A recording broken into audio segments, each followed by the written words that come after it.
They can't get away with this aggression. And now he's got another one down banana. And it's Simple yesterday. Simple and everybody he inspired after pulling off some of those rounds they shouldn't be winning. It felt like Na'Vi had this aura of invincibility around them. Monty changing up some of their post plants just in fear of throwing it away. So Simple, oh, no. Wait, hold on. No way. Alexi B is suddenly left in a 1v2 because Jimmy manages 2 frags down mid.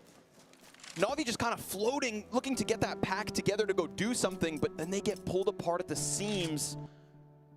I was about to talk about Na'Vi being like one of the hardest teams to play against when they have advantage, and then he just pulls 2 kills through smoke halfway. Like, that's that unrelenting aggression though, right? Like you get it into a 5-on-2 and you think they're gonna like maybe shift and maybe rotate, stack a bomb site. Instead you get smoke spam, you get frozen pushing banana as well. Na'Vi completely caught off guard in the AWP. That's a nice easy shot. Quad kill for Jimmy. It's 4-0. Jimmy making up for the second round with no armor. Or no health. Yeah, sure, yeah. Redeemed. Yep. All even, all's good. Wow, okay. Unexpected turn of events there. 2 versus 4. I mean, you have to buy here if you're Na'Vi, right? Like, you know the economy's low. You had it at a low point in the previous round. You get it down to 2 players surviving. You have to invest. They're doing this classic half invest where Simple is having a hero AK, and he's often good for 2 in this one, so there's no easy rounds against Na'Vi. Excuse me, 2v5 for the record. 2v5. Yeah, excuse me. With a Jimmy 4K. One of those in your back pocket 4 rounds into a BO5 sure feels good, doesn't it? That's definitely, it helps. It's a good point, though. I mean, you want to talk about inexperience of Mao's just playing in grand finals. You add into the fact you've played plenty of BO5s. You get to that 4th, 5th map, you're pretty tired. It starts getting pretty grimy. Yeah, definitely. Even after the first like 2 maps, you're already feeling it a bit in normal best of 3. So if it goes to, like, I've only tried 4 maps. Yeah. I couldn't imagine playing another one after that. I would be so dead. Nice slow one from Na'Vi as we hit the minute mark. They seize no control towards banana, but start to take a glance at it. See how much longer it takes for Torji to get active to throw up a multi-frag round. Right now sitting on a single kill as CTs play a passive B setup. Surprisingly, there's no control for Mouse, even though they're fully out of utility, which I definitely don't like from them, but like they should know, obviously they're playing against Na'Vi, that nothing fast will come, and they should have a chance to beat the utility, but it seems like they are a bit nervous maybe, or whatever it could be. Banking on just the impact of Jim P. Okay, talk about an 8 stack, still a double out of Shui. As they trickle in, they get shut down. Oh, I can't believe he got one. I was going to say, because of the passive setup as well, Torji completely locked out of that by smoke. Simple and Ima. 2 versus 3 bombs planted. There's no smoke. There's 2 kits for Mals to work with. Just flashbangs to get into the bomb site. Or is he trying to set them up? 3rd man in with that AWP. Xertion's MP9 presses out. Headshot out from Ima. Simple's position known, but dealt bit by Frozen. And the swing! Oh, he takes it to him. Onto the box. Catches him off. And gives us a clean 3K. Well, it felt good to win a 5v2, but now it feels really bad because of the money, so tough times now for Mouse, even though it looked really good. You were working so hard to get that economy going, and Na'Vi's just applied so much pressure. This is a really big win early on in this half as well, to reset, to take kind of control of the economy of the game so far. And if you can convert this, if you can string it together and win 2 in a row, all of a sudden Na'Vi's got in the driver's seat for perhaps the next 2-3 rounds. I wonder if they stole the threat from us. We did the exact same thing. But it's actually surprising because obviously we prepared for Mouse as well on Inferno, and Jimmy is actually not playing Bike that much, so kind of surprising that they targeted him like that, but worked out. Could be, I mean, could be the half buy as well, right? Maybe you don't invest in as many Molotovs as you'd like. Yeah. Any other like anomalies or tendencies that you caught in the homework you did for Mouse? Mostly that they don't play 3B as much. I think that's like an anomaly when you look at the meta right now. Most teams like to play 3B, but these guys, they just stay 2, and somehow it works out for them. Maybe it doesn't take too much away from Na'Vi with a slower pace, but for you guys, you're probably like, oh, we can't really do fast A's if they don't start 3D. That like kind of takes that strategy out of your playbook. Yeah, definitely. But yeah, besides that, I think just 1A, because they're playing 3A, they don't really have to do anything, but they still often in gun rounds at least, you saw, for example, Torsi going for the fast pick in the first gun round with the AWP, and I think that's something that they like to do a lot, staying around this top mid area and not giving it up as easily as, let's say, a BP. Right now, they're giving it all over, banking on the pistol in the bomb site. Smoke goes out, Alexi scouring for contact. Bomb in tow, sure enough, there's this library play from Shui. That smoke fades at the right moment, Alexi's guard goes down. Shui's gonna come through with a first, and Jimpat turns, MP9 connects, then Torzi's 5-7. But all of a sudden, the site's still cleared. 3 casualties, not bad. AK presses out, JL gives the cover, and he's gonna make sure to make the difference here. Ensures the plant, ensures that 2 stay tall, but still, considering what they work with, Mao's make it a little sketchy. Yeah, that's Na'Vi getting caught, like bottlenecked in these choke points, not finding the fights they wanted initially, especially on ramp side, and missing the timing a little bit of when that smoke and library is about to fade. That almost got really, really dicey with the way those 2 players just kind of got stuck, unable to progress forward. Yeah, that 3K was definitely worth 2 rounds as well, because now Mouse, they're at the bin. Yeah. They have nothing to work with. All USPs, especially Torzi even kind of saved a little bit in the previous round, like throwing away, not doing utility with 5-7 armor because he wants the AWP out as soon as possible. And these rounds suck to play. If you have only USPs, you're like, oh, there's actually, I can't even come up with a plan.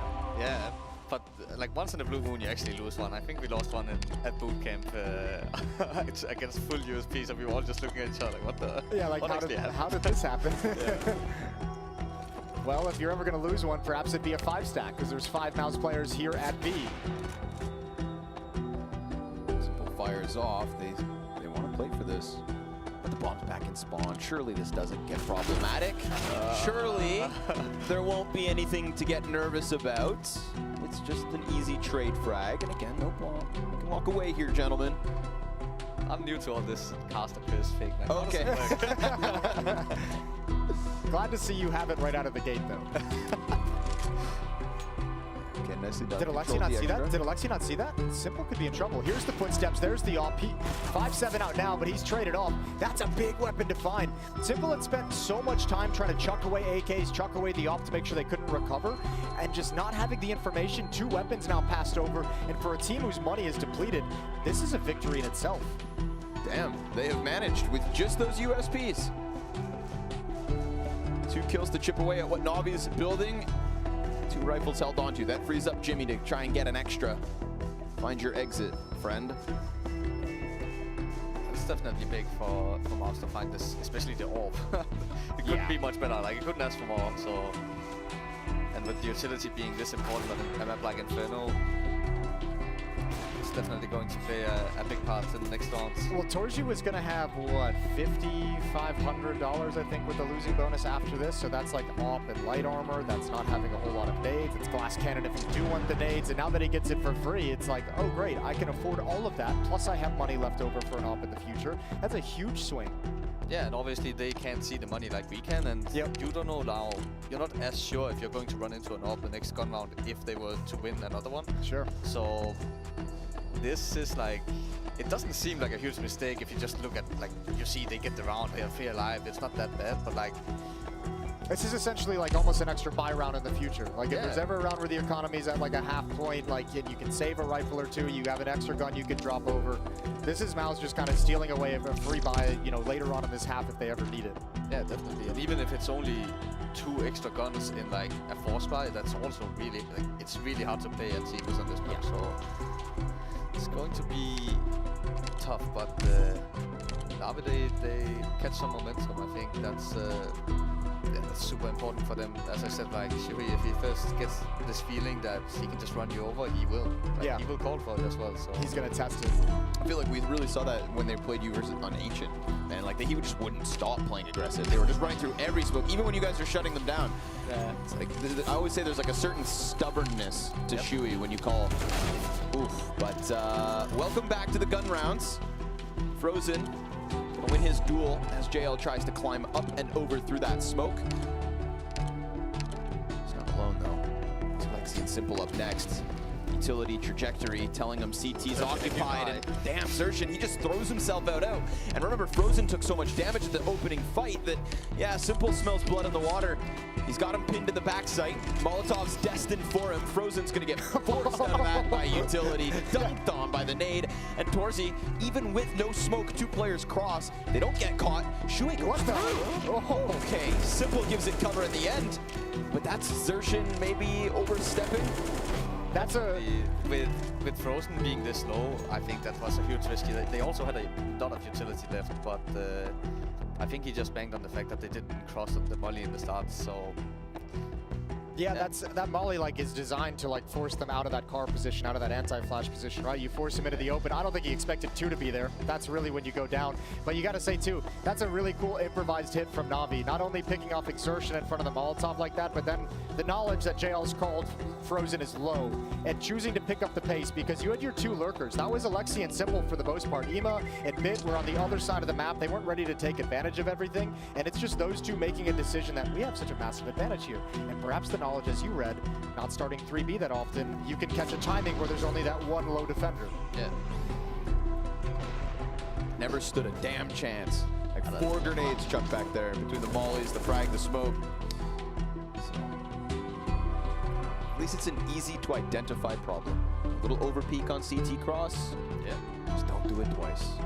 But imagine if, I'm not obviously a huge stat guy, but Midas hasn't killed anyone yet, and if he wakes up for Na'Vi, I think he's the highest rated player at this event even, so him not even being on the board yet, I think if he starts shooting like he normally does, then that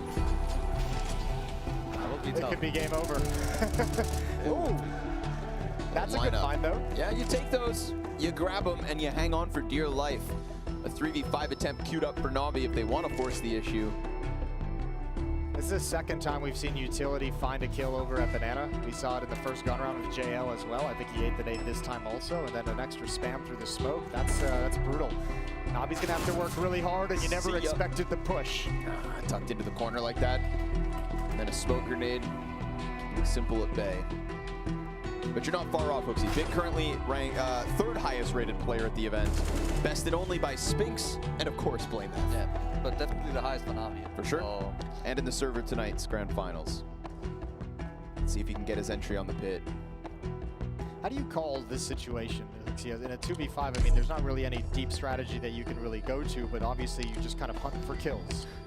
At this point, of course, the first decision is should you save or not. But after that, usually in a 2v5 or in a 5v2, it's like the round is developed so far that you have to play individually a lot and you have to just use the space and the information you got from the round. So it's not really a call like let's hit B together or whatever. So yeah, if you're not going to save, you go for what kind of information you gathered from your teammates going down. Yeah, but mostly it also comes down to like, do we have a lot of money? Do they have a lot of money? Is it worth it to go for the kills or should we save? And most of the times in modern CS, it's going to be safe, you know? Yeah. Which is a bit boring, but... but it's the smartest way to play. It is. It's just the most optimal way to play, and until something changes about that, I think that's just how it's going to be, so... But well... Christian here again, like they're in a 5v3, and they are staying on Banana with no utility.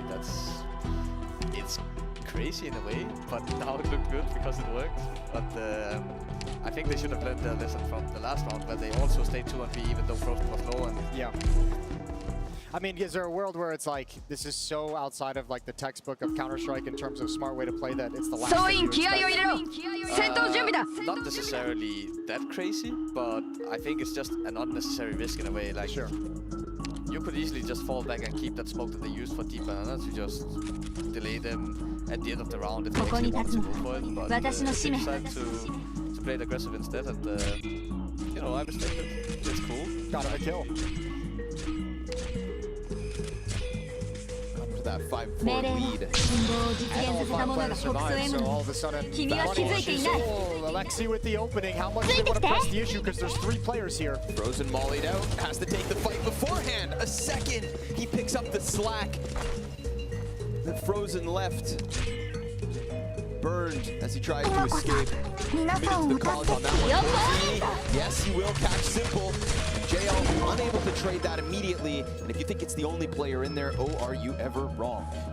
Pat hears it running up top mid. Pit still without a kill. 10 rounds into this opening map of the BO5 Grand Finals, and it is JL 1 versus 3 with the bomb to work with. Now he's got himself a separated 1v1, but ice cold Jimmy sits in the corner and just waits and waits. And guess what? Easy. Perfect position, perfect read, didn't leave ahead of time, and just enables Mao to slip away with an easy 6th. Considering they lost that first kill top Banana, really Frozen picking up the 2 stars, finding the Molotov, keyhole towards B. Definitely, I think maybe the flashes didn't hit the mark in the start. For the first guy, it didn't look like it at least. But then again, that might actually be a blessing in the end because they didn't see Torchi because the flashes were dead. Yeah, and that gave them a kill in the end, so Simple on the hero AK again. You love to see it. At least it's not a Nova, bro. Buying those things left and right. I'm excited for the Grand Final shotgun. Yeah? You think we're going to get one? I guess I'm the only one. I guarantee we get one on the CG side. Put that stamp of guarantee on it. If we get to nuke, surely it will be. Yeah, right? Yeah.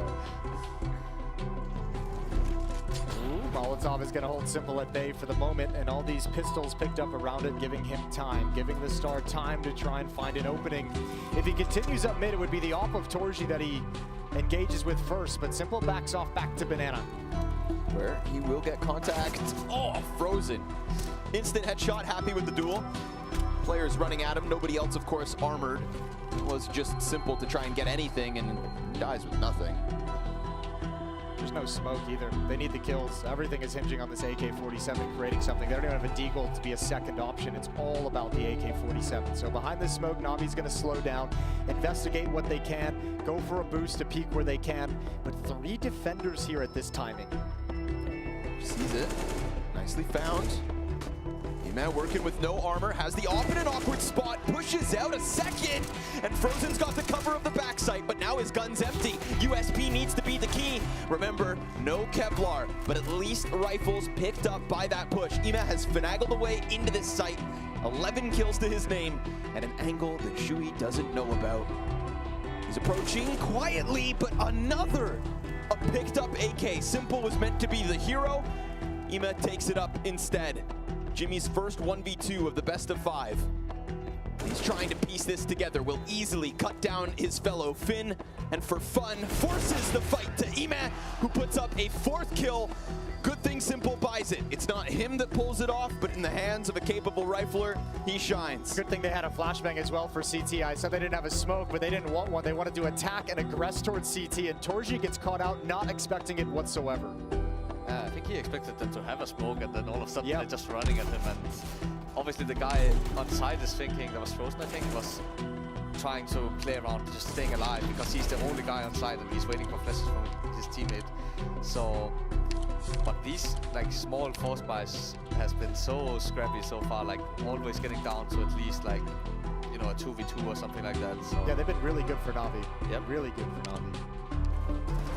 Different stance inside of the apartments. Ooh, missed op shot, but Jimmy's gonna pick up both. 12 and 5 now.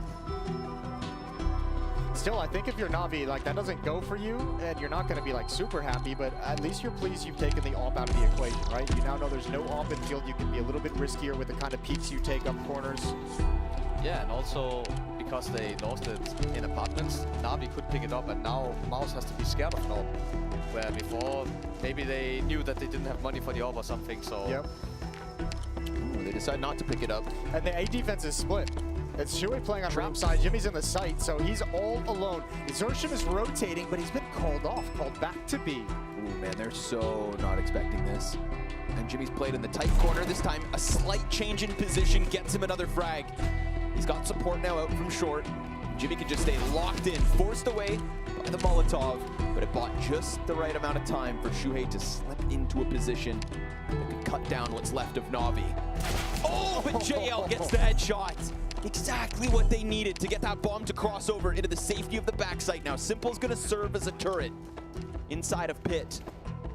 looking for the next peak out of Mouse. Currently split on this retake. One kid on Frozen. Tough for Mouse. They have no nades, no nothing. And going into this side, it's almost impossible. Just looking for the frag, and they'll find it. 派手にやる必 Now 要 all は of a ない sudden the pinch. So Frozen straight up beats Simple in a head-to-head duel, and with it, 2 kills inside sight leads Mouse to the 7-5. That was so uncharacteristic from Simple. It's like he never found a comfortable fight, never like fully committed to it. It was almost like he was trying to play for time. Yeah, he looked like a guy with no confidence, which is not simple. 行動隊 A 砲 He やっ usually just swings and gives you 目 one 標 bullet, 地点に so... 到着した But no reason So for him in to peek as well Sankai. in this 実際 situation. の I 戦 think 場であれば it 解 would 決 have す been る way の better が for 帰 him っ to て just 楽 hold だ the off angle for him to run into side, and then he could play off his teammate, but instead it becomes like a 1v1 and then another 2v1 after for Na'Vi, where they could have controlled the pace a bit. Well, the eco rounds have been really nice to Na'Vi. Some of these post plants, some of these clutch situations have gone in the favor of Mouse. There's been a couple of nice ones they've been able to bring out. So, I mean, that's a big issue for Na'Vi. You mentioned this during the whole Vito segment as well, with Inferno coming up first. You theorize that, you know, with Inferno as the first map, you like it because you can start on T side if you choose to. And obviously, we have Na'Vi there on ジャージ Mouse's 中 pick. これが貴様らが悪事を働く理由か T side. Yeah, definitely. It's really even. Like, it depends on what kind of team you are. So, for example, for us, for a long time, it's been T-side that has been the best for us, but for a team like... 指示を Actually, I 待 think Mouse is really good at つようやく私の出番 So, not surprised that they're doing well, but as you said, it's been scrappy. It's not only been the egos for Na'Vi, but it's also been really high for Mouse. 今日もよろしくね Now this 2v2 that they... 遺言の伝達 Probably like 断る 80-20 for Na'Vi, so... あれがターゲッ Well, トか Mouse, don't take those gifts. Those gifts have put him up by 2. And once again, another one of these low buy rounds that Na'Vi have been so effective in. And the conversation during the timeout is probably like, guys, let's not lose this one. Let's not let this one be dangerous. Let's just yeah, let's make this easier on ourselves. Yeah, no AK this time as well for Na'Vi, so it is definitely easier for them this time around. Flash finds his mark. Right now, this is an economy game, even though it's towards the end of the half, so not surprised to see a slow round again. Seahooks, if you really wanted to tap into the Cole Caster's curse, this is the perfect round. It's like, これが何も you know, there's no AK this time, so it won't happen. So you gotta, that's how you set him up, yeah. Yeah, maybe sometimes when I'm playing myself and the other guys are like, how do we lose this round? I'll just say, Carter's probably said, Yeah. Yeah, exactly. Stay Blame it on us. Keep the team morale high. It wasn't your fault. Commentators, Shui, Jimpy, easy. JL picks up one with the deagle. As Yo, expected this time私の出番。 around. You're gonna go ahead and do that. yeah, surely this is also the win it easy, right? Easily stack sight. 手加減はできるごめん Close out from the pit. 8-5, sure enough. So not gonna let this one slide away. Not yet. Yeah. Well, a couple more chances for Na'Vi to close the gap on the scoreboard before the halftime break. Plenty of money for Mouse for these last 2 rounds. They should 助けに be 来たよ just fine. Frozen's gonna have to dig a little deep, but it's all good. Simple, likely going for the AK-47. 私に出会ったのが運の So much of 指 this 定の位 game 置に feels 向 like, か I mean, as always on Inferno, Banana just so critically important, but Gershin and Frozen have done a great job there. Now they've got Torchy coming over early for an alt peak. This must be annoying for DC, like, as an idea, like, just no seeing 遺言 one の of 伝 the 達 players behind AK armor,断る no util Inferno, like, it's, 指定の位置 you に already 向か feel う like you're a bit behind at the point. Yeah, but it's simple. What are you gonna do? Yeah, Say exactly. something, huh? Yeah, I dare you. No, what I would have said was, simple back a little and stop with me. Sure. Okay. Yeah.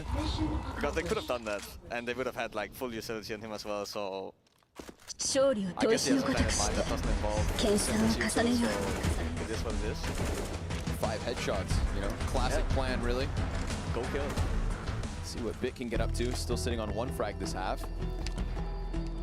It's not something I was expecting after the solid group stage and playoffs. It's not as if he had cooled off whatsoever, but hands down his poorest map yet.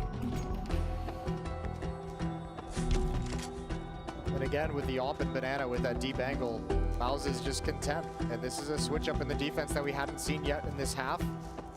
Mobility of the AWP. Allows Mouse to have 3 players dedicated to A and a 4th one in Frozen close by in CT spawn. As utility comes out towards Library, Frozen cheats over a little bit deeper. Navi's going to readdress towards the op, but the question becomes, how many can Torji pick off? But he's happy to play the delay game. No problem. It's 20 Molotov. seconds, dude. Yeah, burns off some key timing, but they're still all right. They're still ready for the hit. Frozen's still a little delayed. That shot connects, but it's not a kill. And the second follow-up's a miss. Spray through smoke, almost.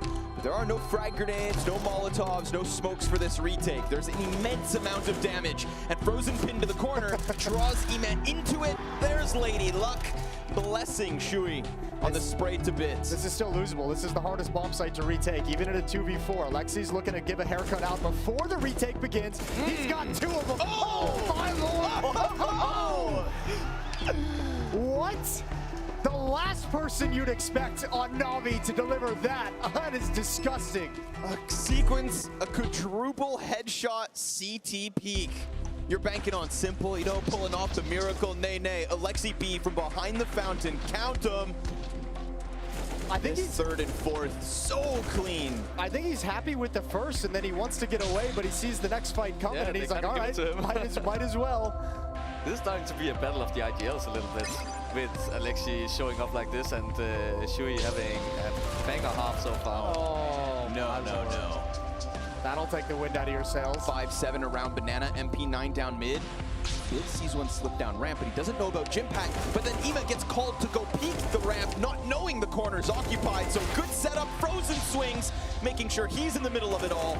And these are the sorts of rounds that we're talking about Mouse for. Alexi's gonna try to charge forward, but not this time. One clean enough, but it is indeed that 9-6 half out of Mouse's defense. Solid stuff. Can their T-side take away map 1?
NSL Pro League Season 18 playoffs, best of 5 grand finals. Maus, Navi, Moses, Hooksy, Scrawny.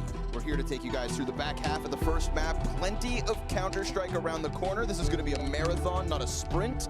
But so far, pretty fast pace, pretty electric rounds. We've got some crazy half-buy outcomes. What was that stat about opening kills you just told me, Hooksy? 12-3 for Maus. So Navi should actually consider themselves kind of happy with this half. Yeah, fortunate. Sprinkle in a couple clutches as well for Ima. And a quad kill from Alexi out of the blue. Couple nice moments things there going for him. 9-6, pistol round begins, and Navi doesn't have the same kind of stack towards the B bomb site, which is where Maus is headed. Out of sandbags, Alexi with utility. The flashbang is not going to be there in time. JL's going to spot one first. Oh, so it does work out, or it could have worked out. Yeah, desertion. Able to connect to the headshot. It's a fast scramble from Simple running over. Flashbangs and smokes thrown. Molly back sight over the oranges, goes Zershin. And that next rotate's already dead. Shui finding it through the smoke. Simple had 2 health hiding behind coffin smoke, and a stray bullet gets him. That sandbag engagement, and it's so hard to hold that B-bomb site. It's so hard. The flashbang worked. It was blind. Did it? Okay, sure. It was so perfect. You see this little crack in the sandbags where you can see if somebody goes through, and that's why he was looking into the wall. He with. And then he instantly falls on the flash because they were walking, and it actually worked. I think this was exactly what it was designed for. And unfortunately, it didn't pan out yet, but... Yeah, some nice kills. They're garbage time kills. No impact whatsoever, and he's going to take care of them. You say no impact, but if he's playing Silencer now, he can actually drop a Silencer for the boss fight. Okay. And there's no way. There's no way. Really sick. There's no way that happens. It does happen. I cannot believe that's a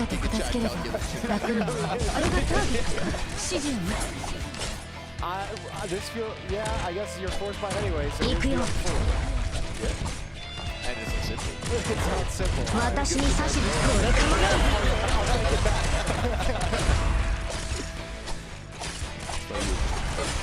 Exactly. The little dash of grenades as well that Navi are working with. Frozen and now So this is all about pounding smokes and putting pressure early, so you cannot hold the smokes for the whole round, and you will end up having to... Good nade. Let's see if they can stop the pressure here. They don't do anything towards A, which is take on cover. Got another smoke out. JL flying through smoke. Oh, hello! Alexi B's 5-7 making the most of that first frag from JL. And they did it all without the M4. They're still going. There it is. M4 goes down, player off the boost. Maus have made a critical error.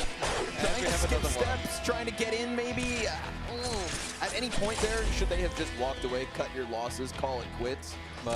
It's always really tough, as I said before, like anti-ecos on this map, and it's kind of mind games, and okay, they're smoking really fast, so does that mean that they wanted to... I would be pissed if I thought he's shooting at Zershin and just killing him in the back. But yeah, it's really hard because you don't know if they're smoking fast to keep you away from the site, or if it's like mind games and they're stuck behind it and everything, and I think they just... This is probably from preparation, you know, they have maybe seen that they don't like to play 3B early in the round, so... But it's always a gamble, unless like the CTs basically make a mistake, so... Well, those rounds have been dangerous for Navi all through the first half, and now it comes to bite Maus in the second half as well. Navi on these low buys have gotten so much production, and now they might have just turned the second half start. There's even a bait with this M4. Well, not anymore. Simple, you need at least 2. Probably disappointed because he feels like he could have had 3. And the Deagles have some space to work with, while Bit, who's had this tough map, is all alone in Pit. Oh, he's still burning. Bit gets his 3rd of Inferno. Oh, but Zershin, run and gun blind, stray shot through the wall. And the bomb carrier's been freed up for the plant. They are making something of this. Oh, the molly spreads. Alexi's forced out and now down to 30 health. JL still has a smoke and incendiary. Frozen's looking for that headshot, that crisp Deeg headshot that would maybe serve as Xerxion's swing. They do it. They pull that off. Even with Simple, the double from the corner, not enough to stop it. What goes around comes around. Yeah, for the resources they had on Rap side, an M4 deep and then the SMG and the Cubby, that's not nearly enough. Like going 2 for 2, beautiful shot from Sue. Ima's gonna be disappointed he gets picked. Simple's gonna be disappointed that first kill took so long because he probably could have had 3 there. Now you're in trouble if you're Na'Vi, because your force buy is not nearly as good as before. And I doubt they will make the same mistake again. And also, There it is. There it is, baby. you should be like yellow as well. It's something about this shotgun. He's just like, screw it, I'm going. Yeah, why not? I'm into it though. But what I'm scared for Na'Vi now is that Mouse is catching this momentum on T side, and now, as we talked about before the game as well, Shuhi, he likes to have these like momentum calls where he all of a sudden he brings up like fast pace towards A or whatever they could be, and it's just so tough to play against.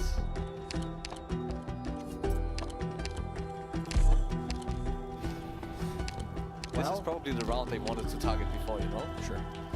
And well, A little bit easier this time. Already in front of the smoke. Only one player here. It's Alexi. He's now blocked off. Oh dear, that's still a big. Really? Oh, through the smoke. okay. Really? Well, the round is over. It has to be over, right? It's only a matter of time. Like, there's no way Alexi would ever even consider this a possibility. He's gonna get dropped. Shui's told his team, like, just freeze. I'm gonna clear out the B bomb site for us. They're in. Rest of Na'Vi have to save. We'll see if that shotgun can get involved in the action in the next round. A good call and a good position and a good play from Shui. I'm surprised he was not happy with just getting the smoke timing, like getting in front of the smoke. Right. He actually wanted the pushed it that much through further. the CT smoke as well, which that's. It's quite a risk to take, right? But maybe even calling it a good play isn't the right way to phrase it. It's like you got the reward side of that play, but if you get the other end of it, it can all spiral out of control. It's a successful play. Yeah, there we go. Yeah, it's one of those where if it goes wrong, you look really stupid. Yeah. but if it goes right, it's a free round and 5 alive, which is also really important with how this game has been so far. You know, like they lose so many weird rounds. So give it to him. 出発だ One more? One more for the good measure. I'm honestly a little surprised that he switched it for the Galil. You know, there's a small part of me. I'm actually so torn between like the Nico philosophy of like this isn't Counter-Strike, I'm not using the shotguns, or just enjoying the mayhem that happens when a shotgun's in play. Well, maybe we get new Nico. I mean, he was pulling out a Creek the He other did day pull on out a Creek the other day. Wouldn't play it during its meta, He waited. but he'll wait until the last CSGO event to give it a whirlwind. Waited until it was ド over. クターここっていい景色だね Happy with himself. Disgusting little greedy smoke play. Simple's Galil with a couple of upgraded pistols around it. 今日もよろしくね Emet, who was getting adventurous through apps to die already. And honestly, now with that last round, keeping 5 up, there was a point in this game where, again, like Na'Vi are making these rounds close when they shouldn't be, getting away with a couple pistol wins. It felt tight. Now it's a 5-round lead. 準備が Now 整っ it's た going to be Mount's a huge advantage in this one. This could be them walking away with a real statement of a win. 悪くない場所 Losing だ that third round really kind of took the wind out of their sails in terms of keeping this competitive. Now in turn, okay, sure, we'll give it to them. But now they're fighting to come back into this game where previously they could fight to like stay in it and have a close affair. Good shot again. 22-13. It's reasonable.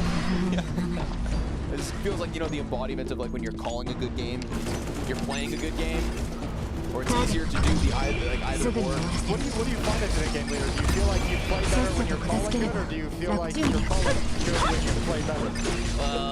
There you got there. Yep.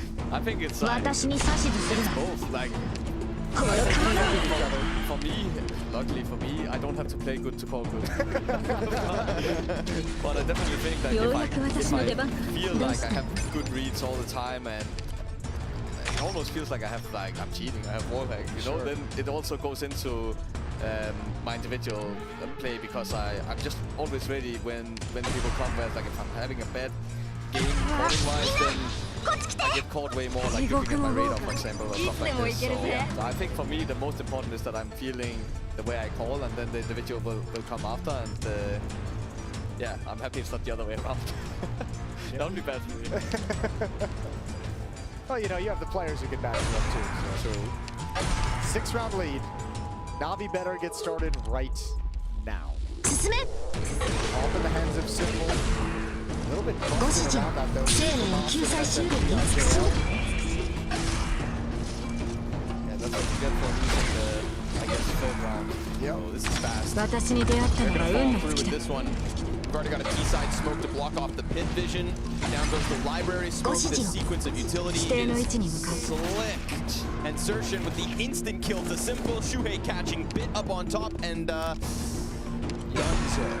This was exactly what I talked about when I said Navi are in trouble now, because they catch momentum. They have enough money now that if they lose a round, you know, you can take a risk, you can afford it, and then instantly it's also a really obvious round in a way for Navi to play 3v, because you know they're not, like, for sure Mouse is aware of the money of Navi, and they are not, either they are low on nades or they are having like worse weaponry, and when that happens, typically people play 3v and just a solid ball.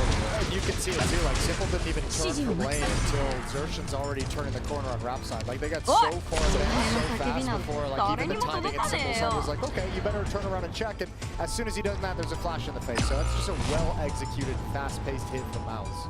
I feel like that Zershin is, you know, embodied, right? Anytime that you think he's about to round the corner, you better be there a second sooner, because this guy doesn't let off that W key. Doesn't slow down in the face of anything. They're having a good time. Yeah, man, they're having a great time. Shotgun's back. It's also like people talk a lot about Mouse being a young roster and all this, but I actually think that mentality overall. Always when I see them, like they're always together, they always look like they have a good time. When they play the game, like, even when it's not looking good for them, they can still like looks like they joke with each other and smiles and stuff like this. So it's a good mood in the camp all the time just because of the camaraderie. I would also say there's like an aura of professionalism around Shui. Going back to Lead Play, seeing him there, it's like they just had a swagger. Like they were already just more mature for their age. You add Frozen, you know, classic mix of that. Simple, one's enough. Also, let's be real, they're winning. Oh yeah, that helps. It's easy to have a really good environment when you're winning. Definitely, it's way easier, but I'm more talking about... like, I think we were up 7-1 against them on Mirage first map, and it didn't feel like they started playing differently. When I watched the game back, it didn't look like on their faces that they were phased by it at all. Yeah. So maybe we'll see. As you said, it's like it's a marathon, not a sprint. So we will see at some point them being in trouble, and we'll see if I'm right or wrong about the whole mentality thing. But Bit struggling, but able to drop the bomb. Here we go. Multi-kill defense coming out of Navi. Compared to the last round, this one was so much slower. We got smokes on the rooftop. This is not nearly as ideal as that last round, which just felt like executed to perfection between all of the utilities, the pace of it all, the trade track. Like last round had me convinced. This one, this didn't look like Mouse. Felt like they changed up on their own accord. Didn't feel like Navi did anything to force their hand. They just tried something different in the beginning. And even if this ends up being a loss for Navi, this really has a big important that Bit will get, you know, into the game, feel the game a bit more, because he had a rough start so far. So this is the first round I can really think of where he's had like an impact, you know, like where he's actually made his presence known. So I mean that's great to have over at the Broken Wall. Hey, now we got an auto shot. He's moved on. No more Novas. You gotta be in a good place to buy the auto shot because it is $2,000. Yeah, you have to make more. Yeah, if you're not gonna get an MP9 or an MP7 instead, you better use that thing to good use. See what he pulls out. Just perfect. Torzy. Oh no! Yeah, another type of shotgun, one that comes with the scope. And all of a sudden, Bit's gonna have to do it again. Nice, clean headshot to start, but he's already being wrapped around, and that bomb is inbound. The play a smoker, trying to get around it, spotted out from Moto, and Bit Arknights gonna have to stay back or deal with the wrath of Xerxes. Jin, Finds its home, and this is a 15th guaranteed for Mouse. Back to something a little faster. Bracket control doesn't get a shotgun in its face. Instead, it's the double out of Torzy. He hasn't really been needed through this first map, right? His op's been really good in the last couple of series, but nice to see him have a good impact round for the road. Yeah, just to get into the second map, and you got to feel for a bit too. Like he knows if they're ever going to make a comeback to that round, he's got to do something spectacular. So really trying to force the issue, not backing away from the fights, and there's just too many angles he has to worry about. Alexi should not be able to hold on to the second. However, Mao's not really doing a whole lot of hunting at the moment. But also really controlled by Mouse, like they have, what, 42 or something, and instead of just running and tips, that's actually a risk against a guy like him, because you know he can just like pull out a triple kill out of nowhere, right? Instead they kind of slow it down, they nade him, they spam him, they're annoying, instead of like running into a smoke. And the attention's coming from Rap side instead of the guys coming up lane. So they're just like, you think the point of attack is going to come from lane, but actually we're gonna let the other guy play first. That's nasty. We didn't see how JL went down, but Just bit the chicken. hands up. 7 map points. In comes Blade. It's more a conversation, it seems, not necessarily, as Hooksy just said, not necessarily about like winning the game. Like you're trying to get the players into it, trying to talk about the communication, how they're not working together the way they perhaps do in practice and previous series as well. So you're trying to get that communication flowing between the guys. Maybe you can make a bid at a comeback here, but more than anything, long series with potentially 5 maps. So trying to get everyone situated moving into what's up next, which is Overpass. Yeah, that's going to be almost the decider for me, because it's such a weird pick for Navi in my opinion, because they know they have to start on the T side, right? Yeah. And you know, they might have a really good plan and they watch the preparation and that's why they pick it, but I think it's still a huge risk when they, you know, they could have taken a risk with Ancient where it's not as bad to be the T side. Yeah. So well, you're playing that game, right? I imagine in that veto. I know you guys talked about it, but when you pick Overpass early on in the veto process, like you probably feel better about playing it now than having it be like a decider, right? yeah. But also maybe you don't get to the decider, so that's where the risk comes in. Yeah, I would definitely always want the stronger maps for myself first. Just because, as you say, like, okay, but then if it's a 3-1 and your strongest map is the last map, that doesn't matter at all, you know? So, yeah, I think if this is going to be a 3-0 for Mouse, for example, let's say, then I think Navi will be unhappy with that decision. Close out the first. Xerxes completely on his own versus Simple, so easy pickup by the Opper. Mouse's response will be to move the rest of the squad into this B site, but the moment they get here, they're met by smoke. We've seen him challenge through. They have to now. Yeah, they absolutely do. JL poised to gun him down. They're stuck trying to exit. A few of them jump back, one keeps going through, and I mean, this one just gets messy. Perfect utility timing, desperation really for Mouse, so this won't be it. This won't be the end. This is Navi with a chance to reclaim a little respect on this defense. Yeah, and if you're looking to get a comeback started, what better way to do it than all 5 players surviving? Just a standard win based off your utility, saving it for the very end, locking them out, and things get so easy. So, 6 rounds back now as Navi gets to 9.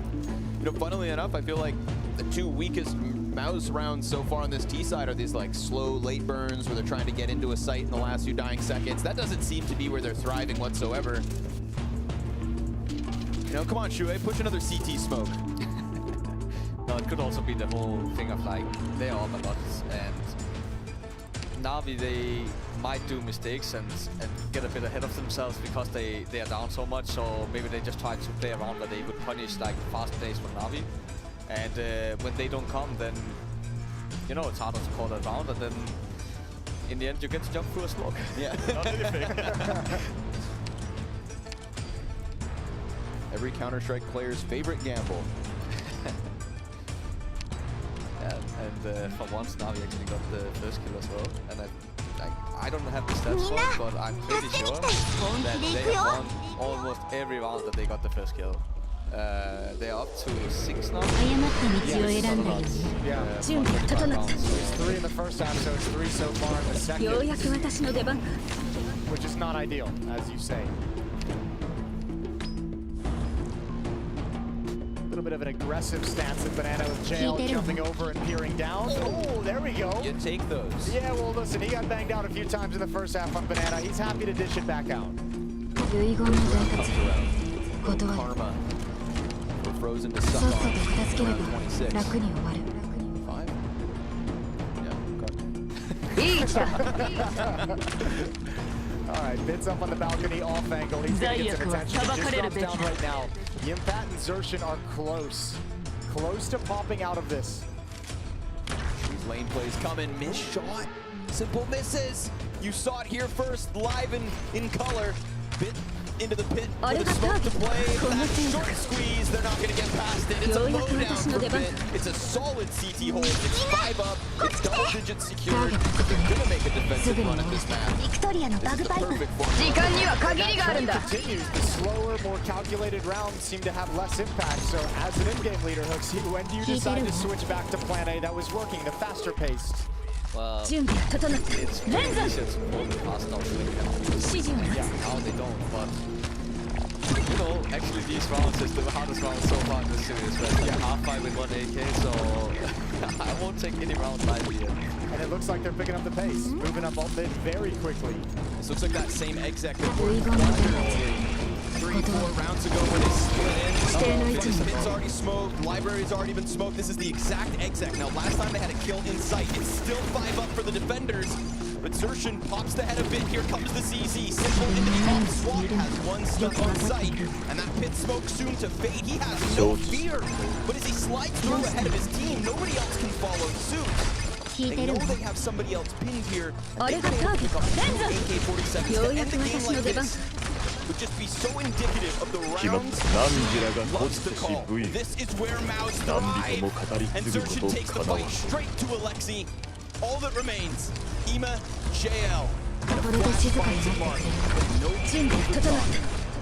The other player locked in, Jimmy waiting for his chance. It's the fight from the backside that Torzi's able to win. And with that Tech-9 tap, it is indeed a 16-10 win on Inferno. They go back to what works best for them. A rapid hit into the A side and an even faster victory for this first map. A marathon, we said, but a sprint out of the gate.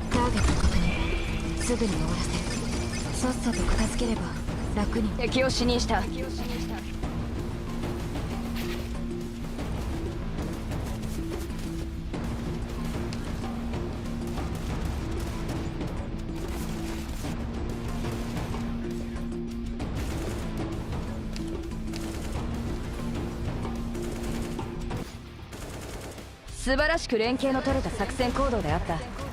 諸君、よくやった。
box on Inferno as any comeback attempt brought in from Na'Vi ultimately squandered. It came off the back of some incredibly fast-paced team rounds, which is exactly what you were talking about coming into the game, Matthew.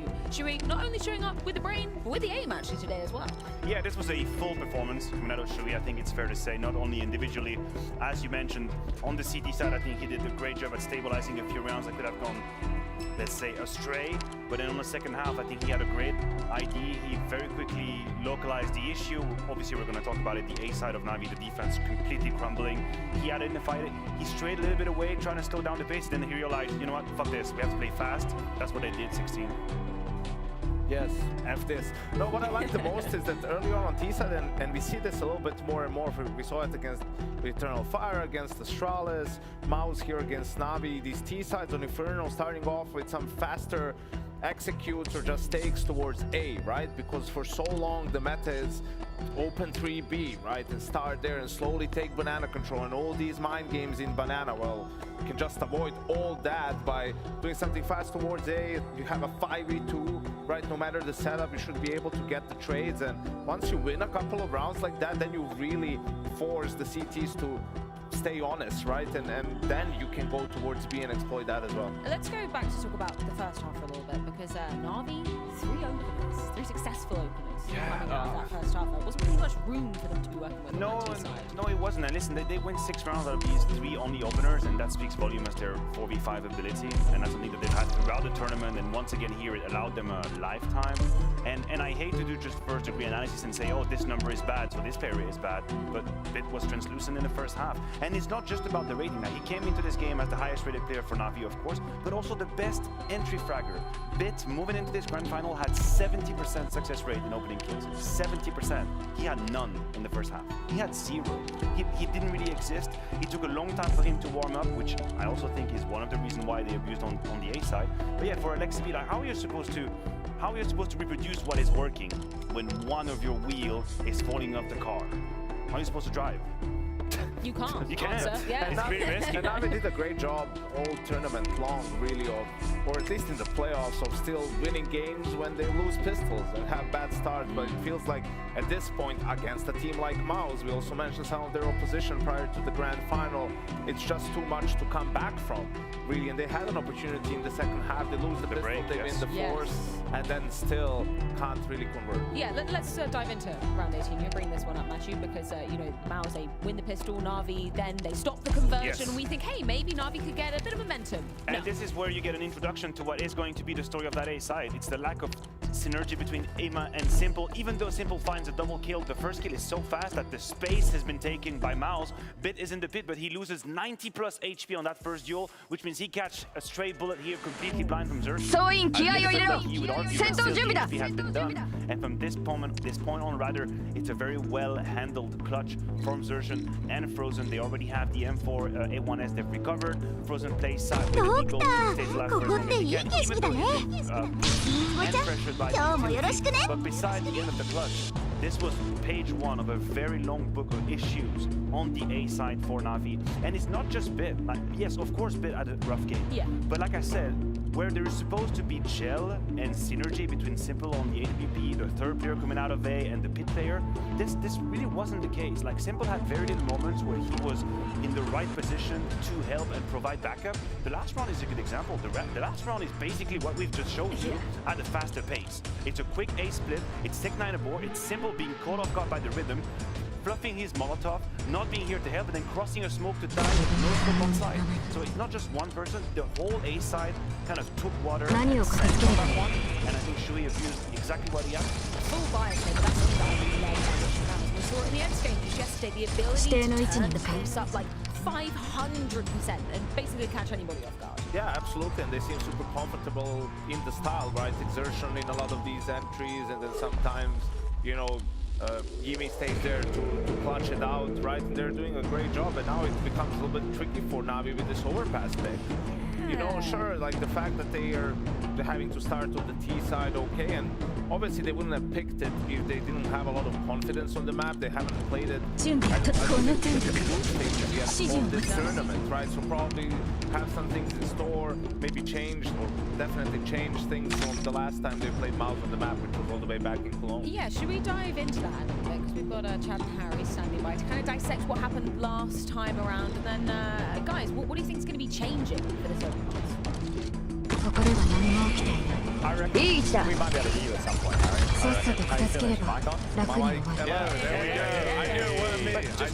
Let's set the table. Hi, Maniac, hi, Freya. Hi, we're here to talk about Overpass. Harry and I have been doing some arts and crafts, haven't we, Harry? We have, but look at what we've crafted, right? Look at this. Yeah, we did this. So, you know, we talked about how this went down before. It ended up being 16-13 in Mouse's favor back in Cologne, and that was with 9 rounds found over on the CT side. So I kind of thought that would be a good place to start. It is a good place to start. That's where Mouse are going to be looking in the early stages. So we can kind of start to plot on here where this default's going to look to end up. Right, so I'm going to start off. I'm going to take He's a he kind of has a bit of dominion over both bomb sites. He's going to be your A side of all kind of roaming around with that AW. Yeah, right, so then we're going to come down here towards B. He's going to be kind of roaming around over here. Last up, second to last is 5 players. That's simple. It's going to be frozen over here towards the long side of it. And then we have Jimmy, the anchor. Jimmy anchoring Monster. Indeed we do. Come on, son, off he goes. There we go. Alright, so that's the CT side, guys. You liking this? That's CT side so far for Mouse. Now, I want to point out a couple things. They have played this in recent history online and lost to some cheating. So we won't count that result. HLTV apparently still does. We've all been there. Yeah, they're cheating.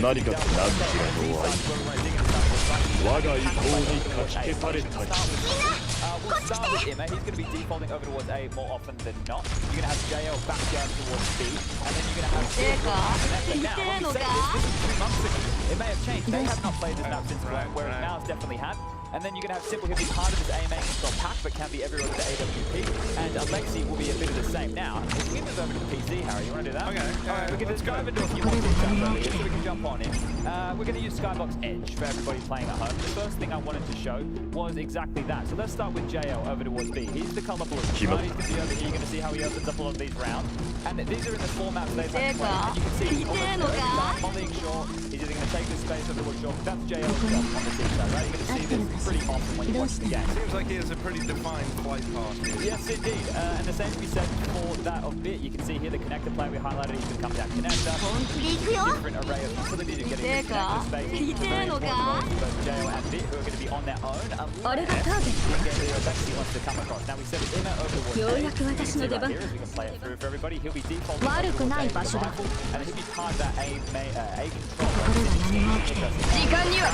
There'll be 2 players that will be with him. Now this is where you can see Simple and Alexi of where they want to end up.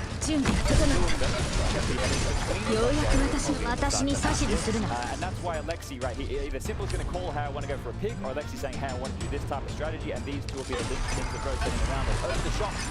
And one other little detail, it's the CT side for Mouse. Now this is selected here, and usually he's the AWP over towards A, but AWP, you want him a bit everywhere. You can see here, this is full gun rounds versus full gun rounds. He very rarely heads over towards B.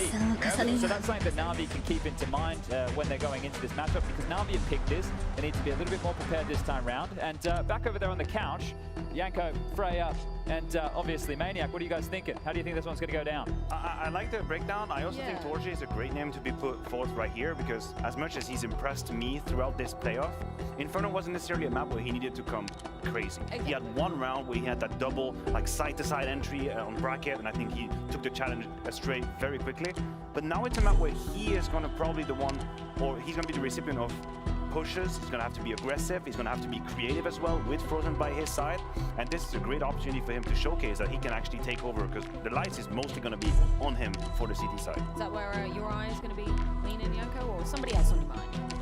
Maybe on exertion on B, right, to see how he's going to control that part of the map. I think also this map will define this final. If Na'Vi can win this, then we have a game and it's wide open, right? But I feel like if Mouse goes 2-0, up against them, I feel they might just sweep them. Yeah, no, that's a fair Can you imagine the kind of run we would be talking about? They're on a sick run though. Like This is an incredible run. They seem to be in the zone. Like since the playoffs started, it's just been getting harder and harder for them in the playoffs. They dropped what, one map in the playoffs, Yeah, right? ancient- Two ends? Imagine that Yeah. list for half a second. Wait. Furia, FaZe, G2, ENCE, Na'Vi. To That's grab a title. disgusting. And Yeah. it doesn't really get more legitimate than that. You're not stealing that trophy. Matthew, do you think it is likely that Mouse could take this? Because you were saying, you Yeah. know, you Oh, didn't like the absolutely. pick coming out of Na'Vi. No, I mean, I'm with Yanko on that one. I think there's a definite chance that it could be a 2-0. I had Mouse as winner in the best of 5 games, mostly because of the maps and the map rules. We've seen little from Na'Vi, so we've kind of here. But this Mouse just seemed on point. This first map was great, very reassuring. Players popping off. Shuhei, great performance. I don't even know if he can keep that rhythm, but it's looking great for Mouse. Well, let's see how Overpass is about to go down. A pick from Na'Vi, a little bit difficult coming into this grand final. みんなに約束したんだから。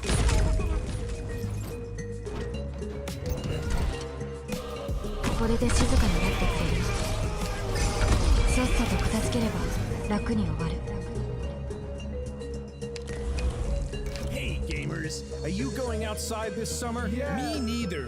That's why I'll be wearing the ESL Essentials collection. While I say that behind my monitor. The ESL Essentials collection features 8 timeless wardrobe staples that effortlessly blend style and comfort. Perfect for any gaming session. I love it! Well, you know what they say. You love it, you wear it. Made from 100% cotton, the ESL Essential Shorts exhibit a comfortable waistband, embroidery with the ESL logo, and can be worn every day to bottom frag your games. これで静かになってくれる。指定の位置に向かう。 Thanks. I meant the shorts. With a two-tone gray and white blend, ど the ん zip なに hoodie わず is かな made 振 of 動でも American 結 fleece. 果を変えてしまえるものよ。 The 8mm draw cords have a touch of yellow 私に and 指図する。あなたの命令を待つのみだ。 Wow! This summer, it's live! あれがターゲットか。 Try out our new and improved colorful sweater in all 指示を sizes. 待つ。 Here are raving reviews from one of our satisfied customers. Then I'm not どんな partying に on わ to ず go かな振動で full も stop shooting 結 movies 果を in the 変えてしまえるものよ。 I'm wearing my ESL Lime sweater and feeling cool as ever in the discotheque. ここでは何も起きない。 Don't you dare! Change the channel! Pick up the phone and cool now. 指定の位置に向か Get your hands on the new ESL 1B hand warmers. Side effects may include あれがターゲットか。この程度か。 information from your shop at ようや ESL.com. く私の出番か。 こ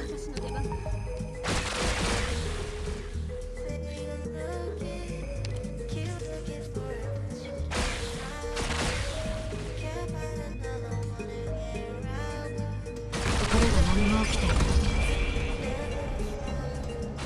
あれがターゲットか。ようやく私の出番か。これで静かになってくれる。指定の位置に向かう。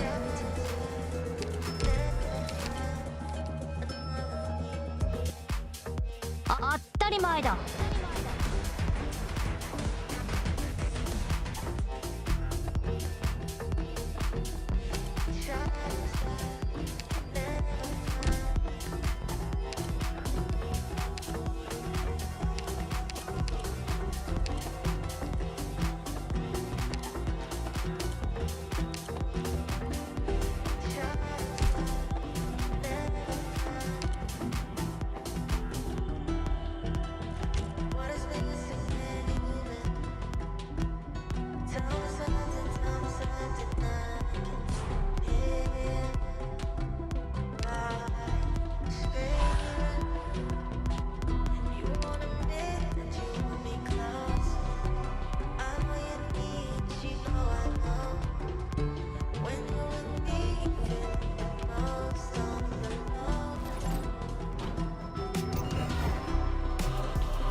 Welcome back to your grand final here, ESL Pro League Season 18, Malta, make some noise! We've got map 2 coming up next. We're down here on the the show floor. Hugo, the electricity in the room is palpable. For a couple of hundred people, Henry, I'd say Malta's doing pretty damn well right now, Mr. G. But I'm wondering right now, I know we got some fans. The question is which teams? Do we have any Na'Vi Nation in the house today? A few of them, okay. A few of them pretty loud. What about the Mount Hole? Oh, it's competitive, Henry. Give him one more go. One more time, Na'Vi Nation. Mount Hole! Na'Vi! Nails! This grand final is about to continue. We've got Overpass coming up next. Here are your commentators, ladies and gentlemen, for one more time. Make some noise for map number 2. Yeah, thank you. You know what? Wow, I'm stunned. Two gentlemen who sound the same, look the same, and have Malta on its feet. Yes, welcome back to the casting desk, the HMS Giga Chad for Hooksy Moses Scrawny.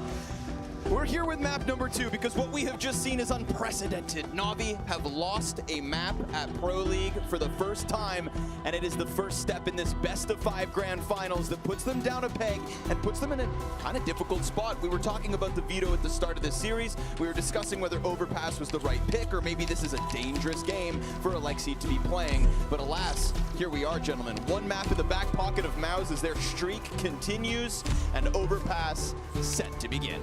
And let's be real, that first map was a little bit embarrassing for Na'Vi. They kind of got steamrolled by Maus. The fast-paced tactics they couldn't slow down, not really able to build up any momentum of their own.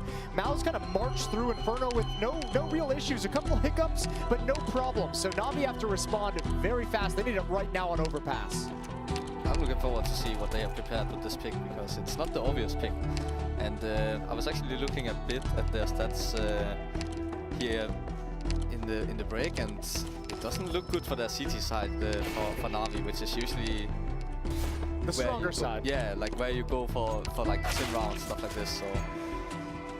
Well, we'll have to find out. Bit's gonna try and recover from a bad opening map. JL under pressure, and after the opening kill, Na'Vi just collapse again. They get picked apart moving around the map, and Maus is in complete control. 4 on 2. Because Maus are also getting active, right? We see the fallback from Torzi through the apartments, fight down through the short. All of a sudden, Maus decide, no, yeah, we're not going to lean back. We're not going to chill out. We're going to take it to you, take it back from you. Which has been their MO throughout this their entire tournament, really. You know, as every wise player says, they're playing their game. The one time it actually makes sense. Yes, yeah. When it's working. Still a full belt of utility on Alexi B to maybe get something rolling towards this A site, but we do have that Bathrooms lurk coming down, hunting. As Frozen gives up his angle, Torzi is just going to tap into the back of Alexi's head. Brain splattered.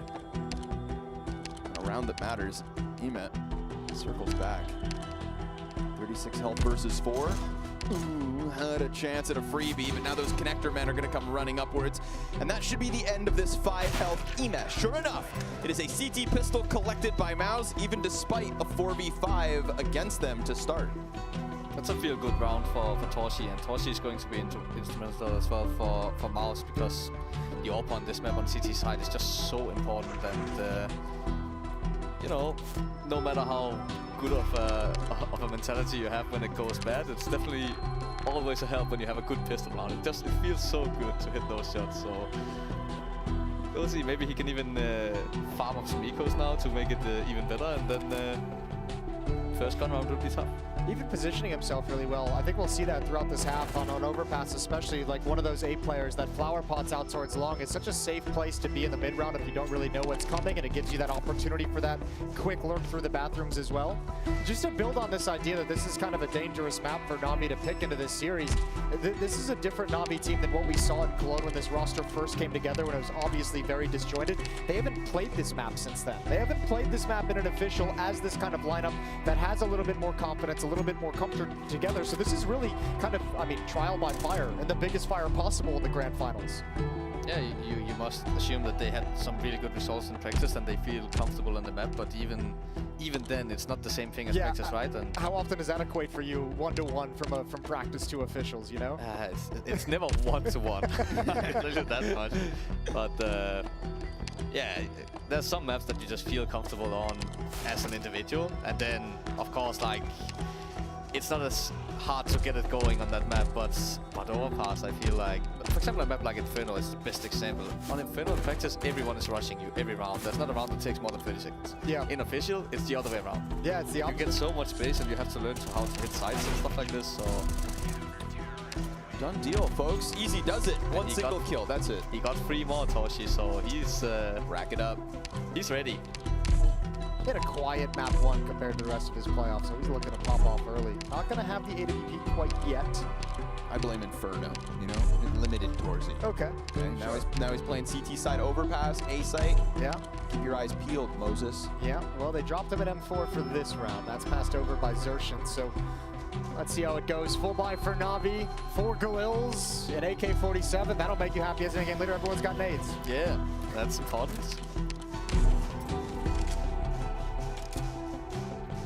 Also one of the maps where I feel like it would actually make more sense to force in the second round as T to have that full buy in the third round. Like on this map, you would like to have all the nades for the map control. You would like to have the AWP for the long distance. So rounds like this typically ends towards B, and it's really tough. Oh, nice flash. Oh, that was Alexi. I thought that might have been Xertian with a self-flash, but that's a good toss-up from Alexi on the reaction. Just looks like a fool running through the open. Yeah. Just a sitting duck, like no chance. Simple's gonna gobble that one up, so 2 for the GOAT.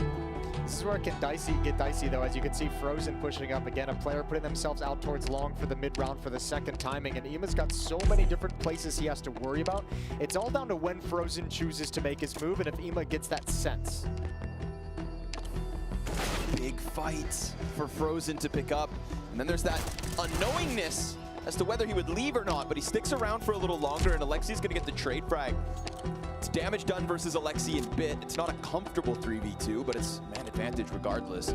This whole time, Simple's been sat a portion of the map he earned. Well, Mouse is calling the bluff. Mouse is like, if you guys are going to walk A, sure, go for it, take the round win, but we're going to park 2 here. Navi's coming back, and they don't have a whole lot of time. Flashes better be god tier again.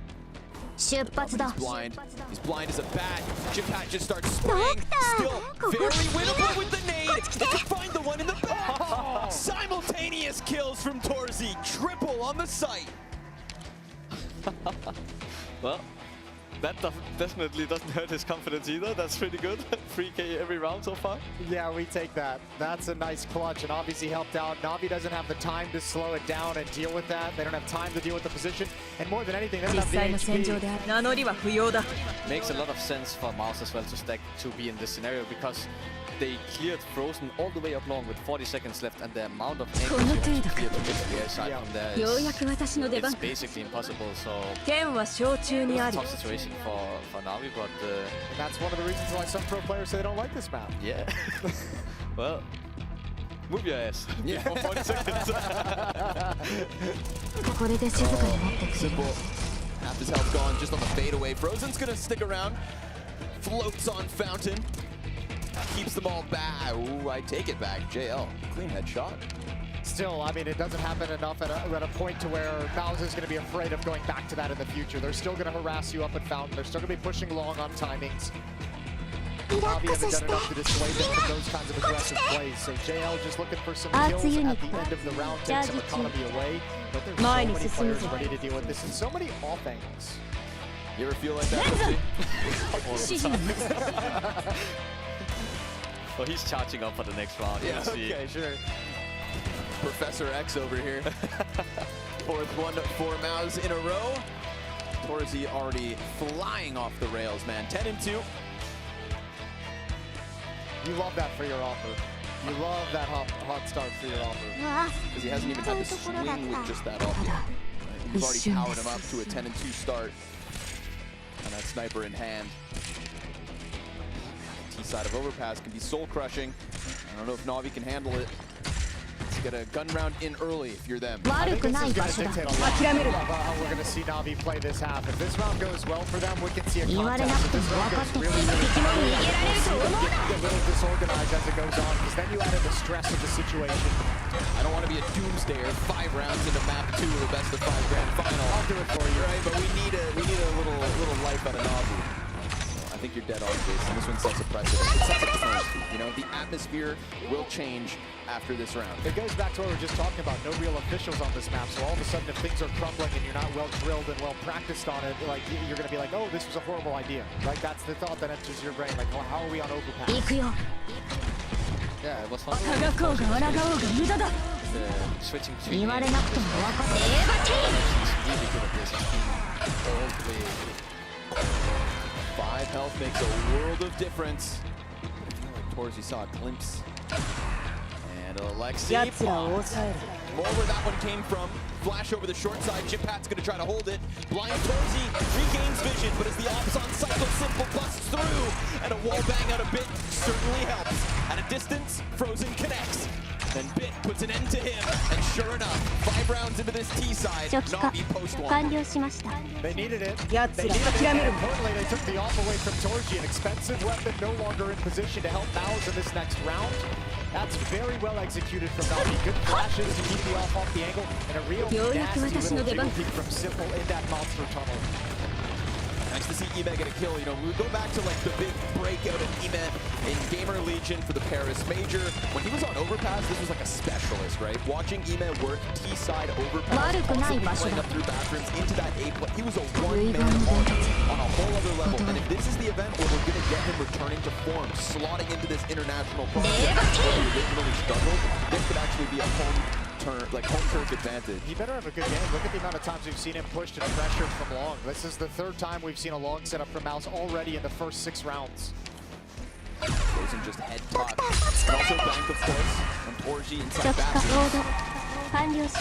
So much is on this round. Like if Mouse wins this round, they will steamroll it, I think. But if they lose it, Oh, what could have been. Torzi versus Bit. He has to bail back. Ooh, flirts around with the corner. Frozen's here to help. That's one of the 2 dead, and they're just going to try to press up through bathrooms knowing this fallback isn't fast enough to stop them. Rotation up also won't be enough. Torzi, instead of hitting that long site, just moves back to long. Well, he's still got Shuhei, who's pushed up towards Fountain. There was actually 3 playing long, and only spotted 2. JL's looking for it. If Shuhei goes down, they might lose track of Torzi, but I don't even know if a retake is going to be possible. Good damage done. He's going to cross over, just pass by JL. Shuhei's found 2 good timings in terms of peeking into players, but he didn't get either kill. When we see him fight Fountain, could have had one, didn't grab it. This one versus JL could have also been huge if they wanted to get the retake going. But alas, well, skirting by what was a 3-man long setup, getting into the bomb site and planting, play objective. It's a round win as far as they're concerned. And clearing out Torzi even helps. that was probably the most important round for Navi the whole round. So if they didn't win that one, and maybe Mouse even gets the off back from Simple or something, it would have been a disaster, basically. Yeah, complete disaster. Could have seen it all come crumbling down. Well, they passed the tests, and Mals don't really have a whole lot of money to fight with, so the Deagle on Xerxes, the MP9 on Jimpat, those are going to be the only weapons they really bring to bear in this next round as they try and build up, trying to save some of the rifles, but Navi takes them out of their hands. Important as well, I don't think that Torji will have the AWP for the next round as well, unless Jimmy is farming up some real money now, because they're only on 2 loss bonus, so yeah, that one round really, that really did a lot. Well, let's see. Maybe you get lucky with the SMG for the bonus money. Maybe you get lucky and find Simple. There's a good start. With that AK. Oh. Long hands. Yep. Oh, it's so close. JL 5 health. Simple not able to do anything in there because the boost was just beyond his vision. Oh, that could have been massive. 5 versus 3. Navi's being so patient right now. Simple's just been posted for the peak by Blue Door for some time. And I mean, Ema, at least you can understand why. He's been pushed 3 times already in this half. This is about to be a 4th. He just gives up the angle. So Mouse has some information. They can stack the B bomb site, but do they even have the resources to put a stop to anything? It's USPs and 1 recovered AK-47. Oh, that's one way to line up the heaven smoke. There it comes. Shui's just taking a second here, hoping this goes unchecked. Oh, he pops up. Finishes off JL. Can't manage a second. And then those weapons are able to burst out through connector. They have a little short control. It's being held by Emet, and he makes sure Torji can't get into the sandbags. A little bit of more damage, so be it. They actually burn Alexi all the way. So only 2 survivors here for Na'Vi, but a nice 3-4 T side early on. Yeah, that smoke looked cool and all, but it ended up in water. Yeah, I was going to say, I don't want to call it out in the moment, but it definitely missed. Unfortunate. He probably forgot it. He's like, I got to at least make this look like I'm trying. That was definitely an effort. Timeout called from Mouse as they talk things over, and as you mentioned, no AWP is going to be in play. The SMG didn't get any kills. So Torji back to the M4. I'm curious. I know how often are Mouse going to stick to these long pushes and long setups? That's because they've been doing it so much, and that's a lot of resources to dedicate to that part of the map.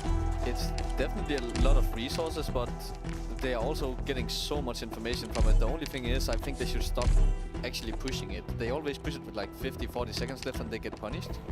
Where just having like the whole long is insane as CT. You can in like, your control. Yeah.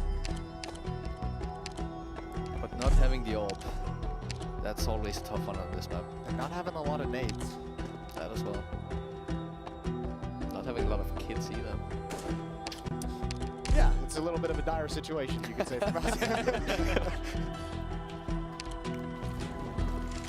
It all looked so good 3 rounds ago. They've got technically 4 players at this B bomb set with Frozen up in heaven, although with a little bit of nades and a little bit of attention and love given to bathrooms by Na'Vi, he's going to shift back just to, he's being kept honest essentially to help Torji. The old bait and switch and monster. Classic. Jimmy's got a Molotov. As soon as nades come over, he's going to drop that. He will while blind. Good cover from Zershin. Oh, the short player gets out, but also gets gunned down. Trade frag from Bit. Eman comes through with one as well off the smoke, but it's Bit's second kill. A player who we barely even had to talk about and couldn't positively when it came to Inferno. Suddenly, 2 critical kills to get this forced through. Monster Utility was holding back half of the split. Bit did it on his own. If you don't get given a kill here from Mouse, you almost have to call for the save. As we already mentioned, no kit, you have a smoke and a flash, and if no one from Na'Vi is going to give up an opportunity, that might have been it. Man, that dink right there, that's so welcoming. Frozen finishes off Emet. Bit's position, unbeknownst to Mouse, they're gonna have to clear it. Torji's got him flustered. Bit turns, keeps his head on a swivel. Remember, no kit. So these kills cause for concern, but not a determining factor in this round win. Na'Vi will end it. 1 standing and simple. An extra cost versus Na'Vi, but now it's economy busted for Mouse, and that strong start of this CT side has all but fizzled out. I think that's some inexperience showing right there that they actually go for this 2v3. Like, they were lucky to even get this close, in my opinion, and if it was the other way around and Mouse had a lot of money and Na'Vi were struggling, I could understand that they wanted to make it expensive, but they still had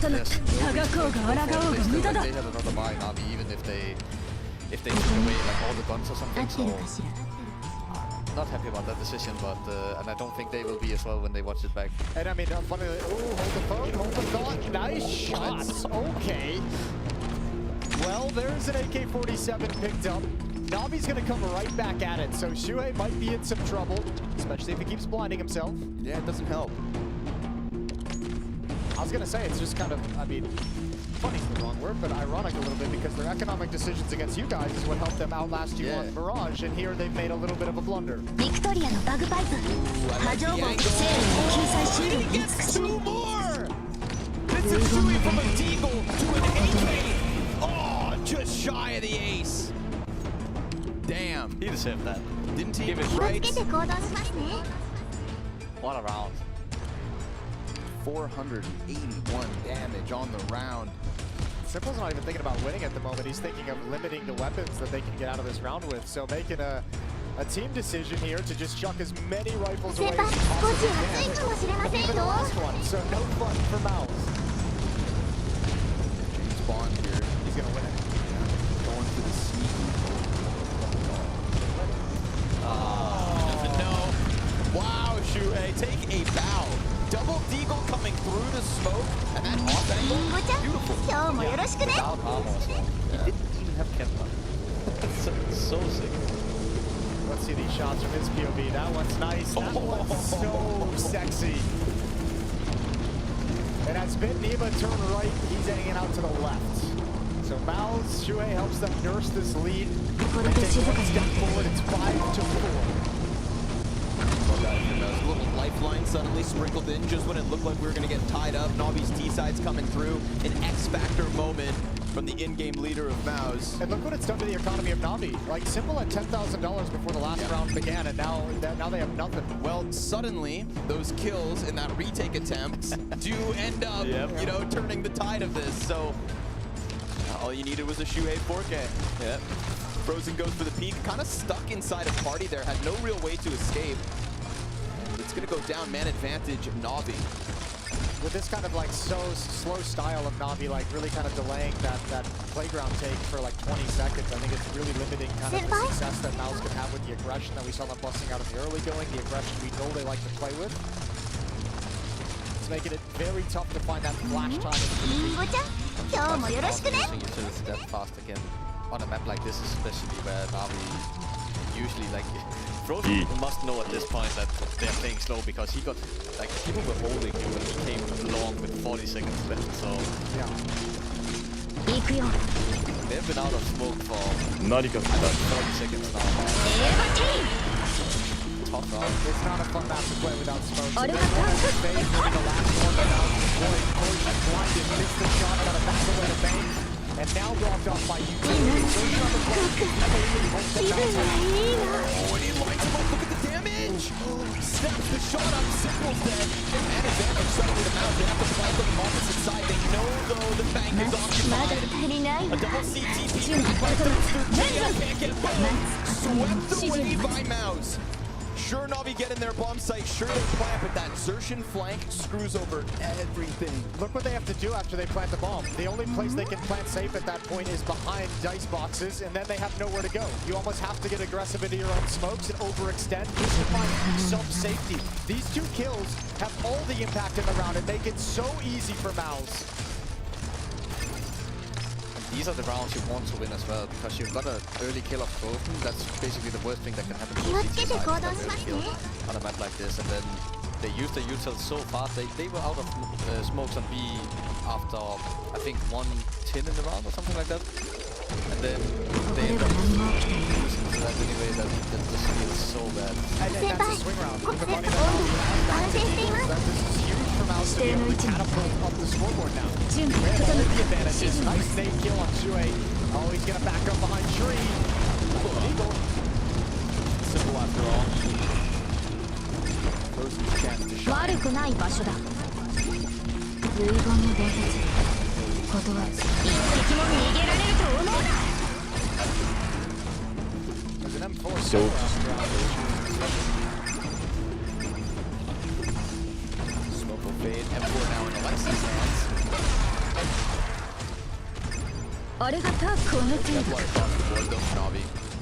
何を受け付ければ Back Frozen.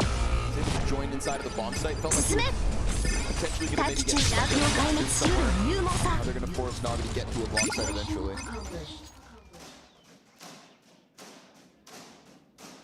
That mid-round aggression that we saw 爆発や from 歓 Long 声の so many 伴わない times 戦闘に is は not coming anymore. And なかなか Navi's 慣れない waiting for it every round, but it's not there anymore. So it's kind 仕事 of の後の forcing 一杯は Navi to 遠慮 actually した show that they can break through the sides, which last round and also this round is going to be really tough, especially with no nades. It's also chewing a lot of time off the clock as Navi waits patiently for it. Yep. Down to 20 seconds. They'll have that smoke incendiary and M4 on Alexi. Look at the old college try. Frozen's just gonna barrel stuff the long peak. Xertion, well, he may fall, but 7 seconds. Bomb needs to get picked up. Frozen playing in the smoke's gonna make sure this site never crumbles. 2 alive, so not all bad considering Navi's purchase at the start of the round, but just not able to get into the site itself. Crucial that he saved the orb as well. Yeah. That's really good damage done by Navi, even in a loss. They take their first time out down by 3. Talk things over for this next round. Vid will have an AK-47. Alexi's gonna have to drop down to a weaker weapon. But Navi gonna continue fighting back. And this, I don't know, this is a little bit stunning to me watching from the outside. That round from Shuhei changed everything, changed the entire trajectory of this first half. Yeah, basically if Navi wins that round, as they should have, everything else from that point would have been a bonus for their T side, right? Yeah. And now all of a sudden, it can be an 11-4 half easily. Yeah, I mean, it feels like that should have been a 6-4, 7-4 scoreline in the favor of Navi at the very least.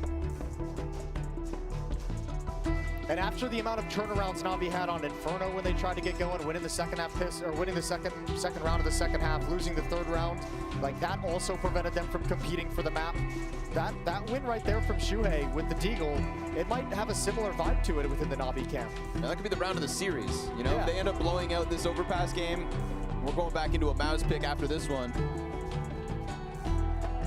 Feels good moment. It felt like with 4 rounds straight, Navi like had a grip. It looked like they were like establishing dominance. They looked like the stronger team, looked like the cleaner team. All our questions about overpass, they looked like they were answering those and getting over it. And now it's just gone the other direction entirely. Yeah, it's a very streaky game due to the economy, right? Like, there's been so many close rounds, and if you win that key round, then you all of a sudden you just get like 2 rounds for free after that as well. Yeah, so. it's like a 2-for-1 or a 3-for-1 round. Oh, B-Rush, baby. All right, why not? Jimpat gonna topple the first front runner. Alexi B's managed to get through. JL shooting at the back of Torzi, who manages to survive. Kills Alexi in the site. Now Bomb stuck outside Monster. And the CT support's coming down with Con. Door blown off the hinges. JL will pick up 1. No it ain't way. pretty from Frozen, but Xertion in the Bomb site sets up Shui. And with 2 kills on short, they're stuffed. I guess he thought the offer was gonna turn. Yeah, for sure. And it made sense from his perspective. Like, he's been running the whole way, made a lot of noise for even shooting a few times before, and Toshi's just... He doesn't care. He doesn't care. Well, in his mind, it also makes sense because he's like, I know I got teammates coming down blue door. Yeah, not my problem. There's an M4 that's going to show up surely any moment. I think he also just accepted like his fate a bit, like, okay, I can get 1 kill and get out away with it, that's fine. So he just went for the 1 guy on B, and then if he gets killed in the back, he knows that there's a trade. But I understand what JL was doing, but it just looks so weird from the outside. Yeah. Now it's Navi struggling for money. Yeah, once again, back to just Eagles and Pistols. They've had 2 of these rounds in the past 3. They're just not even really able to contend. Mal's defense sharpened up, shored up with plenty of cash, and starting to get proactive on the map again.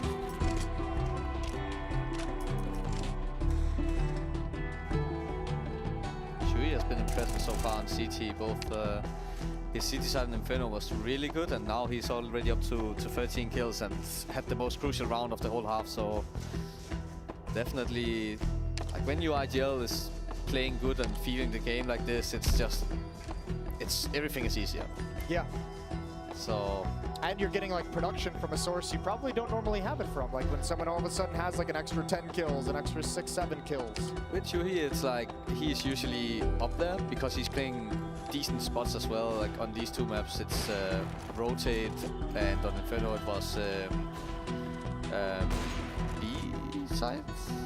No, wait, he was the A rotator. He's the A rotator as well, yeah. So he has these rotator roles where he can like be in the action. Talk about action. Yeah, right? Sliding through the smoke, they've actually managed to create quite the opening. 15 on the clock, but Xertion slides out from Dumpster. Simple's got the op at 9 health, which means Simple can and could very well do this. 6-5. He's got to grab that bomb, has to plant or fake it and hope the CT comes out, but it's Jimmy. Ice cold. No chance, Simple. Miscalculated. I think that flash took that extra like half second or a second and a half and just prevented him from even trying to force Jimmy out into the open. Well, 9-4. Na'Vi almost make that interesting with just Deagles. They take economy away, but this late in the half, that economy matters less and less. And yeah, you can see he knows it. Knife out, just starts sprinting away. Op recovered by Simple at the very least is going to help. He can drop an AK over to a teammate. Jimmy comes into this series with something like an 80% win rate in 1 versus 1s. What the hell? Yeah, 7 out of 8. This one not his most difficult, but hey, add it to the list. It all counts on the stats. Add it to the list. Yep. I can say he won a 1v1 against Simple as well. Yeah. Easy. And it wasn't even close. No. That was gunning for the double digits. Need we remind you, there was a time where we all sat here thinking Na'Vi had 7 guaranteed, but then Shuhei sprinkles a little magic into the mix, as if this run in Malta wasn't magical enough. From the first round of playoffs to the grand finals to a commanding CT half. Frozen scours the front of bathrooms, but it's a very stringy Na'Vi at the moment, just kind of walking around. Applying a little utility pressure down on the B site with that smoke deep from T-spawn. There's the response. It's a walk up outside bathrooms. Emet should have, I think, seen a glimpse of that. Oh, they're about to find out. Bit's a bit cautious. Shuhei's gonna creep into him, but do they think about the second? Frozen catching him off. Nice trade frag from Bit. A very critical second headshot and a very rapid follow through up into the A site. Zershan's gonna try to fly out through the smoke, and sure enough, catches Emet. He is stuck on an island with fire in front of him, and he brings down Simple. How? Missed shot out of Torzy, ambitious with the wall bang.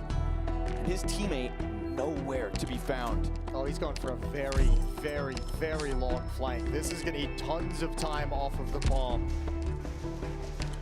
He's also the kit carrier, Jim Pat, so he's going to be essential to this retake clutch if they throw it at him. A 2 versus 2, bomb beyond the halfway point, and Na'Vi just sitting back, uncontested this entire time until now. Torzy hits the op shot, and Bit, who's already been critical in this one, needed another double. But Torzy's got the cover, Maus have got the clutch, and a 10th to the scoreboard. I think Alexi heard the footsteps at long, which is why he just tried to bail out of the bomb site. And Torzy's just ready for it the whole way. What a clutch. Another frustrating round for Na'Vi Yeah. to lose as well. They got the 2-for-1 on the mid-round push again from Maus, and they punish it again. This time it was actually even better from Na'Vi, because they kind of forced that error. They threw the smoke you talked about on B, and then that made them push into blue, but then they just can't finish out the round. It's like, it must be so frustrating. Even when you watch it back, it's like, okay, we might have played the after plan wrong, but we get into good situations and we just can't close it out. That's the worst. That second kill on a Simple from Zershan. He found like the one pocket that wasn't on fire behind Truck. Gets it just before the nade lands. That's a critical kill to have as well. That's the thing with Zershan. Sometimes he just doesn't give a damn. Yeah. Right? He'll offer up half his health if it means one chance at bringing somebody with him. Fearless Counter-Strike player. Sitting pretty at 12 and 7. But dead. All right. Gets it down that time. Yeah, 6th sense from Bit. Calls out the short position. That's going to unleash Torzy.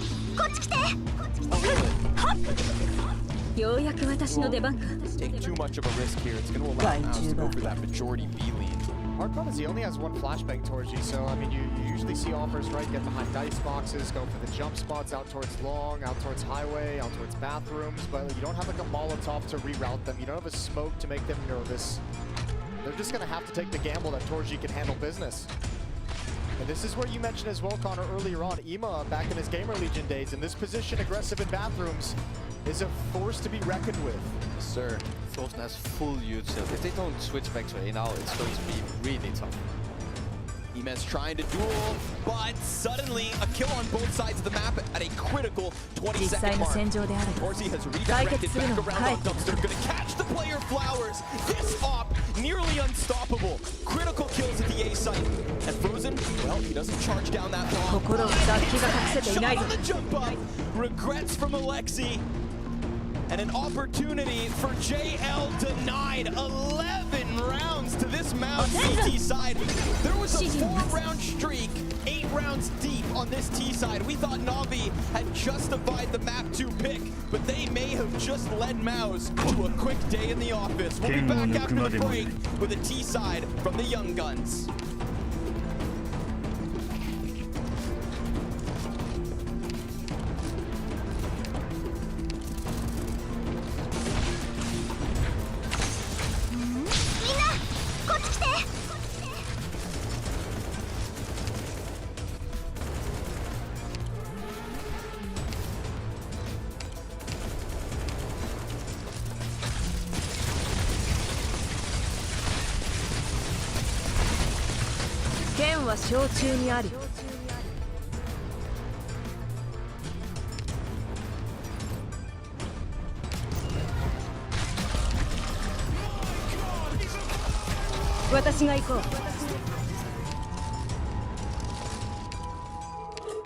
私が来たんだから慌てんな。高こうが抗おうが無駄だ。ようやく私の出番。進め。ドクター、こっち向きやがれ。行くよ。私にさっき敵も逃げられると思うな。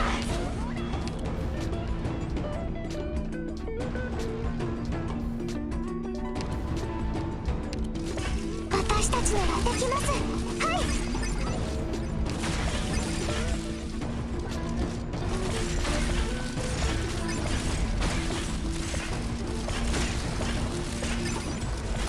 ご指示を。邪悪を壊滅しうるは勇猛さ。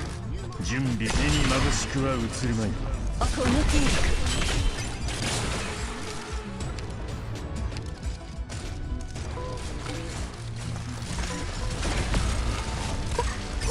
ドクター、大物は私に取っといてくれよ。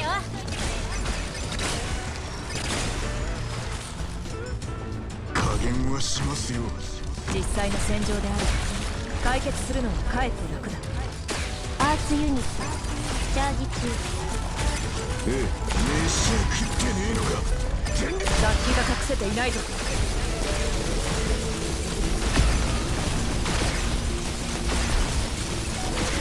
心は自由に飛ぶ。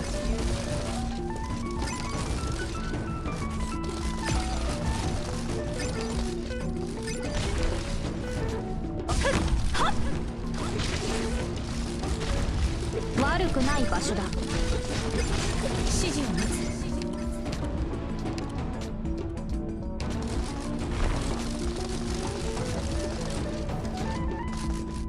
私に指図するかもな。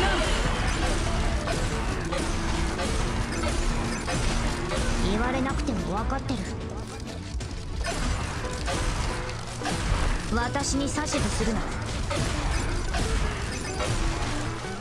ええ、ここにいます。ああ、目に眩しくは映るまい。高こうが抗おうが無駄だ。ようやく私の出番。ドクター、ここっていい？次は誰だ？ドクター、大物は私にと。準備はできてる。害虫が。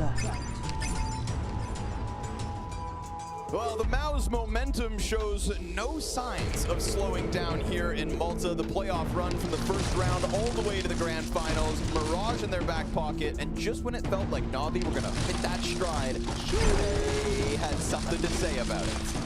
So, 4 rounds to begin the CT half here for Na'Vi on their first map pick. Mirage waits in the wings.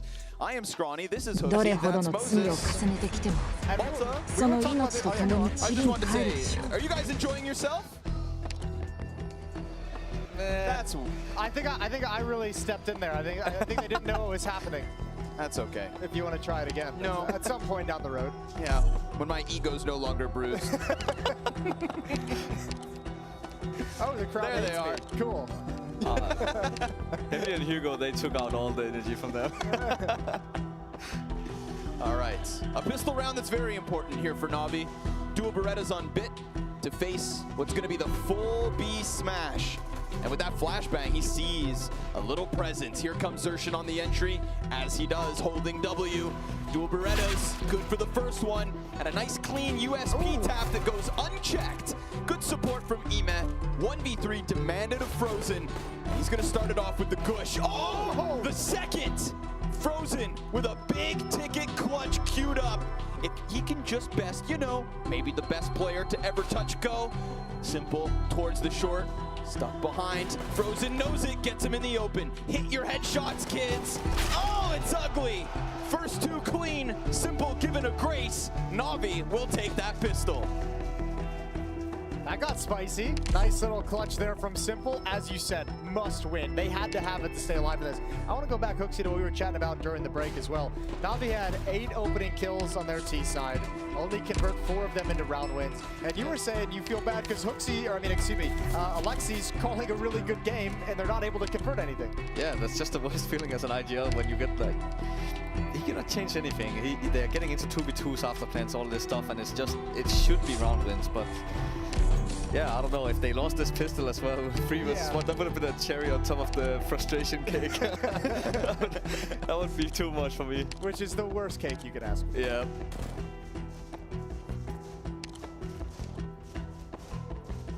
But they're very even on the scoreboard on Na'Vi. It's like literally 2 kills between top and bottom. Evenly quiet, unfortunately. Yeah. You know?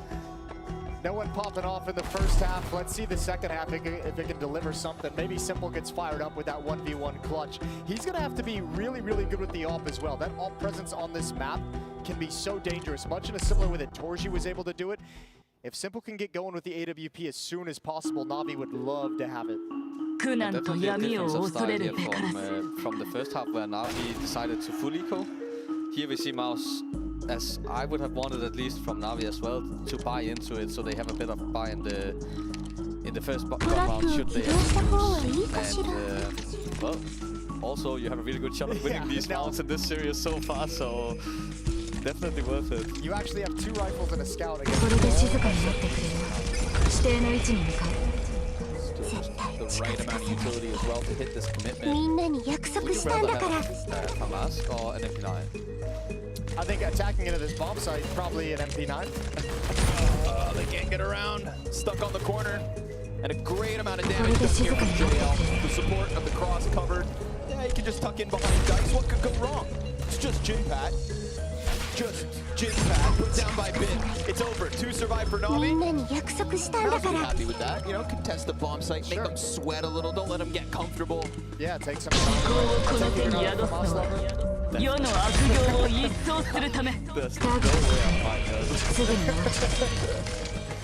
I just don't think it's superior in any way, not even long range anymore. I don't know what happened. Yeah, I don't know what happened to it. Okay. But if I'm going to double JKS, I'll buy it every time. He's so good at this weapon. I don't know how. Every team has to have like one player who's like a specialist with the Philosopher or Galil, just for economy purposes. Okay, Simple. Hello. Poor guy sitting in spawn having a powwow. And, well, it's a death. 50. We were wondering what Simple was saying at halftime when we saw him pop up on the screen. Maybe he was just saying, you know what, you guys do whatever you want, I'm just gonna... Last game I tried the shotguns, didn't work out too well. Now I'll try this. Jeez. Try the hyper aggression. You'll see with a P90 first gun round.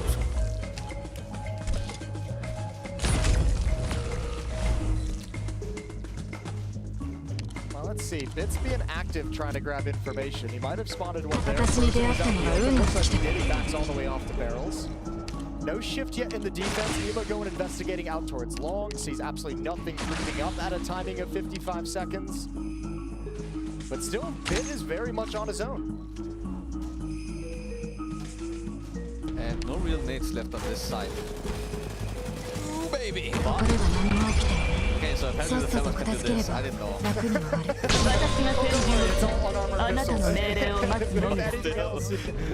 I'm impressed he could hold it down like that with the spray. He's gonna take it into the gun rounds. We're about to see more from Moss Magic. Follow it through. Simple, not a care in the world this round. I mean, I would imagine, like, on some level, he's thinking, let me build up some money with this SMG. Of course. For the op. He gets it anyways. It's dropped over to him. He's got 2,500 in the bank. So, look, we've said this before. Navi's in a decent spot. They've won the first 3 rounds of this half. They have weapons. They have rifles. A little bit diminished here, but more than anything, they have money built up to sustain a loss if it comes. So where's the heartbreak going to come this time? It will be there somewhere, that's for sure. It's always lurking in the shadows. A Jimpat one tap away. Navi's misery returns. Gonna go for the boost. Oh no, mating close wall. Nothing, nobody home. Already. But MP9 in front of the monster tunnel. Good trade frag, and JL controls from Pillar. Zershin's gonna put out the fire so that he can follow through with this, but right into the scope of Simple. Makes the hold all too easy. Follow up as well through Shui's attempt through smoke. I mean, felt like that one had already fizzled out and he was a little stubborn. Yeah. It feels like the strength of that hit in that round is the punchy nature of coming through Monster, right? Because you do the double nades to clear out the close wall, and then you're expecting to have some space to work with. But in that kind of a fast-paced, punchy hit, you miss the detail of having the heaven smoke, of having all the perfect flashbangs as well. You're really trying to get all the attention absorbed towards Monster so Sandbags players can come up.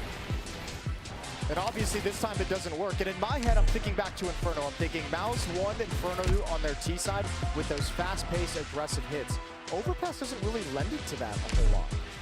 No, and also, okay, I'm a bit rusty on this map, I'll be honest. Sure. I haven't played it for like a year. For a while. But for me, it doesn't make a lot of sense that you go for this force buy to have an AWP and full nades and everything, and then you just end up committing through a smoke monster after like, what, 30 seconds or something against MP9s. I feel like that's exactly what Na'Vi wants, which I don't know if there's some mind games behind it, or maybe it's like super meta right now to be 3 or 4 even on A in those rounds. And you could probably go surface level with it and just say, look, that might have been a bad call. Out of an otherwise well-called Inferno, we'll see how Overpass the rest of it fares, but could have just straight up been a bad call. But for now, it's early, of course, on the city side for Na'Vi, but they're doing a way better job of staying calm with their utility. They only used 2 smokes before that hit, and both were on Monster, which was where Mouse were putting pressure, so...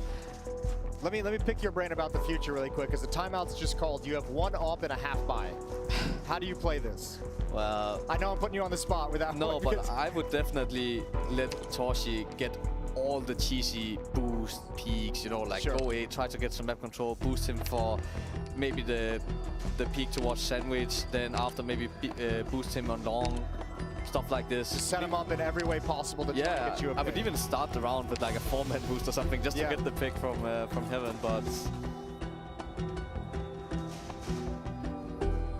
Let's see if he's pushing underground to get the jumping guy. That could be sick, actually. Ripping Alexi off the bomb site. Yeah, he's on his way. I feel like there's been a lot of jumping kills in this map, so I feel like I've seen like 3 or 4 of them already. Most in the first half, obviously. Trying to bait him into going again. Simple's on the prowl, upper bathrooms. Utility over the top, but you don't shy away from this. Chris is right there as well, and if he falls back, whoa, that was a chance. The AWP has revealed itself. But look at all the cover this AWP is giving them to scale. Nice stoppage of the smoke, and Simple can play around it. Quick little headbutt. Legal. Simple. Oh, stuck behind the dumpster. Shuhei down to 40. No scope desertion. Sit down, kid. Jimpat comes through with the D. They know they've got players stranded behind that smoke, so it feels like a matter of time to clear out Shui. But it's that AWP on Torsi that's still alive and kicking, and the fact Jimpat has got his hands on the AK. This would be such a round for Mouse to rip away, but Red inside of the smoke. Shuei's not going to be a part of this one. Jimpat looks away, unfortunately, and it falls onto the Hungarian AWPer. Torsi hoping somebody just peeks in, but too many missed shots. He won't even be able to escape. Hunted back by Simple, and Navi's CT side racking up rounds fast enough to call this a close game. That's 5 straight, folks. I feel like any other AWPer in the world would have been bailing, knife out, running down the stairs, getting away from that fight. Like, you know that's coming. You know if you reveal the AWP in that position and miss a shot, the Tech-9s are going to be chasing. And Simple is just so supremely confident in the no-scope. buys a shotgun, he plays it like a shotgun. He buys an AWP, plays it like a shotgun. Yeah, it was all there in the cards. We should have seen it coming a long time ago. Honestly, maybe that's one of the better ways to practice like no scoping and close range AWPing. Just get better with shotguns and play them the same way. It's just the simple training regime. We wanted the AWP influence in the second half, and we're getting it so far. Mao's still blanked on their T side. Joe with an upper angle. Simple here to work it. A lot of responsibility on Emed this round. Solo A play, no control for Na'Vi on that half of the map, so they'll press out into short instead. Not afraid of Mao's. Just happy to hold on to short control for now. When they shift over now to give Ema some support of Alexi B as JL gets into short, Simple's in position at the door as you mentioned. So at this timing with that kind of control, they feel a lot more confident shifting an extra player off of B. That's going to be a warning sign for Ema.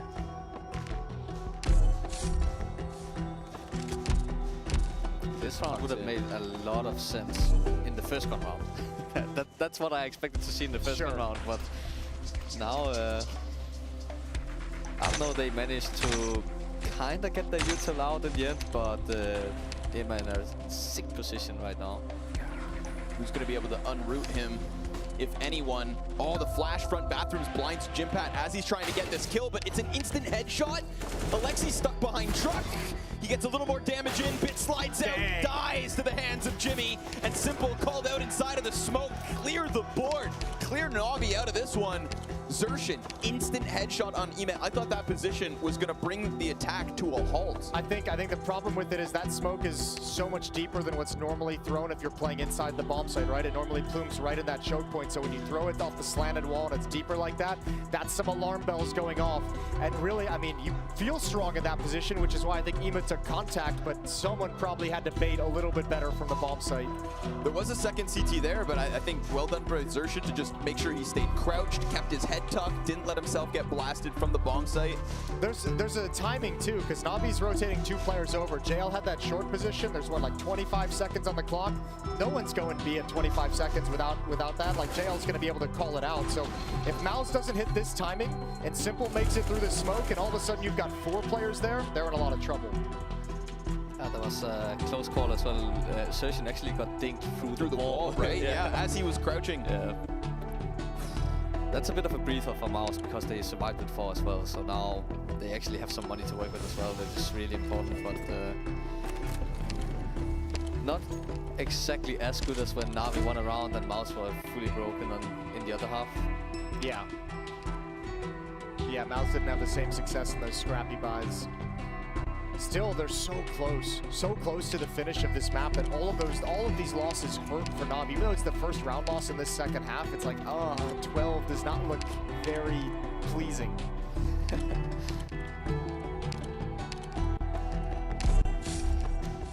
Surprised there's not being taken any risks for the A players at all in the map control. Like every corner they go past, it's like a smoke, a flash, a boost. Where like I think it slows down their game too much, and they might end up like sometimes just running and running through a lot of util and smokes like this. So well, you can see now with that kill, it helps alleviate the issue of flashing every single corner, right? You're like, okay, 5-on-4 Emo, we know he likes to be aggressive. Let's just start walking forward. But now you got Simple. Start skipping protocols now could be fatal. Simple slides around. All of Mao's ready to hit this bomb site, but Simple's in the middle of it all. Missed shots! Jimpat a second in this round. Alexi outwards, but hit by Zershin, and it is headshots upon headshots. Bits holding on. Trade frag out from JL. He's got 2 more in the sight. Stops the bomb. A swap over, no bullets. 5 in this gun, and he is just feeling squeezed with Frozen. Huge health advantage. 7 seconds, and Frozen just squeezes it out of him. Finally, JL has to make his swing, knowing that with 5 bullets, he needed to get him down. And instead it is Mao's, 1 alive for their 13th. You have to take a timeout here. think if you're Na'Vi, you need to talk over this money. You're 9-13, a couple players right on the edge. Do you want to force up here, or do you actually just kind of save and let them creep ever closer to a map victory? That miss from Simple still would have been tough to get a follow-up kill, but that miss is everything. Dude, that jump from Jimpad, right? We're talking about the smokes and flashes being for every corner, every which way. You could see it if you were to just step around the corner coming for the exec, but adding in a jump, the hop into bathrooms, perfectly puts who off? Simple of all people. You get Simple to miss a shot in bathrooms, and that site crumbles.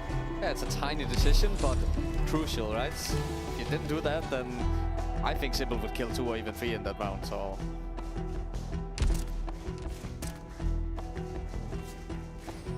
Simple trying to swing with the solo M4. He is armored. He was set up for the party play. Having his teammate run downwards towards Con. It's going to be Jimmy again. The bait dealt with easily, and the M4 just as swiftly dispatched of. Torzi's going to hold long. Everything's falling apart. And Na'Vi need Alexi. Well, he's just solid. Yeah. This Jimmy guy, huh? Yeah, it's pretty crazy. Nothing can scare this guy. He's just standing there.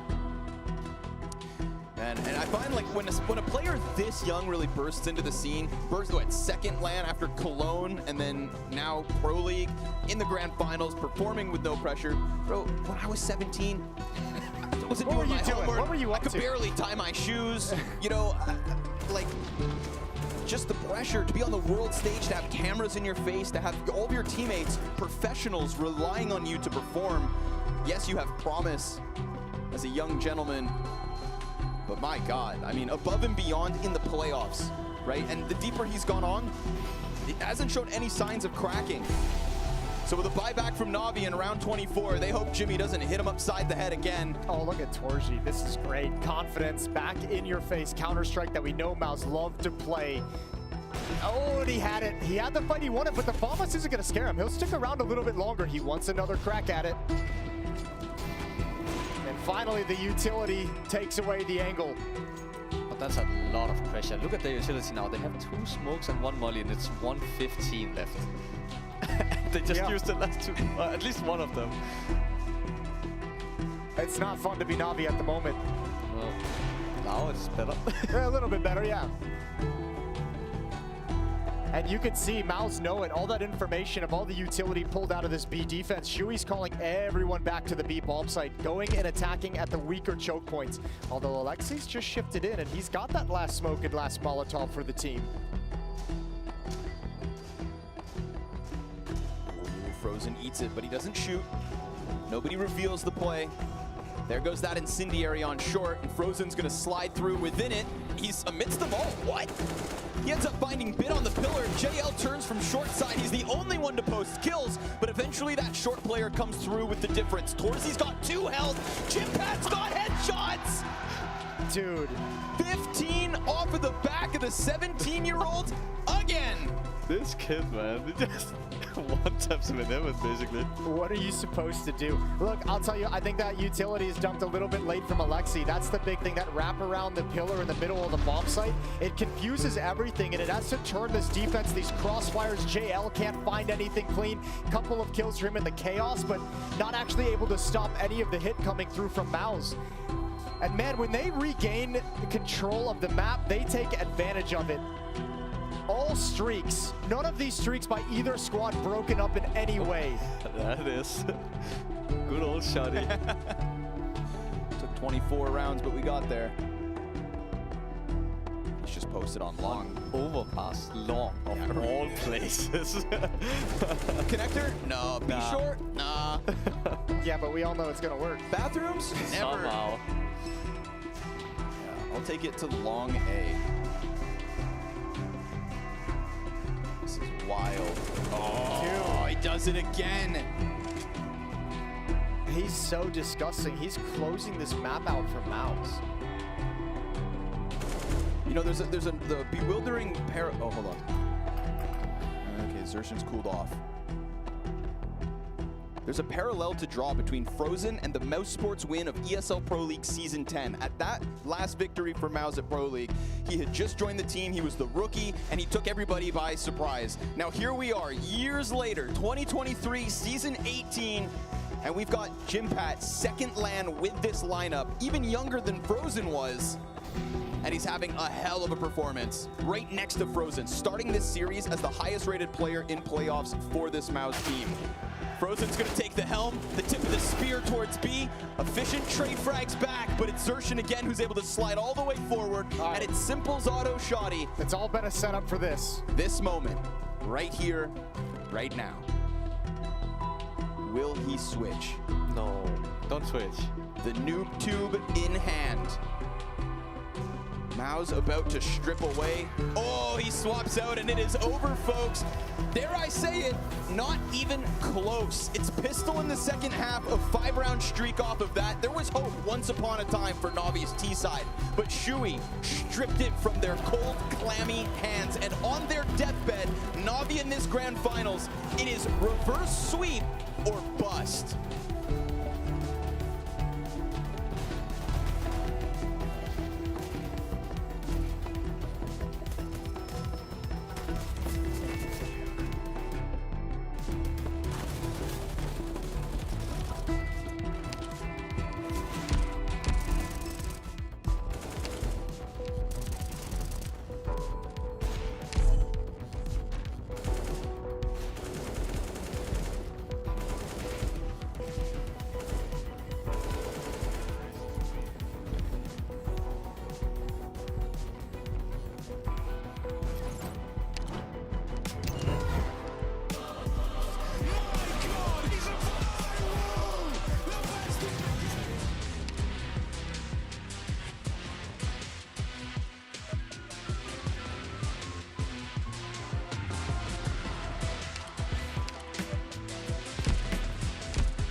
コース、エンジン、鮮血。多くの人間には想像もつかないことだ。りん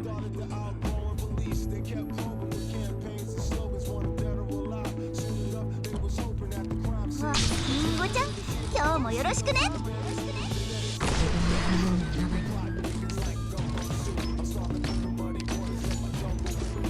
いい。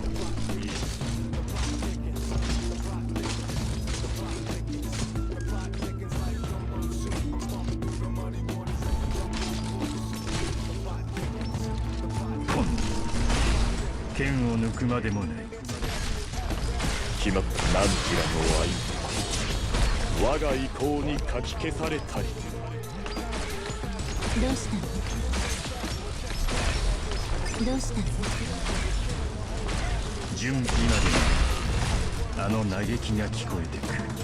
ここは私に任せろ。行くよ。りんごちゃん、今日もよろしくね。言われなくて一匹も逃げられると思うな。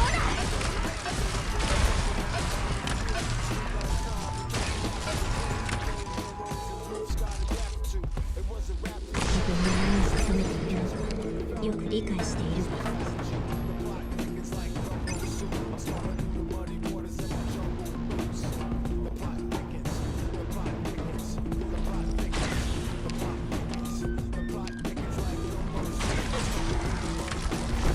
敵を死にそいつらを逃がすな。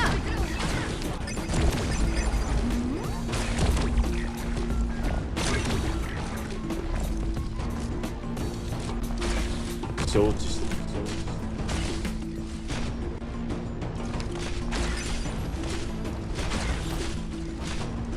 決まった。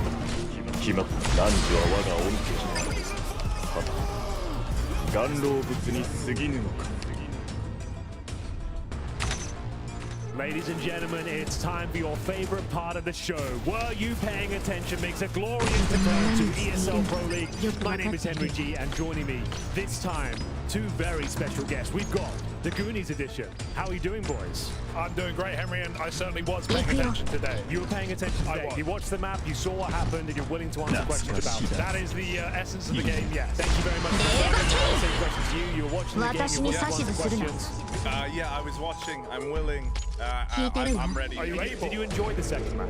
I did, and I've got to say, I feel like it's all coming together for Mouse right now. They're kind of looking lights out. They're playing with real bravado, with real confidence. See, you've got a bit of merch on. Yeah, you're actually looking pretty cool. Good. Yeah, it's quite a nice look for you. Yeah, I'd say Mouse have got everything going their way. They've got the tomatoes, they've got the lettuce. That's they've true. even got some cheese in there, maybe some applewood or something. You like cheeses, Henry? I actually do. Like a few cheeses I'm actually into. Kind of speaking of which, a creamy Moses O'Toole, getting my scorekeeper. Now, a new element, new dynamic coming into this edition. We have got a lifeline available. A lifeline? We have one chance each to ask an analyst to answer a question for you. So you call a friend, bring it in at any time. Okay. And you press the buzzer first. どうしたここって。 Are you ready for the hardcore quiz? Here we go. First question. Nice and easy. Who picked the map of Overpass? こちらチェック。 Correct. Jason, give him a point. 1-0. Thank you very much. Question 悪くない場所だ。 What was the first time? 何時らがこっちし V Mouse were 何 winning 人も語り継ぐことかなわ Hugo is killing. Okay. I pushed the button, but just a second. Were you paying attention? Yeah, I just get nervous with the button pushing. He's not very good at the buzzer, Henry. I've played a lot of games. Yeah. You may have the knowledge, The buzzer but the buzzer is the hard part. You just got to push it, Harry. You got to push it. Okay. Right, you guys are doing pretty well. Okay. Well, I am. He's not. It's time for a bit of a curveball here. Okay. How many kills did Torji have by the end of round number 3? He had 6 kills. By the end of round 3. End of round 3? Yeah. I'm going to guess he had 8 kills. No.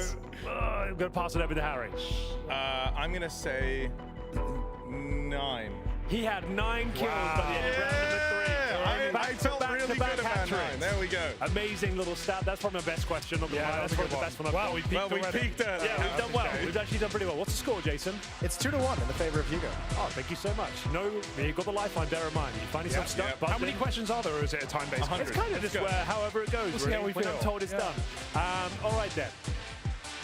Which round did Na'Vi post their first round itself? I'm going to go with round number 5, Henry. Yo, he's got it right again, Jason. He killed it. He This is is absolutely destroying this one. Harry, you've got to step up. Well, yeah, it's 3. It's still kind of ruining the show right now. It's early days, man. It's not very competitive, not very This could entertaining. go on indefinitely, so True, let's kind of bear that in mind. This one's for you, okay? Okay. What is the average age of Mouse? Hugo Byron. 20. Yes, give him another point. On the dot. So enraged. Harry. Buzzer. Can you just press it? Yeah, Make does sure it it's work? working. Yeah, it's a It's good working, working yeah, buzzer. it's Unfortunately working. for you, it's a very good buzzer. Okay. Okay. After a very strong 4-0 start, what was the scoreline when Mouse called their first tactical timeout? Hugo Byron. The scoreline was 6-1. No, correct. Pass it over. I have no idea. Their first tag timeout. Okay, I'm going to phone a friend on this one. Which analyst would you like to choose? I'm going to go Yanko. I trust All right, Yanko. please, production, can we raise the microphone of Yanko, please? Yanko, I'm going to read the question one more time. Oh, no. After a strong 4-0 start, what was the scoreline when Mouse called for their first tactical timeouts? It's a Mouse, I want to say... I wanted to say 4-2, but they were equal on after that round. Right. So Do you want to call a friend? 4-1. No, Can I 4-2. steal? I can't steal confirm. again? I'm just saying you can take that as advice. You can. Okay. I think I'll just take that as advice. Okay, all right. What's your official answer? I'm going to say it was 4-3. Yes, indeed! Yanko was right. The advice helped. Right. The fact that they were eco. That's Exactly. why I pieced that together. That was Let's exactly go. how I wanted that to go down. Oh, thank Very you, exciting Yanko. stuff. I knew we had it between Right. the two of us. Bit more generic Absolutely. now. Kind of rapid fire question. Okay. What are the 3 remaining maps? Bonus points if you get them in the right order.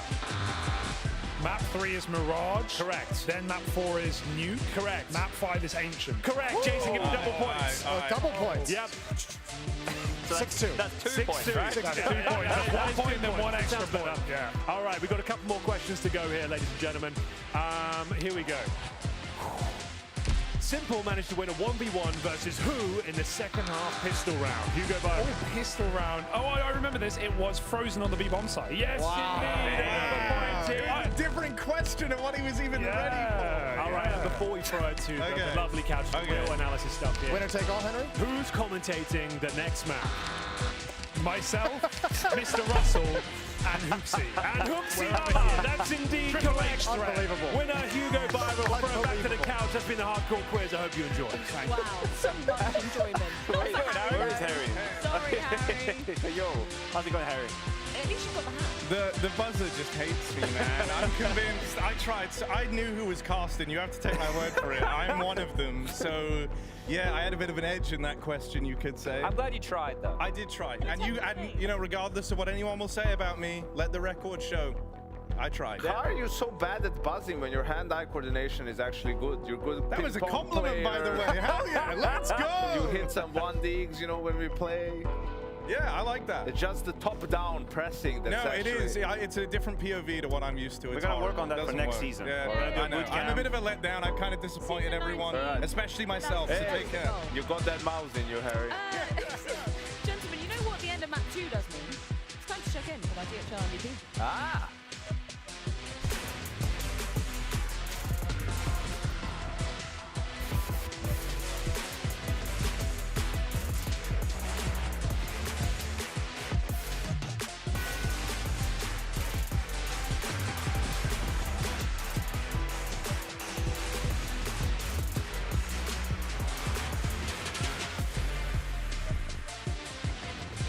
Now you know me. I'm not going to ask you to spend your hard-earned Twitch channel points on just anything. No, I'm asking you to spend them on our Grand Finals DHL MVP. We have 5 options for you guys at home to be choosing from, and the winner will be crowned at the end of this best of 5 series. First up, we've got Shuhei, big in the aim and big in the brain. Then we've got Exertion, who he's been looking red hot, and I'm excited for him on Mirage as well, Matthew. Yeah, absolutely. A can opener, a very explosive player. Has had quite a lot of success so far in this grand final, and he is definitely going to be one to keep an eye on Mirage. But that's also the case for our third. Jimmy Jab.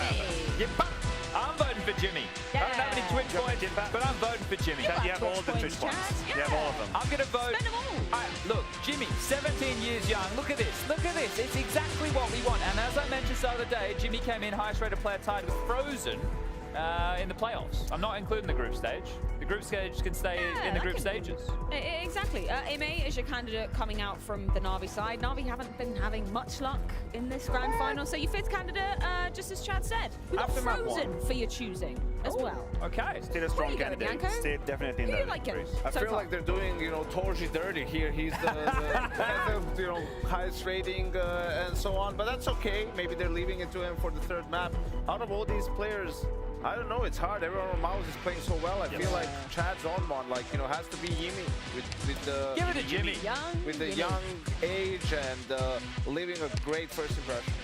Excellent stuff. 3rd map, Mirage, pick a mouse. Look at how nonchalant Frozen is. Look at him. I can't see him. He's right here, but this is right there where my thumb is. Here's Jimmy. They just what? He was. Yeah. That's you. That's me. It is indeed. And it is Mirage next. Yep. On Mirage. Thoughts. Mouse starting on the T side, very arguably a huge win streak, even in this event. 5 or 6? 5 in a row, I would say 5 out of 6. Very strong candidates they've taken on it. We talk about exertion, we talk about rhythm, we talk about pace. I can already warn the viewers at home it's going to go fast. Maybe just time how long it takes Exertion to get the short from middle. Because there are rounds where 132, he's already in there, he's in that room, he's in connector, he's jumping in window. It happens many times. The last few series we've seen it. I think it's an X factor, it's a determinant factor here. I'm looking forward to hearing Hooksy's thoughts on this game as they play, because I feel G2 had a good game plan for their CT side against Mouse, but they, you know, misplayed the economy a little bit. I think Hans, for example, didn't really approach it as well yesterday, and that came back to bite them. So yeah, I think you need to sort of pick your poison. Sometimes you're going to fight for mid, but you have to do it with numbers, or you're going to leave it and play for the extremities and try to apply pressure there. And funnily enough, I expect more mastery from Na'Vi in the late round situations, the post-plan, the clutches, right? I know they picked overpass. I know there was a bit of a punish into it. Mouse hadn't really played the map too much, but so many of these rounds in the first half come at the hand of retakes, clutch situations, 4v5, 2v2, 3v3, and you can see that in Na'Vi, there aren't really set protocols, like set positions. We know how we're going to play that post plan. We have these strong angles. They didn't have that on overpass, so even though we're going into Mouse pick here, I expect them to handle these situations much better. The experience confidence should come through. The question is how much frustration has crept into the Na'Vi camp, right? How much composure will they have for some of those late round situations? And we know how quickly they can go wrong. And we know a tradition as well, Chad. When you're looking at best of 5 grand finals gone by, pretty hard to flip them on the head if you lose the first 2 Where's the striker tweet when we need it? I'm sure if we head out to the top bit right now, it'll be there for everybody to see. Look, for Na'Vi, I agree with the tilt factor. That Shui round where he had the Deagle. After that, Na'Vi did not win another round on their T-half. So if a tilt round comes in early again here on Mirage, I think they're cooked. You smelling a 3-0? It is a very strong possibility. Yes, it does feel like a 3-0 might be around the corner here in Malta. Should we see how it goes down? I guess we have to. Let's do it. But I think we've got Trace with a little bit of an update just before we do dive into Mirage. Trace. Yo, y'all keep going right this way, Mouse. This will be your team huddle over here. Na'Vi on that side. Obviously, this is what happens in between maps, right? So we come to what is a very critical map in this series. We're talking about where Mouse are exactly where they want to be. Let's maybe I can hear some of what they're talking about, what they're saying over there.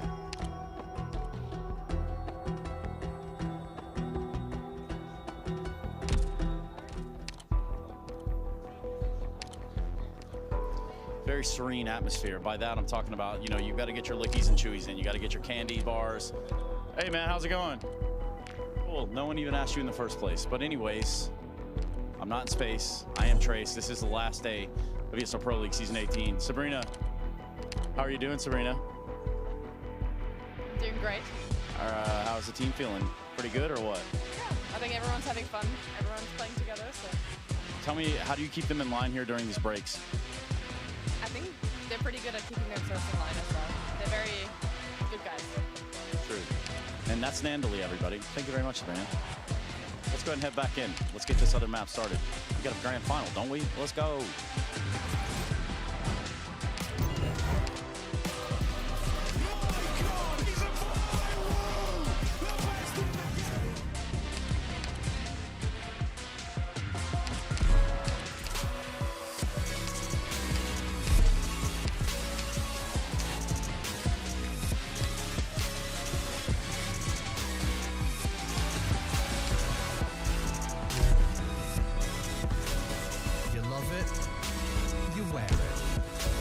What's your style? Get your merch at shop.eslgaming.com.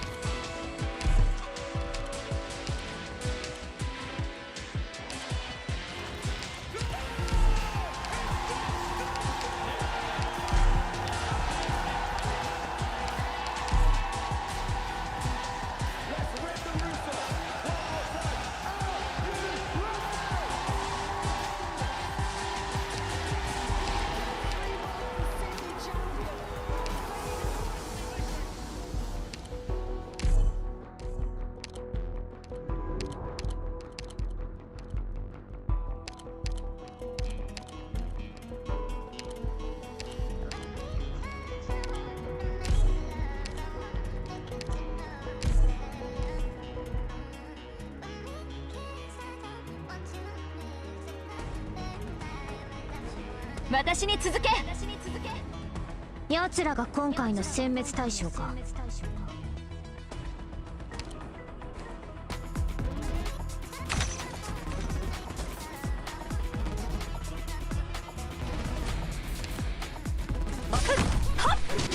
ようやく私の出番か。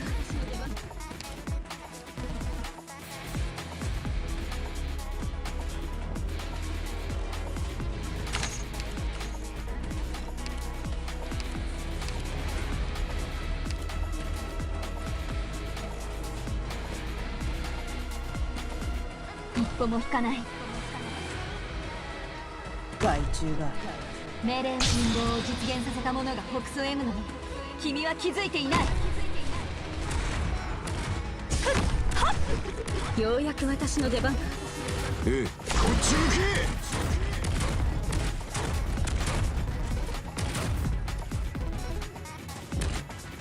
私が来たんだから慌てんな。ええ、ここにいます。どこに向かえばよろしいでしょう。悪くない場所だ。私が行こう。浄化しろ。私に指図で一匹も逃げられると思うな。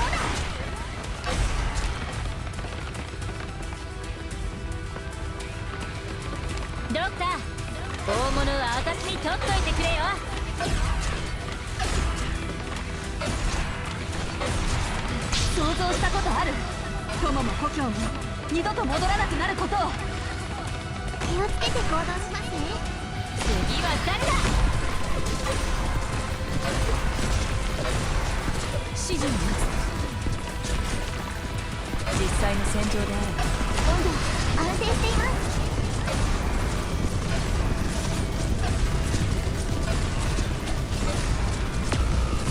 リラックスして、リラックス。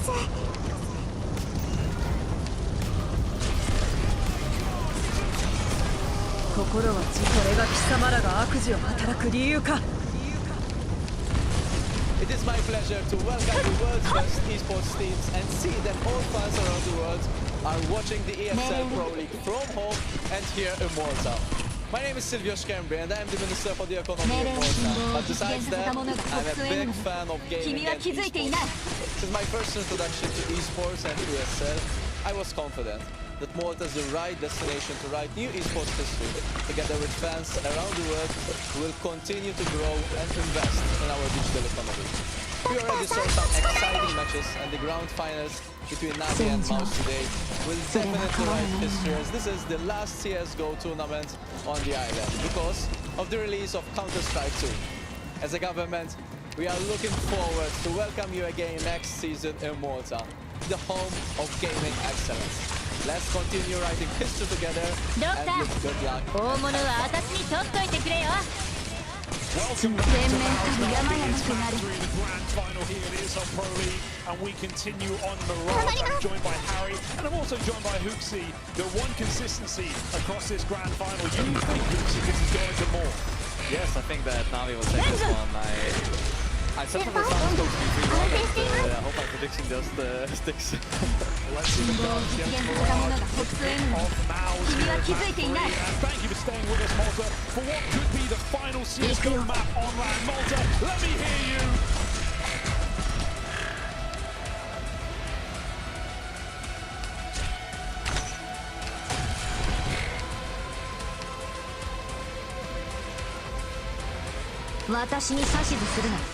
Alright then, let's get into it, shall we? Navi on the CT side to kickstart this one.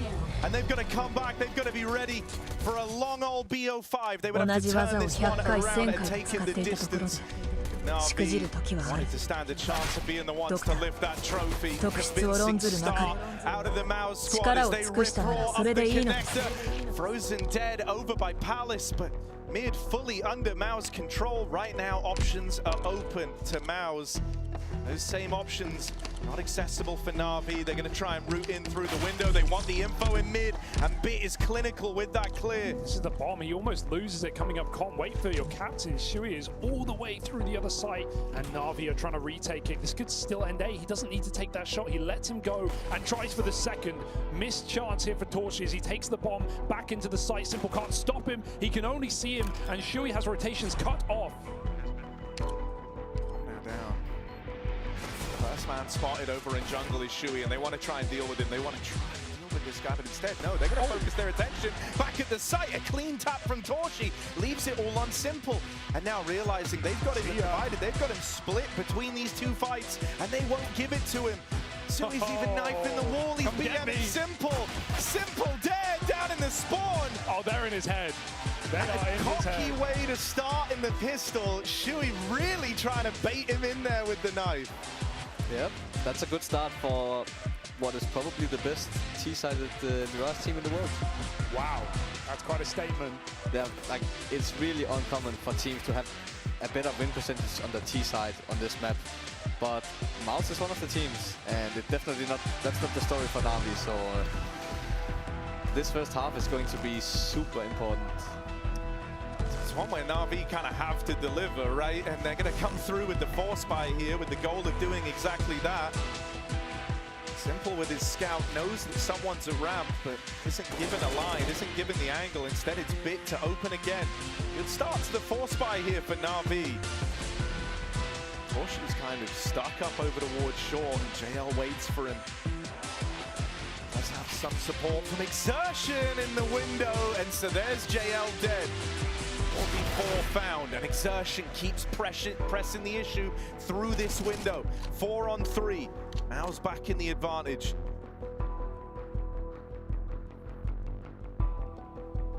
finally a good start for Bit in the fragging department. He's been like 0-6 on Inferno, and I think he was 0-4 or 5 on Overpass, so maybe this is the map where he pops off. He played great in it the other day against Monty. He had a massive clutch in there as well. We're going to need every single player of Na'Vi in fighting form for this final, or it will be a shadow of the team we've seen throughout the playoffs so far. Didn't drop their first map until this very series. Now Na'Vi down 0-2, looking to pull the full reverse sweep. It won't be in this round. They don't need to give Simple the chance here. It's not a kit for Na'Vi, and the realization is setting in. That will guarantee it. Bit's going to save his Galil, and Maus go 2-0 up. Hooksy, you called them the best T-sided Mirage team. They got 7 rounds against you, despite Monacy playing an unbelievable first half in your Mirage match in the playoffs. What were your takeaways from that game? Well, I think that they're just really good, first of all, at doing these small fakes that creates space on the map elsewhere, and I think they just feel really comfortable, like everyone. They're like a young team, you know, they probably grinded Face It for half their life, and yeah, Mirage is where you play the most, so I think they just feel really comfortable, and this is one of the maps as well where Shiri feels really good, so yeah, I think that's the takeaway mostly. Yeah, talking of the grind of young players as well. I mean, you've got Monacy in your team coming from the same, you know, situation, the Academy League, coming from the old Na'Vi junior roster. Like, do you see that in this next generation of players, how willing and how committed they are to the game? Well, I think that there's always been this willingness to grind hard, even from like my generation as well. But it's just, you know, with these players, they are born with a mouse in their head, right, basically. Yeah. It's so sick. So, yeah. I also think like there's kind of more of the pressure to just be like a very complete player, like in a sense, to actually like get these chances to play on top organizations, right? Like you can't get by not knowing like util, for example. That just doesn't exist. There's going to be someone else who's willing to put that time in, put that grind in. Simple. Back at spawn, Maus have run down the A plane, and well, that should be pretty much this round over and done with. Frozen secures it with that double opener. The rest of Na'Vi was stacked over towards B, and so just tapped out, dealt with cleanly. I think Torshi's form is probably the most interesting part of this Maus team, other than, I guess, young Jimmy.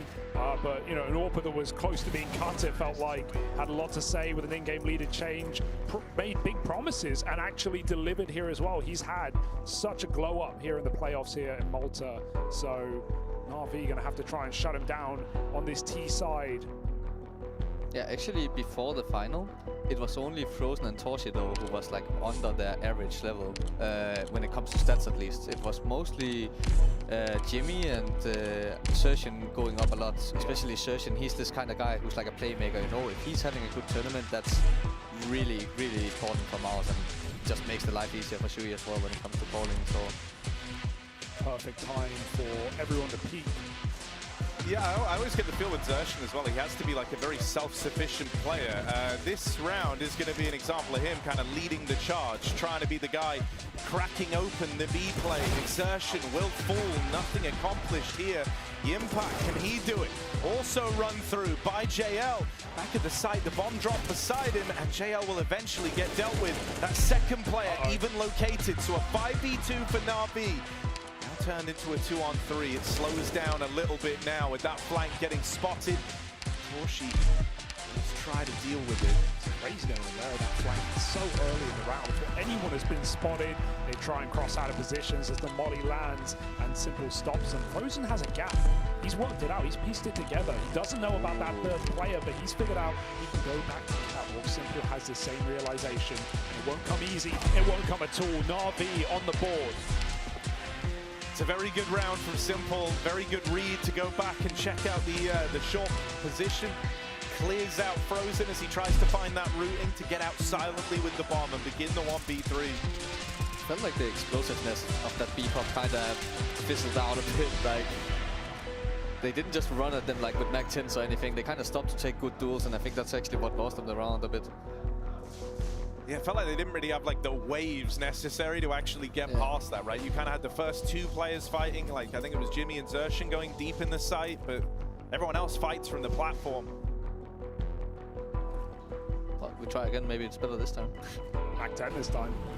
bit more pace in it. Oh, they smoked the molly. They're going for it. Lexi hears that. That's early warning. This B rush is coming. JL on a further position this time, and the MAC-10 gets shot in the back. So this is already off to a similar start. Mao's cordoned in the apartments, have nowhere to go. This could end up being a very similar feeling round unless someone from Mao's is willing to deal with Alexi, who's playing up close behind this smoke. Dropped that in earlier, gives himself almost a wall to play behind, and now is Simple here to lend a helping hand. JL swinging it wide from short. Na'Vi will lock Mao's down. Jimmy out on an island, but 1 on 3 here as he creeps forward. That orb's bearing down on him, out of ammo onto the Glock. Surely can't get this kill, and JL will lock him out of the 1v3. Simple's hitting at least, that's something.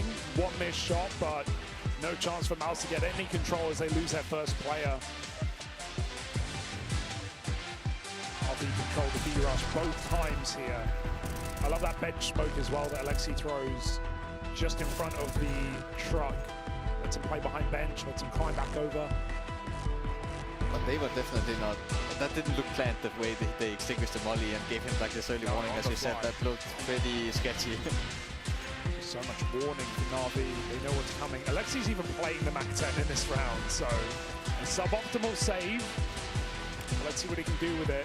Trying to farm these ecoing players. Simple starts off. Yeah, all right, though. This is more like it out of Na'Vi. Simple and Bit both find an opener. Exertion trying to, oh, Simple looked right at him. There you go. Second time's the charm for Simple.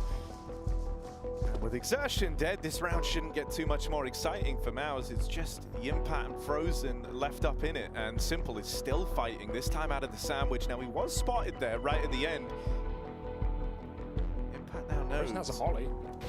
Gonna force the swing out of Simple. That's the AWP remove. This one could still get exciting. There's a second player having rotated in at the stairs, and Ema will help clean that up so the Deagles never get weirder than the 1 kill on Simple. And that's a tie game from Na'Vi. It's just better to see them start a little stronger, a little earlier, right? This should be a half where Simple should be able to put Na'Vi in his backpack. City side of Mirage. Na'Vi have started both previous maps on the T side. Once by choice on Inferno, and once with the danger of picking Overpass. That's why, you know, even the analysts have talked about the danger of picking this map, even in a BO5, and we saw what happened. Na'Vi got 11-4 down and had no gas left in the tank until it came to that second. I even dare to say they should have gotten away with it, because if it wasn't for this Shui 4K crazy round, they actually had a good T-side and they got into a lot of good situations. They just, for some reason, couldn't close it out, and I think that's going to be, honestly, the decider for this whole series, this Overpass pick. Would you say it was a requirement to win this series? I think it's definitely, it would have made their life easier for sure, but obviously they can come back now if they catch momentum, and I don't know how Mouse is going to react mentally, but yeah. I mean, you've been in these positions, 2-1 up in a grand final, losing third map, yet still 4-1-ing, 3-1-ing. Yeah. So 4-1. Played the fifth map yeah, for fun. They'd already done it. Able to keep your head in it in those situations, easier said than done. These players are young, these players are inexperienced in comparison to some of the guys on Na'Vi, the Alexis, the Simples. Over the top of stairs comes Ema. He's got a lot to do on this A attack. Flashed in for a ramp fight. Mao's bound back. 3 on 5. Not an easy spot.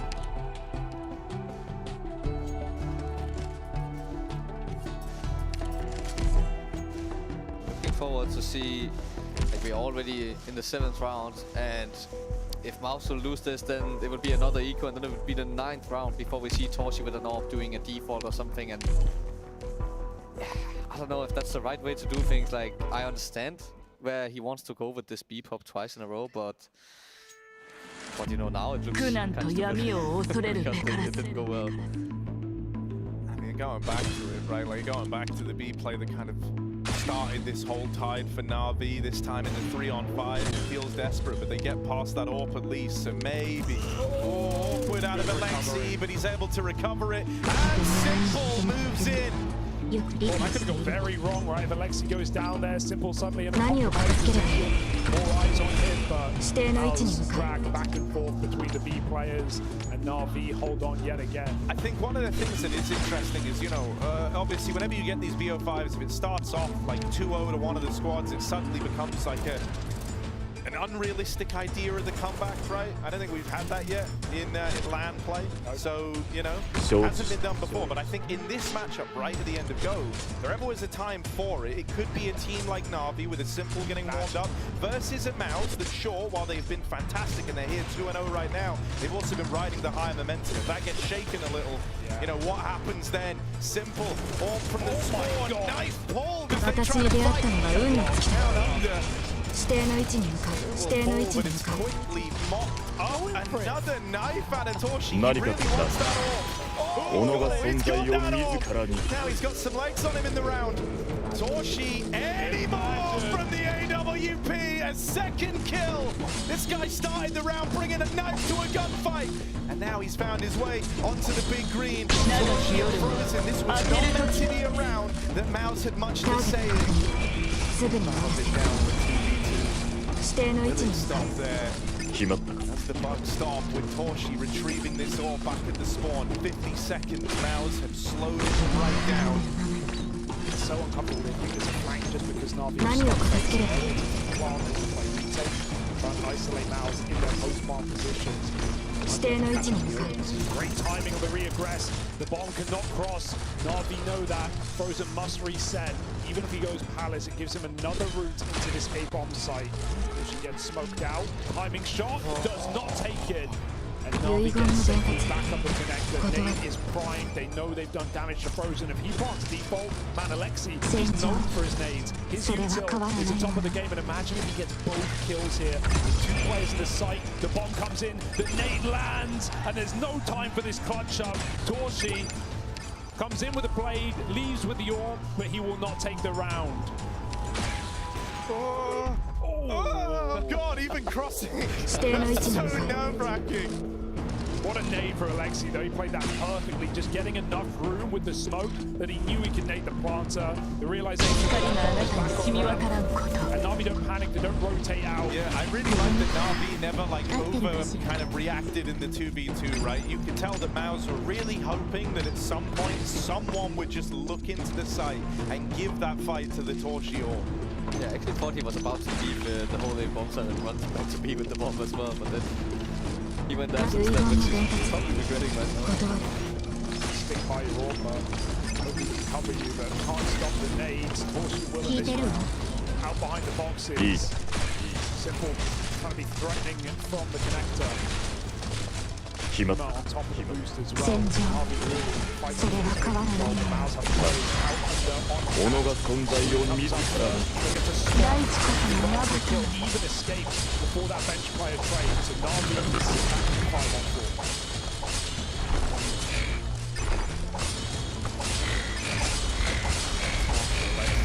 One player crossover, he's waiting to collect that kill. It will come to him, Torshi. Oh, double up on the short side. Torshi on this orb, hungry, but Simple locks him out. He is closed. And so now Yimpat and Frozen 2v3, bomb all the way back in the apartments. This one's got to slow down. As we've got to take the pace out of it, they get rewarded in the connector. 2v2. And this is the B player, so they now Simple will for sure think that B should be clear, but the A player is on B, so now it gets really confusing for him. And it was everything was because the bomb was in spawn. That's why he's there, which I don't know, it makes no sense if you look at it from Simple's perspective. So it makes sense why he left. Mouse completely pulled the wool over his eyes as a result. But his luck goes a long way. Simple, you started con. Moved to B, got a pick, got out again. Mouse will get the plant, and Simple runs through. He might burn! Oh dear! Oh no! Simple tried to make a heroic play there. Feeling the Ends up pressure. as the Jester, and now Bit 1v2. Is he still gonna try and pick this up? Succeed where Simple failed, but noise made out the window and swung from the bench. Mouse will convert on the 2v2 with a couple of missteps from Na'Vi on the way to lend a helping hand. What do you make of that? That feels bad. Dying to a molly and then after you miss the jump and basically die because of that as well, that definitely takes the wind out of your sails a bit. But they are in a good spot still. They have exactly enough for a full buy with orb and everything, so even though the anti-eco before got expensive, they just built so much money from before that.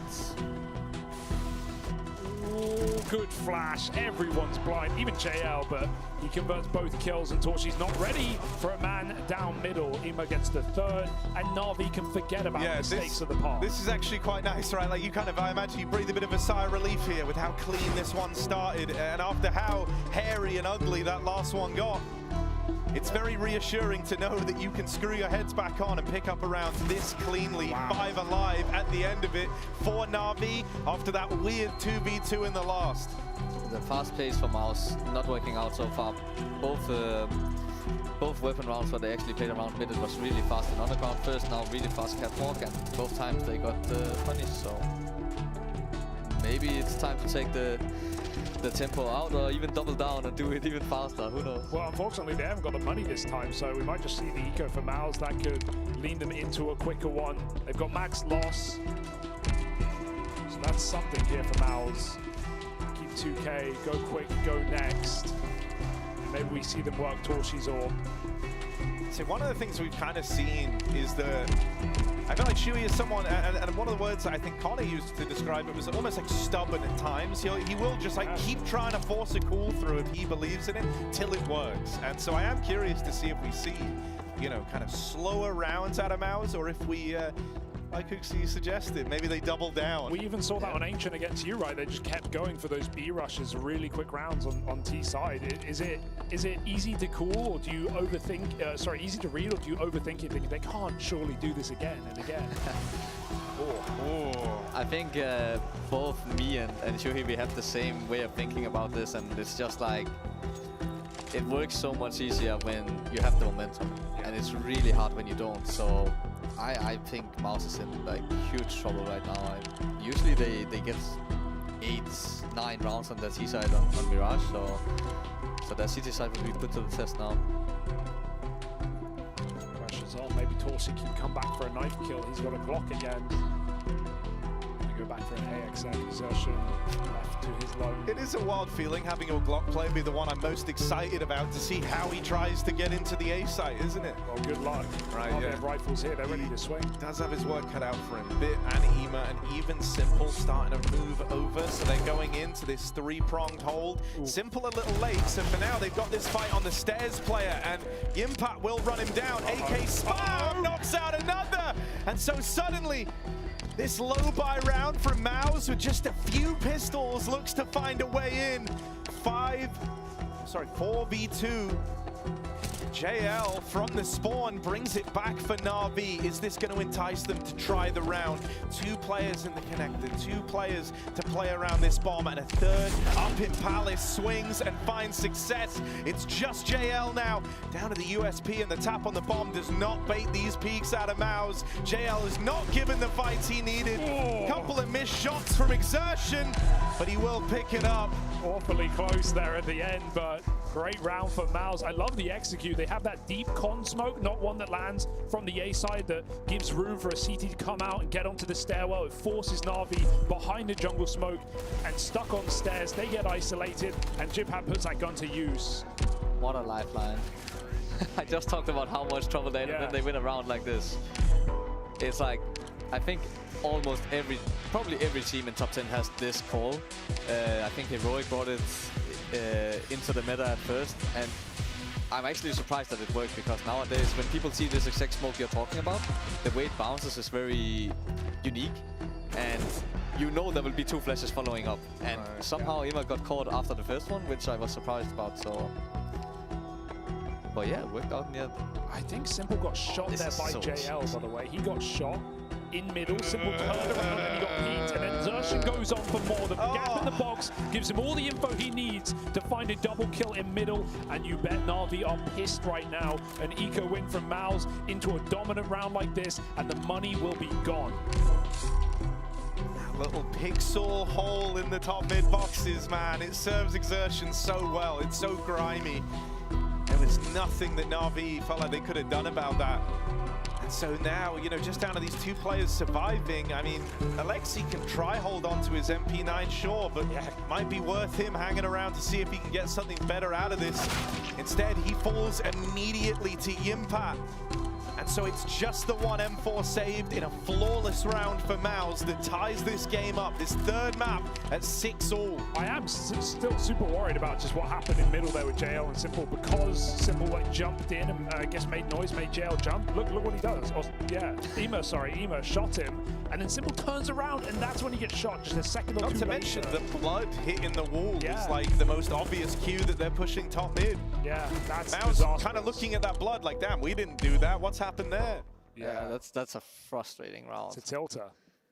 There's something to be said about like these few rounds over the last like 4 rounds. The ones that Na'Vi have lost have all felt quite rough. Like they lose to the Tech 9 push in the round prior to last. That one there, you have the weirdness in mid, and then the previous victory for Mouse was that 2v2 that I've been trying to forget about. Yep. So you know, you got to say there's something about how Mouse are grinding into this, and how the rounds for Na'Vi all feel like they've had some weird caveat to go alongside it. Those 8-9 round halves on the T side. Arts unit off the wall. チャージ中 Miles with what should be a 科学王が抗うが無駄だ。指示を待つ。 on the stairs, and even he is going to get caught. He's been spotted. He doesn't know. He's walking into his death, and Barking comes through. The Zeus ain't that rangy, bud. This is not going to happen for Na'Vi. Not in a million years. Miles ready to split this side. JL does get a backstab. They line up. これが貴様らが悪事を働く理由か。 Oh, more damage done. This is getting way too close. Bombs at bottom con, and right now the AWP is low in middle. It still should be a fine round for Mouse. Frozen's trying to reel it back in here and now. A little bit of damage, weapon retrieved, but dropped in the connector, and now Ema finished off. Frozen regains control over the USPs. I'm just repeating there, your heart's racing. Damn, all right. I told you, I mean, one more shot from death is jumped off by window. That was not a reassuring round, but not many have been in this match. Bloody and bruised, Mouse will come out with a 7-round T-side.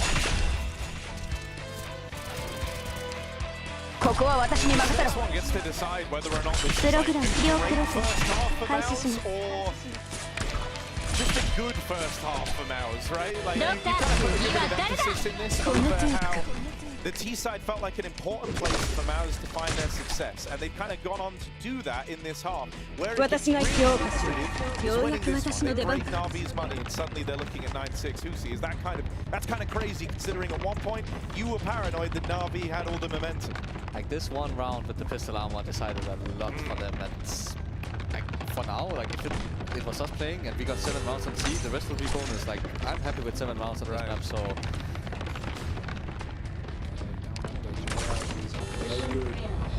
Ema spots that surely, so JL should be ready. He's not. Zershi just gets a free kill, a necessary trade, caught jumping out of position, and Na'Vi will equalize for now.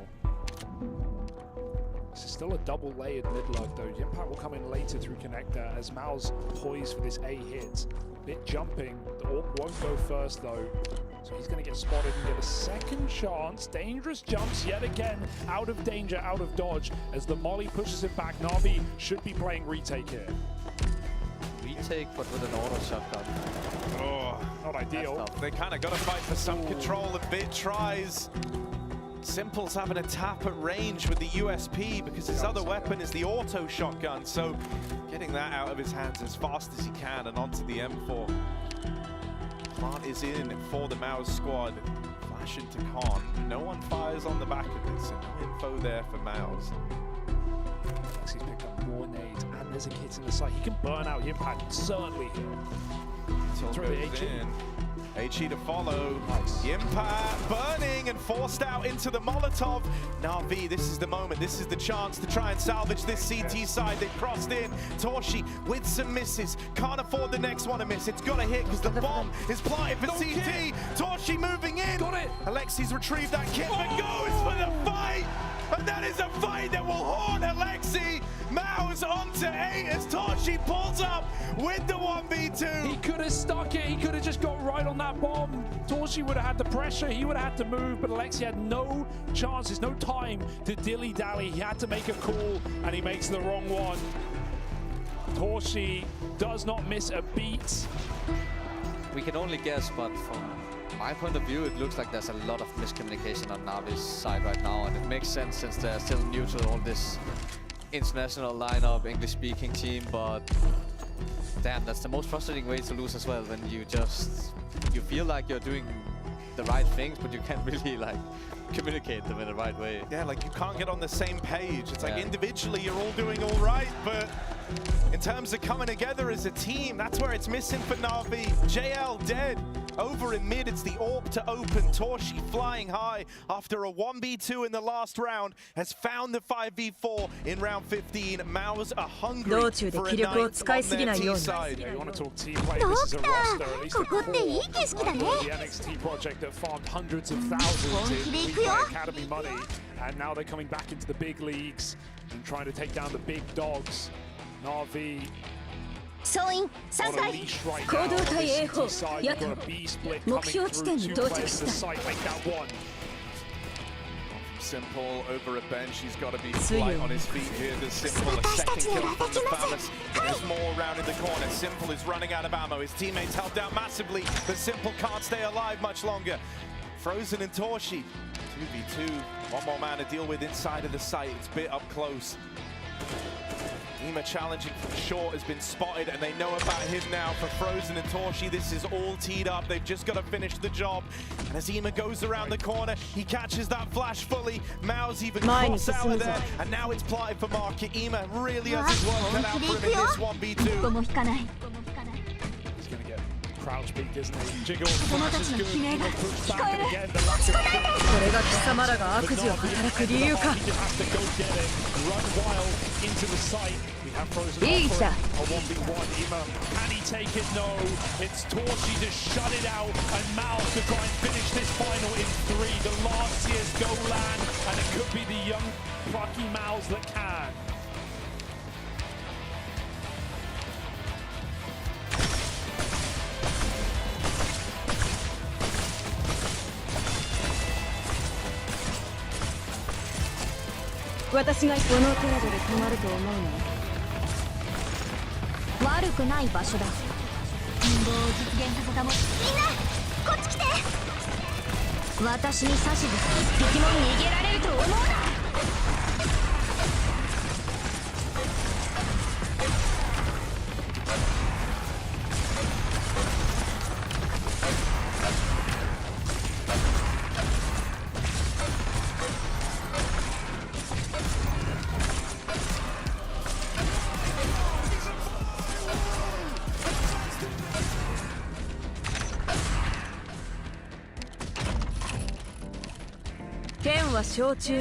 こちら火力で一気に制圧する。陰謀を実現させた者がフォクス M なのに君は気づいていない。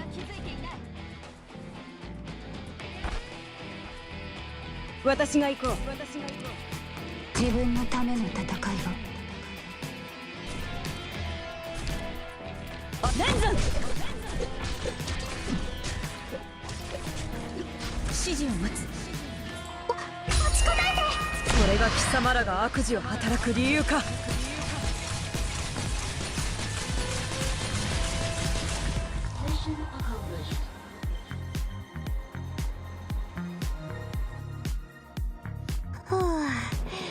今回もこの制服に恥じない戦いができたね。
Mouse have weathered the storm right now. 9 rounds to their name as they move on to the CT side in map 3. They are currently just 7 rounds away from lifting this trophy and doing it in 3 maps over a Na'Vi who didn't drop a map all the way into the grand finals.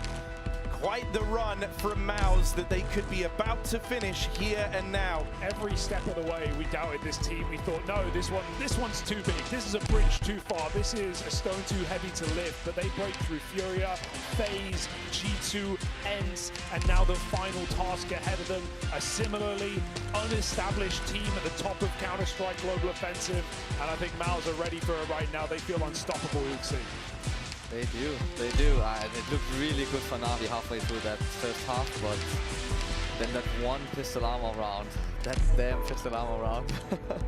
It's crazy though, right? Because when you do go back and look at it, like that was literally in the most obvious way. When you go and look at even just the round timeline, you can pinpoint where this started to go wrong. And the fact that it was done with Tech9 armor on a crazy call to fast wrap up into the A side, I don't know, it hurt Na'Vi and they never recovered. They never recovered past that point. So let's see if they can now on their T side. They're faking a B execute, but 2 players go at 3 while they're going under. Gonna look to draw this back. Do they want to show the bomb B and then get out of here? Jimhat always plays this jail position, full tucked. They're gonna wait for the big flank. This is madness. They are in window right now. Bomb almost committed B, all strong on the site. And no one's moving a muscle. Everyone's waiting for a mistake, but Mouse aren't giving it. This is so weird. Just imagine playing and you just have no idea what's going on.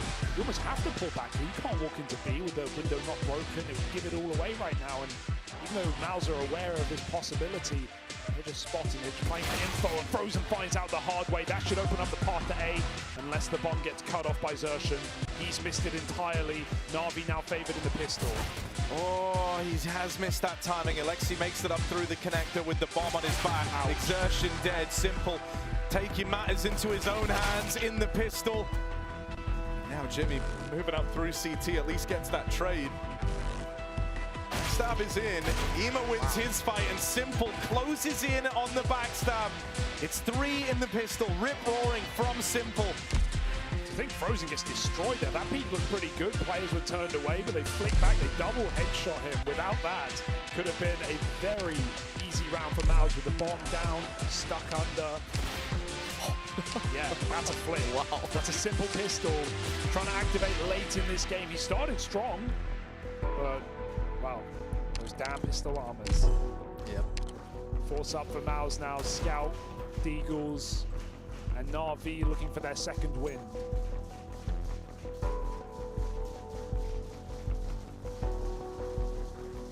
Na'Vi have just got to withstand this force buy, and then they can look forward to tying up this 3rd map. But that's easier said than done, and Mouse are already making some moves in the mid-round. We have the first kind of 20 seconds play out with Na'Vi looking to take this mid-control. Mouse don't get faced anywhere else, and so now they look to take some room on the extremities with Shui pushing up and taking ramp control away. That frees up Torshi to be a little more mobile on the scout. So you'll see him leaning through the market. Frozen starts to peel out of the A site as well, and that's right as Na'Vi look to move in. Shui alone in the defense of A, puts up 1. Can't get away with any more. Na'Vi have got the site, they've got the plant, and Mouse are far removed. If Alexi wins these ones on shore, Na'Vi have got this round in the bag. I'm sure it took some time for Bit to plant that because he's so paranoid about where is Frozen. Frozen is usually the guy on A, and you just killed the connector player, so like I think he was pretty sure Frozen was in pit with the other guy, and this is something you will see from Mouse a lot. They have this I guess like vision of Mirage that they start really strong around slope in case people execute on them, and then when people start to take mid and they maybe do the second wave of like window and top connector smoke, then you will see them push in and kind of trade places, so they don't only lose map control, they also gain a bit. And obviously it's not only Mouse doing this, but I've seen them do this a lot at least, and yeah, already in round 2 of the city side, so something Na'Vi certainly have to be prepared for on this T half. You know, Blade is a very influential coach tactically for this team. flashy behind Na'Vi as well. They have more than enough manpower to look at the demos. Look at how MOUZ got here in the first place. Mirage has been a cornerstone of their map pool. One more anti-eco to even the playing field.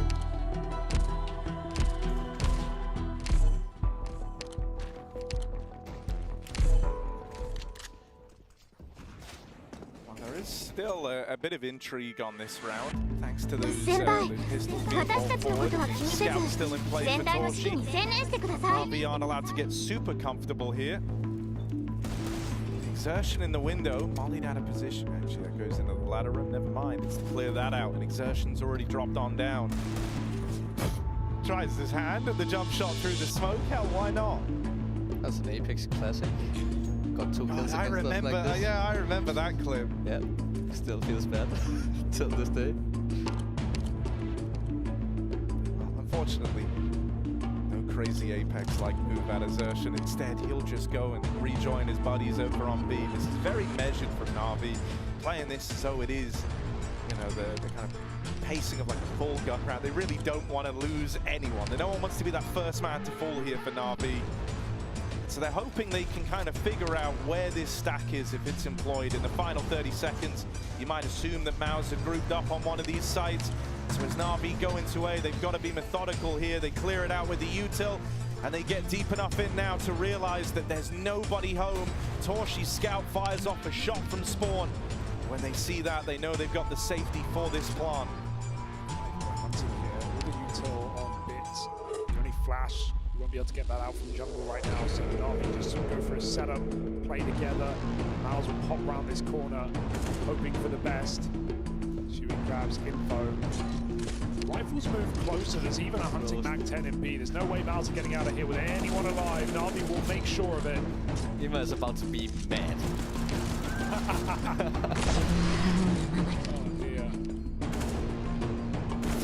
Pros have just been sat up there the entire round as well, waiting for that. Goes for the knife and he loses his AK. Oh, that could have been a big exit. Instead, that's worth it though. That's 3 kills basically. That's not a bad full eco almost. They barely have impact anyway, so MOUZ come out of the better. But this is now an even scoreline. Does it feel like an even game? I think you could say it's an even game. One thing that I noticed right now is actually that Shuhei is not having the best game individually. That's the first time in this series, and like he's playing connector, which is probably on this map the most important position. So once again, they rely on him stepping up as well. Activated. He's got support from the ladder side, so she dropped in on the bricks. Missed window smoke and an RV. Looked like it. Dropped down under. They replenish. There's no one punishing here. The orb is all the way back in CT again. Let's go! This will fade soon. Keep their eyes on the prize. Don't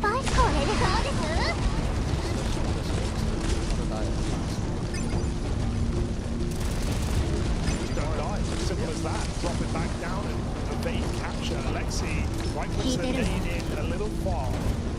She will get to tell the tale now.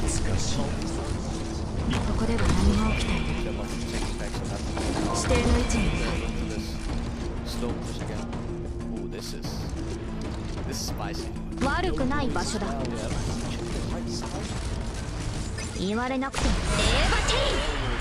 Surely Na'Vi have no clue what Shui's about to walk on him like that. And so Alexi caught out by the boost. A bit of trickery from MOUZ. Torshi nails the shot on bit crossing. This round is blowing up in their faces here. 2 versus 5. Grinding to a rather jarring hole in the apartments. They try to come through the smoke. Simple gets in, but with JL dead, Simple falls as well. And rounds like that just show you why we love MOUZ, right? Like, well, Na'Vi are this culmination of firepower players, high-impact fraggers. MOUZ are a team through and through. They came from the beginning together, and they will leave CSGO arms linked. That's such a sick reboost. Yeah, that's really good mid-round from MOUZ. That's something that you will need to win your ass, especially on a map like this. There's a lot of small situations where you can get away with small tricks like this can basically win you the whole map.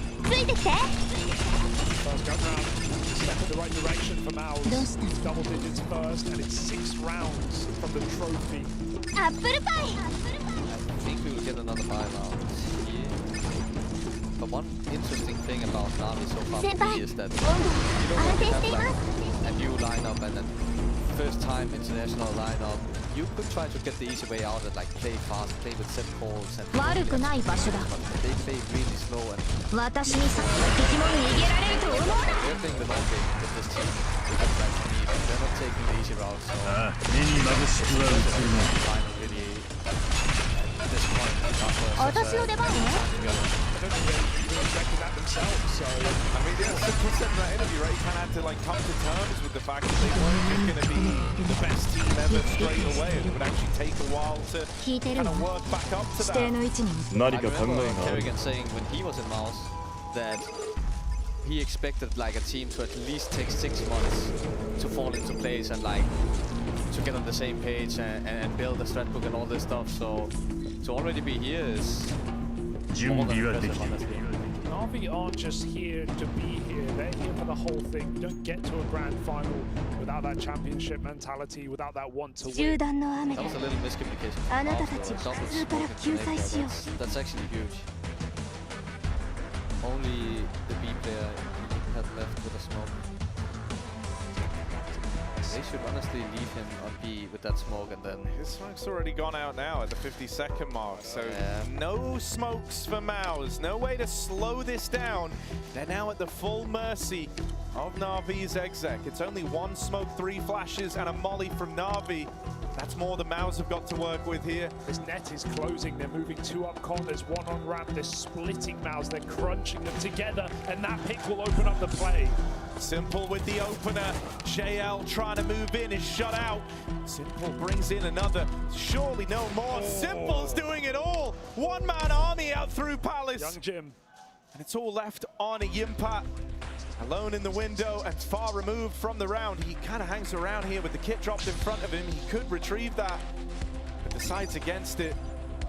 Plays the save here and concedes a tie game to Na'Vi. It's clear that Simple wants to put this game on his shoulders if he can. He's looked to be so influential across this second half. He came in, had that big 3K in the pistol. Another multi-kill here from him now to find the tie game at 10-all.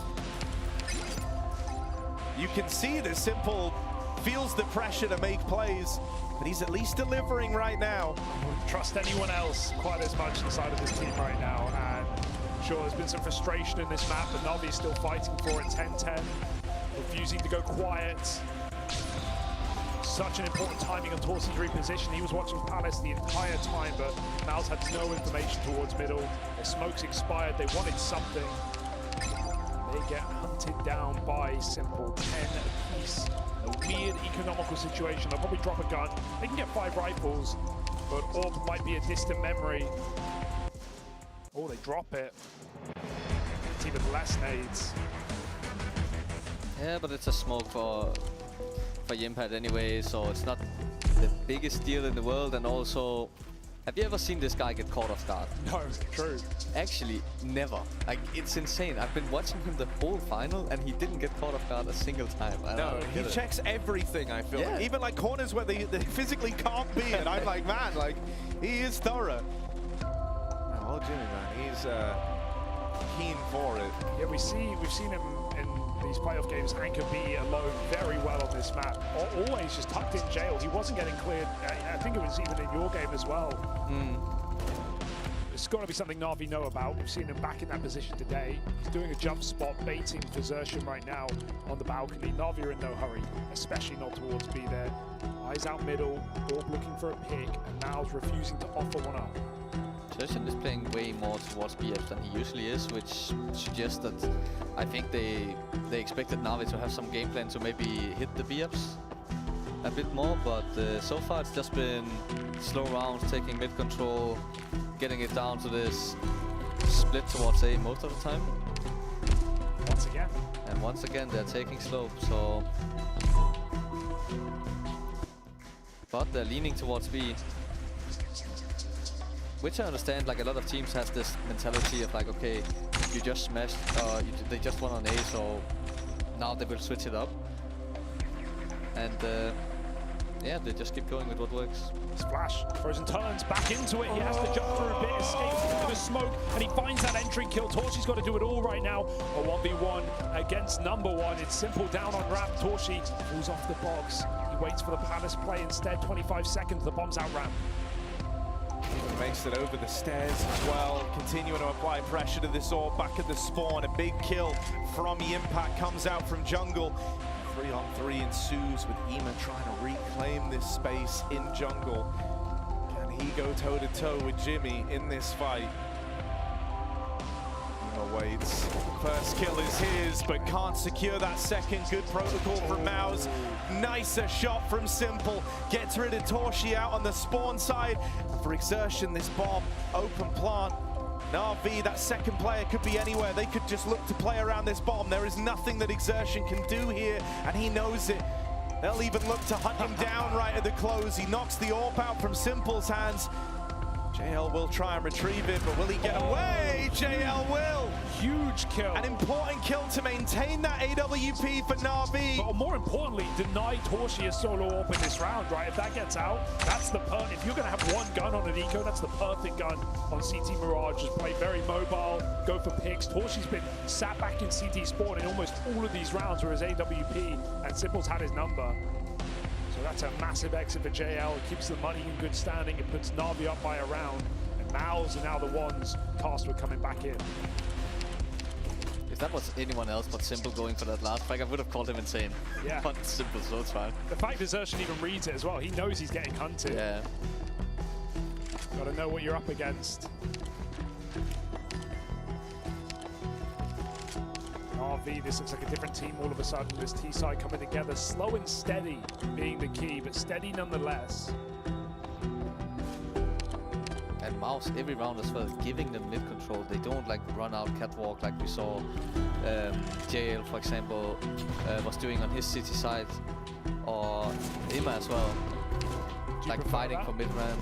No, I think you need a good mixture of like, for example, Mouse, I rarely see them go for these plays, and I think it's good to have a mixture of this thing where you take slope after them getting mid, and then where you actually fight for the control once in a while. But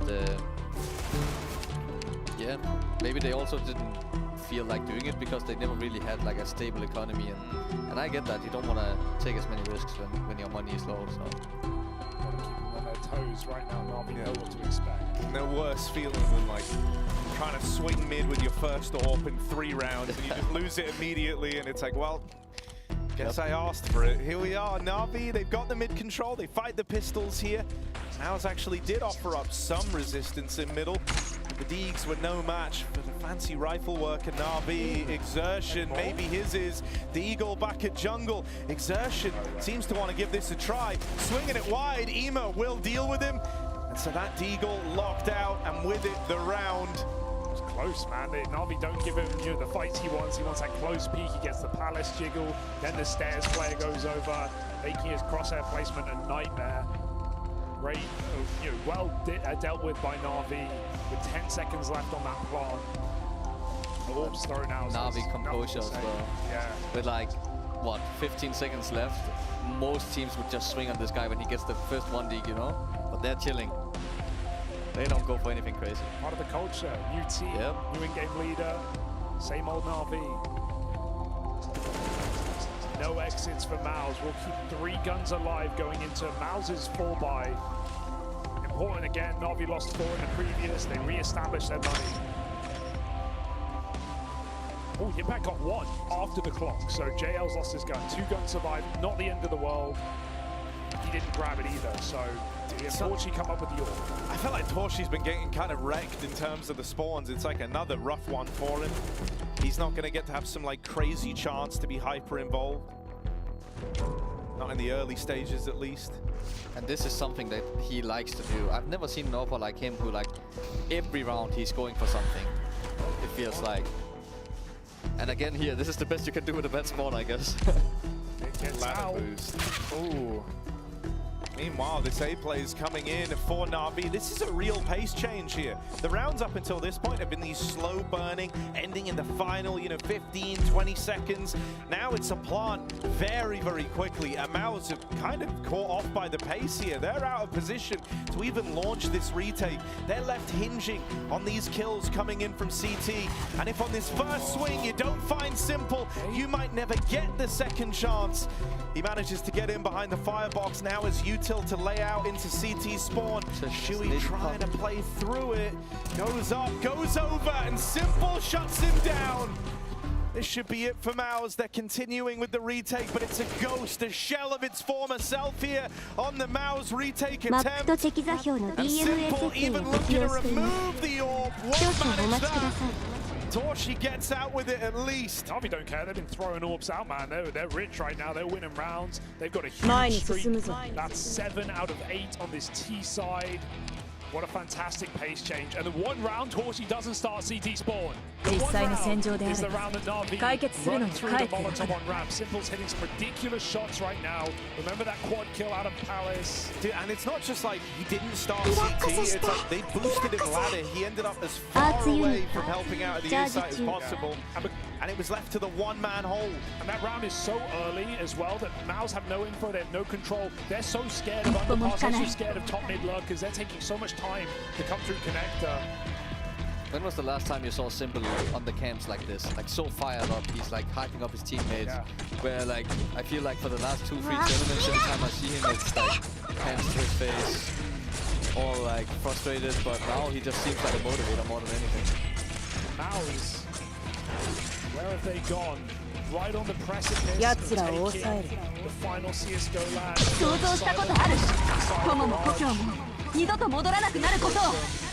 Aggression into this one, their first venture into middle, all half. They go back top in. He'll find out the hard way. Torshi, how easy does he want to go for more? On the smoke boom, he finds 2, and Maus may have an eco in there yet. Said it last round, Torshi always likes to try and make plays, and make plays he shall. 2 kills to the good in this one. Bit trying to save the day over in the apartments. He's getting wrapped, he's getting flanked, and Shui looks to lock in the round with the bomb controlled. Simple so far away. And this round is anything but. It's a 1v4 as he loops into window. They're holding him from lower, frozen, finishes the job. The Torch starts on that AWP, and that might light a bit of a fire under Maus. That's 1 gun saved out of the last loss, out of a CT side. It felt like it's dying here for Maus Sports. Torshi has kept them in it with that double kill. Maybe one of the rounds when you regret not doing the pace change, right?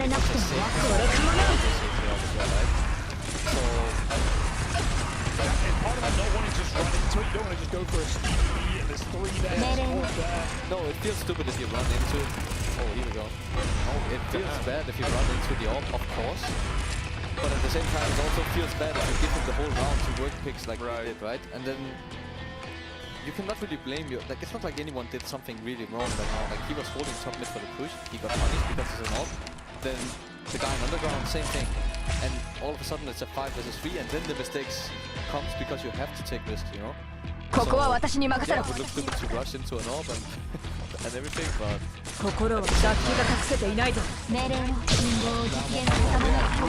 the trade on the orb, the 2 1v1 head-to-heads, right? This eco's going nowhere, safe to say. I think at this point they're behind top mid boxes. Sorry, but the fact that Shui is up here means that this round is kind of a non-starter for Na'Vi. Exertion's just bait. He's just there to draw them into Shui's kill box. He had, what, 4 kills at half, and you were saying how important his position is towards connector, and sure, Na'Vi have certainly had some good A splits. They've broken through it multiple times, but the fact that Maus is still competing right now, he's barely back on the board. I think he's up to 11 now. It's 10 rounds now in that round. The most important for the upcoming round is just... I just talked about before how active Torshi is as an AWP on the CT side. And you don't have an AWP now and it's Na'Vi to punish. So, and he knows this as well because of the economy that they only had 2 loss bonus. There's no way they can have an AWP. So he will be, like, he will have a playground basically on the whole map, and he is going for it. It's about time. Send it, lad. Flick out, up, and Ima is there. Dear, oh dear, disaster. That's so strikes big out. for Na'Vi, because that's a really ballsy way for Torshi to try and begin the round. The fact that Ima's holding for that move shows that Na'Vi at least know who they're up against here. Simple's running in as well. He just sprinted into BAPS to get that gift. Thank you very much. You will not regret this. Also a really weird angle for Ima to hold. Usually, because like if Torshi decided to get boosted BFs that round, then he's dead. Because he's holding open he's to BFs. like open to the wall. Mouse can win this. I'll be even more impressed. They've aren't Simple with an AWP. It's a good Molotov, but it will be smoke and limited damage. The nade helps, but Alexi will not die. Mouse look like they want to fight back for middle now. Shui moving through Connectus, spots Ima under, but If Na'Vi decides to go for a split this round, which it looks like, they could run into huge trouble if Session decides to smoke connector now. Or even Frozen towards A also has the smoke left. ooh, Shui goes through that smoke and he gets spammed on the edge of it. There's a molly in front as well. That was high risk and no reward. It's going to be a B hit and split. Impact on his own.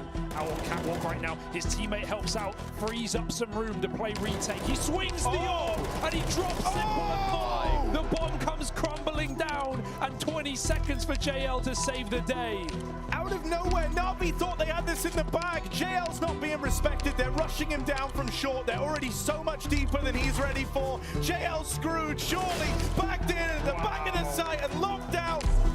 It's Yimpa and Xertion to do it all for Mouse. That was basically a 2v5 from them two right there. That hurts. Again, it's the young 17-year-old multi-kill, kills Simple, who has the AWP, who's trained in on the angle, the false confidence of the best gun, and he can't get that kill. And look at what it costs Na'Vi. If Mal's make a comeback now, after 7 out of 8 rounds on the T side for Na'Vi in a row, and now 3 straight from the young Mals. This would be a robbery right at the end of map 3. It felt destined for more. And who was there to close out the map of an overpass? That was also Yimpat. He's so good in the late stage of the game, and he didn't even have any action to warm up in this half. Like, he didn't see anyone, and all of a sudden he just pulls out this 3K. They're running, they're gunning, but they're getting mollied off. Impact wants You really want to run into this guy? Unbelievable from Yimpa. And you're dead on. They haven't even been coming here. They haven't even been coming to this side of the map. It's only now that they're learning just how off limits this B site is. Stay away. Hot damn, Yimpa delivers across these last 2 rounds for Mouse. Now 4 straight on their way to the finish line. This was Na'Vi with a second win. This was a Na'Vi who coming in to the 9th round of the second half have won almost every single one, right? There was 7 for 1 in rounds to open up the second half. Na'Vi looked lights out. And then, across these last few rounds, owing it at first to Torshi, now to Yimpa. One by one, that torch has been passed around Mouse, and they've all had their moments in the sun to pick this up and swing it back in their favor. We've got to go back to slow pace now. Right? They don't even have the AWP, but a couple of quick rounds on low recon, and Mouse have turned them into mincemeat. They got away with it the last gun round where Torshi died in underground, but I doubt that will happen again. And no AWP again. He has a spawn, so he's just going to go straight for the window side. He jumps catwalk, he lands it, and Na'Vi sent 4 towards B. Make that the entire entourage, and finally Mouse make a move in middle. They cleared out top side. Xertion pushed all the way up. Jump spot ready with a Molotov. The ice cold fist at the back of the site. And Torshi gonna have to play off of one another, and Torshi should be. Crazy flick back round, and now Shui's joined the action. A third man appears, and Mouse don't even need the helping hand. They box Na'Vi into the apartments. They lock them down. The B play dies. Careful. Unless Simple and Ima can do something here in this round that was a 2v5. They've got it down to a 2-on-3. Torshi takes position over on short, but is whittled down low from the Ima spray. This was not ever going to be easy. They've at least made a case for it. 2-on-3 up through short, 45 seconds left. That's ballsy. This is scary right now. Yeah, after just seeing him on catwalk, he ran all the way knife out. This could be his moment. They're right there, right for the taking, not looking at him. And even as Simple deals with that point man, it's the second one, it's the orb. Open apartments. Torchy gets Mouse onto 15. And his wild plays, his outlandish repositioning, his tenacity to always want to make a move in this third map has felt like a difference for Mouse. It felt like a real difference maker here. He's sprinting towards in map number 3 is Torchy on that orb. And after making the bold claim that he would bounce back stronger with Shui in this roster, that he would up his individual level, no one quite expected the performances that we've had from him here. Tries his hand at the mid-peak, but this time dies immediately. Torchy can't be the hero twice. So a much better start for Na'Vi in a 5-on-3 to try and deny the win to Mouse. They don't get past the impact though. Leave him alone. Yeah, just stay away from Fisat right now. He's a monster. アーツユニットチャージ中命令後岩が耳に傾けている一歩も引かない科学王が抗おうが無駄だ。ようやく私の出番。命令を子供たちの悲鳴が聞こえ私の声に応える And Na'Vi get us there, 4v3, it's down to the fights, there's no more util on this T-half, minute left for them to get roots. Bomb is retrieved back to middle, looking for an ace split. 悪くない場所だ。奴らを強化しろ。レンズ！指示を待つ。私に指図するな。死ね！運動を実現させたものがホットエムに。君は気づいていない。懺悔すべき相手が違うぞ。Frozen lines up a double. Shui from the spawn side drops that smoke. They know where he is. The impact on a lengthy rotate down through Dana. This is for all the marbles. Na'Vi on the postplan trying it so hard to keep the game alive, keep the dream alive, that they could still turn this final around. Shui, the man at the helm of the Mouse vessel, dead first, and now young Jimmy, the guy who shut them down on many a B play, has got to try and stick the landing in a 1v2 retake. Out he comes, fast on the approach, dead immediately at the hands of Simple, and so finally that head-to-head goes Simple's way. One more round at least here on Mirage. The streak has been broken, and this has been a really streaky series overall. All it is 2 for Na'Vi. こちらチェン。そいつらを逃がすな。 Different game at that point. No longer will economy write their story. 私に指図する。敵も逃げられると思うな。 Everyone else AK'd up. Na'Vi look to play out a score heavy on the A side. It's Torchy and Con this time. Na'Vi go through the bottom of the smoke it. Frozen knows he's coming. He's heard the pins pull. He's heard the util drop. He has a smoke of his own to stay strong. Na'Vi in no hurry. They want to pin. どこにまとめてかかってきやがれ。ご指示のダークを壊滅しうる有能さ待機中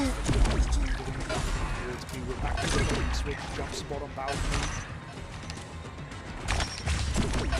Back to the orb score where this hard starting Torchy's getting in position yet again. Easy to try and close the BO5 in round 30. To try and deny OT. It's an even taller order for a squad. Still green, still growing in Mouse, but they've come this far. Can they do it? First kill found, it's Frozen and Shui toppled. Torchy and Spawn has been a real highlight across this run from the Mouse squad. What teammates to do. They've taken this real estate away. Mouse have not had any say in the matter so far. Exertion tries to start it. Instead it's Yimpact responding with one, but it's the dying Mouse closing this in regulation. Mouse can feel that this one is getting away from them. Yimpact doing all he can, but will it be enough? 3 for the youngster. How many more can he find? Dropping Jimmy does剣はnot懺悔すべき相手が違うぞ。 Sticking the bomb and it won't work. JL puts a stop to him. A damn good try, but no heroics in round 30 for Mouse. This one is decided in OT. We'll get there kicking and screaming, and maybe Mouse will as well. They don't want to be here. They want this already over, but Na'Vi refuse to let go. Massive back-to-back rounds from the GOAT of Go in simple 3 and 2 kills respectively to get us these last 2 A plays. And even though young Jimmy looks good for the ace, it's not to be. We fight on. That round shows that it's a game of seconds because... Oh, Toshi. One is all he gets, and simple even picks. If Toshi was CT 2 seconds earlier last round, Mouse would have won the tournament now. I'm fairly certain, but because he was there a bit late, he ended up jumping on the box and missed the first shot. And that changes everything, which is crazy. Like, it's just one little thing where he could have, like, maybe didn't hold shift. Look at this. Xerxion's heard every single footstep coming through spawn. Mouse have double rotated out of the bomb site. They're going to be in the right place. They're going to be here just in time as Na'Vi get grouped. Sure, they're a man down, but blocking util, buying time for a flank that's begun to walk. Now Mouse are right behind enemy lines. This is crazy. Hold your breath. Xerxion is in position to absolutely ruin Na'Vi. Oh my god. Exertion! There's the backstab! Strikes them in their nightmares. That one's gonna play on repeat. Exertion with an instant wrap through the T-spawn, hounds Na'Vi down, and before they even get set up to really make the move into A, the round is already over. And he does it again. To think Torchi's dropping under in these rounds, sure, it's only 1 for 1, but the confidence has not been lost by Mouse. And it makes sense because you remember when he died in Underground last time as well, they won the round in a similar fashion, you know, like they're down and it doesn't really make sense for them to win. The percentage is against them, but still. And that gives you confidence as an Norpo to go for these kills and go for these aggressive peaks, because even though that it might fail, your team has your back. Racking up a highlight reel is the Hungarian. Another AWP on the A side with Frozen boxed in. He's got a smoke to escape. Doesn't want to get mollied and trapped. Simple's out ramp with the AW. He gets naded as well. It's coming at a cost, and they're coming hunting. If Sui peeks this, it's done. Simple is scoped in and dropped first. Mao's in a 5v4. How do Na'Vi fare without their AWP? This gets really weird now. Na'Vi kind of have to slow it down. 1 minute and 5 seconds left, but that first attempt to find the opening has not panned out. And so instead, they're going to lend a bit more time to Ema. He gets it on credit as long as he pays back later on this flank up through the connector. Flash out over A. Alexi gets the spot of the CT player on ticket. Frozen mollied into the open, but with no AWP to punish. That kill is not gained for Na'Vi. Slash over, there's Ema paying forward that time up through the connector. Ema with one, Frozen, snappy, and there's the reply. It's now just Ema in the hot seat, and he's got a lot of work to do. A wrap all the way through spawn, this time out of Yimfat. Time is running out for Ema. Gonna try and plug in the numbers, but the ramp play can stop this right now. Yimpat looks to do it with the backstab, and so twice in a row, flanking players have uprooted Na'Vi's A play. First Exertion, and now young Jimmy. Hey, you asked how they do without their AWP. Apparently not as good as Mouse. Yeah, a lot harder on this T side. Barely getting a bomb plant, and certainly not getting comfortable here in overtime. Mouse are making moves. Have you noticed the mid takes as well? Both of these rounds getting control, full control of middle, be that dropping under or Sui coming in and swinging con. Mouse are fighting for it. They're feeling invincible.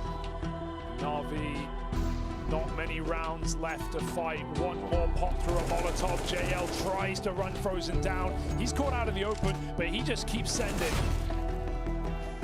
What a play by JL. Absolutely mad, man. And so now, Frozen back in the spawn. I mean, they know he's been here time and time again. One more from Frozen. Swift return into the 3-on-3. JL's picked up an AWP. What's going on here? He's really trying to be Mr. Everything, Mr. Everyman. JL swinging this wide. But when you look at that, another flag. Oh, no, yeah, wait, this time it's Exertion embarking on it again, but a different route, a different end destination, this time through the apartments. That wasn't Frozen, that wasn't the guy in the site, the Simple killed, and it never gets back to him. It never gets passed down the line. Frozen's seen this player in jungle, and now they pieced down the ramp. Oh, it's just bit left standing on the bomb. He's gonna go through the molly, and he can't, he won't survive it. So Mouse, 18, flawless on the CT side. No rounds for Na'Vi, and a bomb stuck with flames to make the difference. They separate Bit from having any say in that 1v1. What a round to win. Wow. And if you're JL, what are you thinking at this point? He ran up, did 60 damage, then he killed another guy, then he killed the guy connector as well. He literally was like, he couldn't do anything else.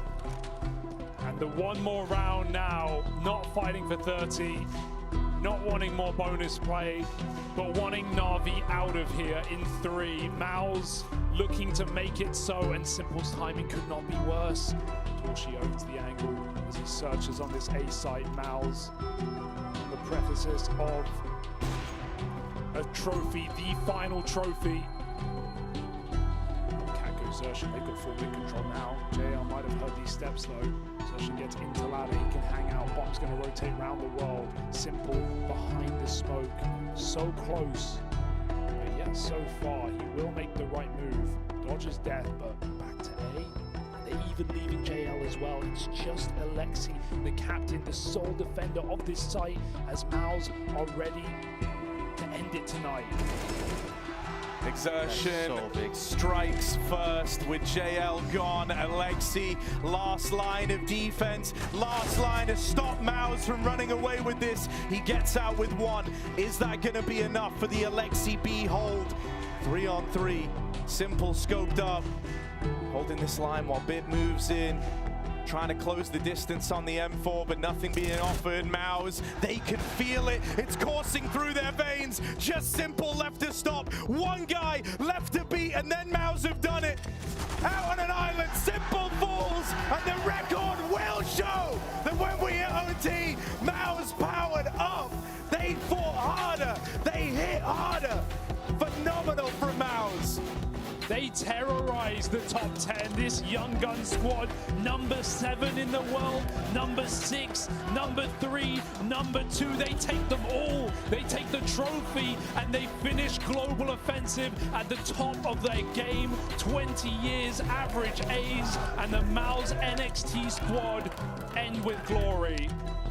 Yeah, this really is something special. This is the changing of the guard.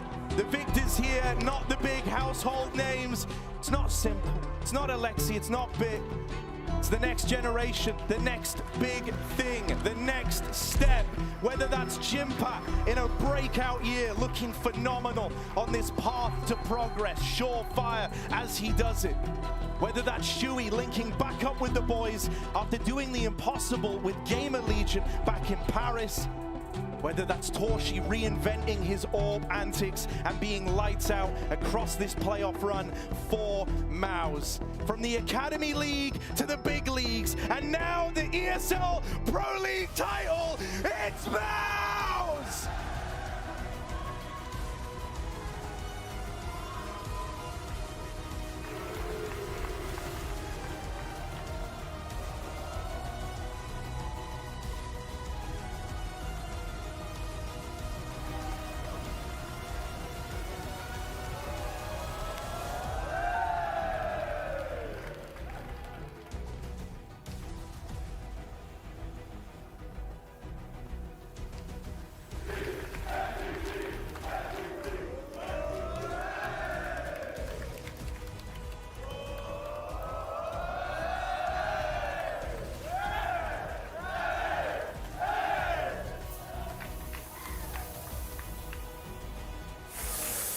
What an absolutely surreal moment for Mouse Sports. Congratulations. Round of applause for Mouse Sports, everybody. I'm going to jump right over here in between because I want to talk to Frozen just real quickly. Frozen, hell of a day in the office. Did you think you were coming back in overtime? Yeah, bro. No doubt. No questions at all. Yeah, tell me about this, man. This is a big one to kind of hoist at the very end of the road. Yeah, I mean, it's the last tournament of CSGO, right? Last time I lifted the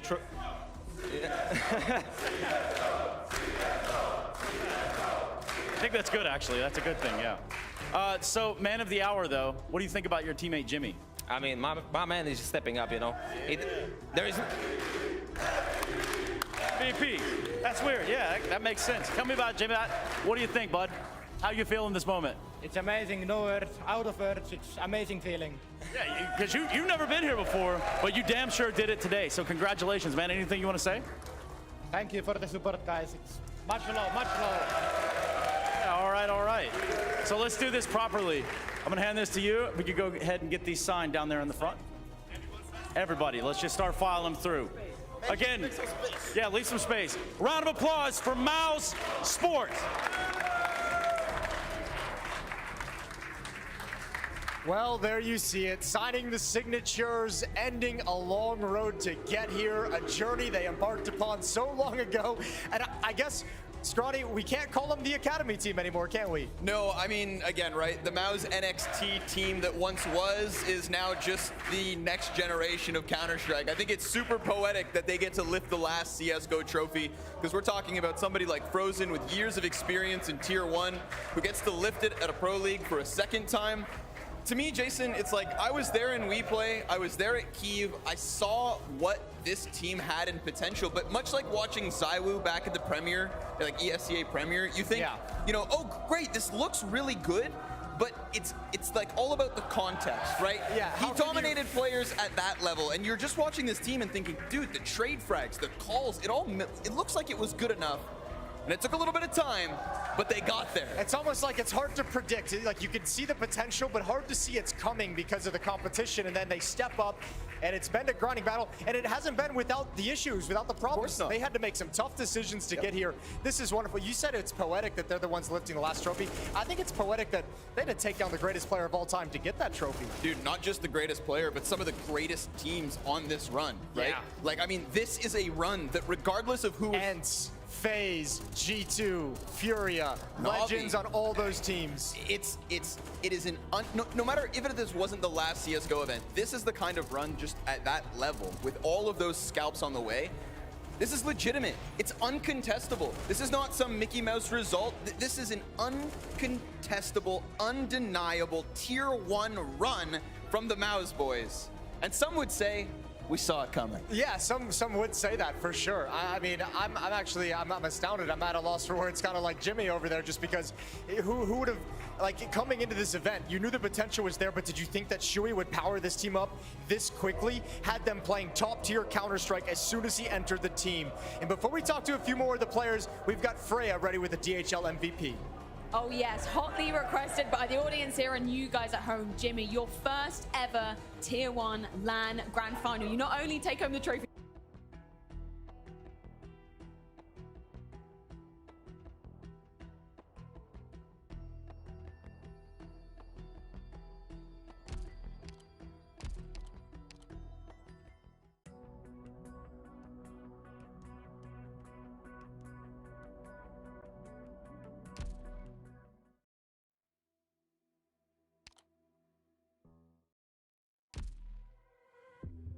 Can you hear the sound in the silence?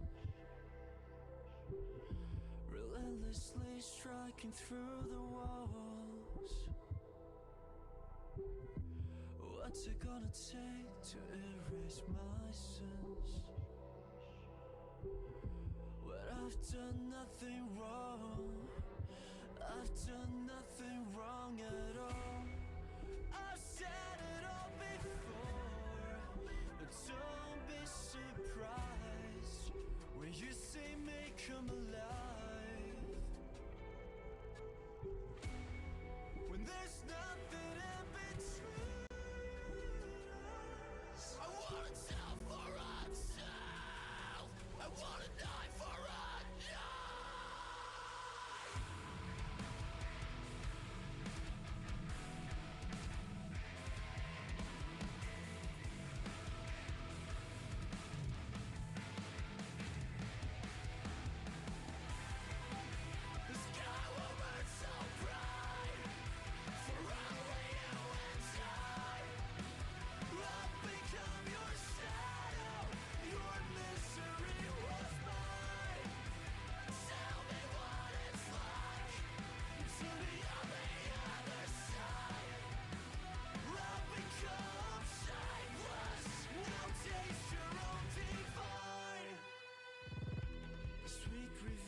reach, it takes me higher. Subconsciously, I'm ready to fall.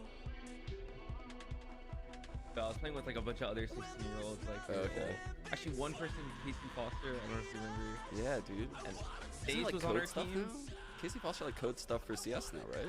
Yeah, he does some sort of like refrag or like project. Yeah. Daze was on that team too. Actually, he left like right before the LAN. So that was my first event, and that was like a hotel ballroom. And then even CS:GO, like the tournaments, you know, were like hotel ballrooms.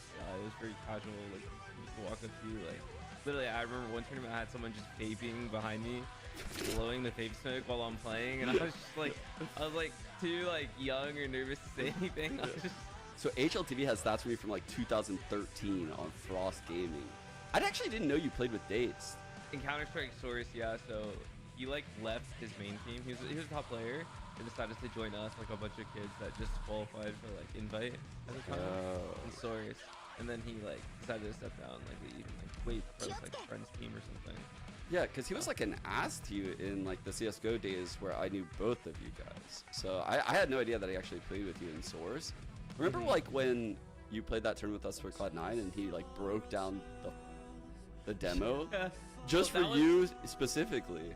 That was post Abupower incident. So that's why he was targeting me. Him and Steel were targeting me. That was right after they got banned that he did that. Yeah, so for those of you that don't remember, like Shaz got like crazy heat from like those iBuyPower guys who had like big figures like in the scene, right? Just because like you were kind of involved in some extent talking to Richard. Is that what it was? So when it happened, yeah, so Richard got like the lead text from Keyboard or whatever to make that big article. And he reached out to Jack while I was on C9, and Jack was like, "You need to tell him everything you know, because like obviously it's gonna be like a pretty big deal." Oh yeah, that's right, Jack. Dude, yeah, Jack was like super involved with that. I remember it now. Yeah, he was like, "You need to tell him everything you know." So he put me on a call with Richard, and I was like, "Okay." Like, and then right when the article came out is when like a Valve dev like messaged me on Steam without being on my friends list, or like forced added me to friends list, and like, and he said you're gonna be receiving an email, and then I got an email from Valve's lawyers saying like we need a statement from you. And I was like, okay, well, that was pretty serious. Like I have to say everything. Like I'm a kid. I was a kid. Like I had to tell him everything. So I did. I told him everything I knew. It was like $1 billion corporation's lawyers telling me. Yeah. No, I always thought it was like super. Like that's why honestly I don't know, like you were obviously my boy all throughout CSGO and even into like Valorant, and I thought it was so unfair, like some of those criticisms that you got. Like I felt like the stands you took were all like morally good stances. Like how do you feel? Do you feel like the community like mistreated you a lot early on? Because I always thought the community was ridiculous. Even in like the early days of CSGO and like the middle days of Valorant, like the early days of Valorant, I feel like the community was like unfairly harsh on you in certain scenarios. Yeah, I think I got a lot of heat for the Empire situation. Like my hand was forced there. I won't say like I won't sit here and say like, oh, I was like the most unlucky person. Like I think the way I reacted to situations also played a role in how I was treated. Like I can say that like the Empire situation specifically, the facts of the situation were like skewed so much and like weaponized to like kind of bring hate to me, because like everyone bet on like CSGO matches back then, and so I had a bet on the match. Like a match that was like guaranteed win. Usually you just bet on, and you max bet, you get like a free op as map, right? Like, so I had Power winning the match. And then when I found out like 5 minutes before the rigged match or fixed match that it was gonna be fixed, I switched my bet. Like I'm not gonna lose my skins because these guys are throwing a match. I switched my bet, and that's probably why like I didn't catch a punishment or something for having a bet on the match. It's because I told Valve like, yo, like they like did a whole investigation. I told them like, hey, I had a bet on this and I switched it because I didn't want to lose my skins since I found it was fixed. And like they probably saw like you can't pull a bet back. Yeah. So there's no way in hell I was going to lose my skins knowing that they were gonna play this match. Yeah, that was back when like all the pros were betting on games and stuff. Like there was no one like coming down from like a higher power saying like, hey, pros can't bet on games. It was like publicly talked about too. Like it was accepted. Yeah, it was like accepted within the community that like the pros would bet on the games. Obviously, they wouldn't really be betting on their own games. Like that seems like a moral line they weren't willing to cross. But I think it was pretty like well known that like almost all the pro players were. So like that, let me add that context in. Like even someone like myself, like I was betting on games like early on in CSGO, and then when I found out the whole iBuyPower thing happened, obviously the devs came down and were like, no more betting on games. And at that point, you know, everyone stopped betting because they saw the ramifications, they understood, I guess, what could happen potentially with like bad actors in the scene, and I think it was cut down a lot. I'm not saying it stopped, but behind closed doors, I think it still kept going on. But that was like a crazy time in CSGO, like all of the gambling and the betting and like the DDoSing and shit like that was going on. It was wild, dude. And like that was a long time ago. Like the iBuyPower situation gets brought up today in like Valorant conversations and stuff, and like, you know, it's impossible for everyone to know like the correct story. So that's why people think like, oh, like the story, like when it's weaponized, like, Shaz bet on this game knowing it was fake, and then he snitched on them, and like that's not how it went down, you know. And it's like unfortunate, but it's still long. No, yeah. So I actually think I had a bet on Netcode Guides that game.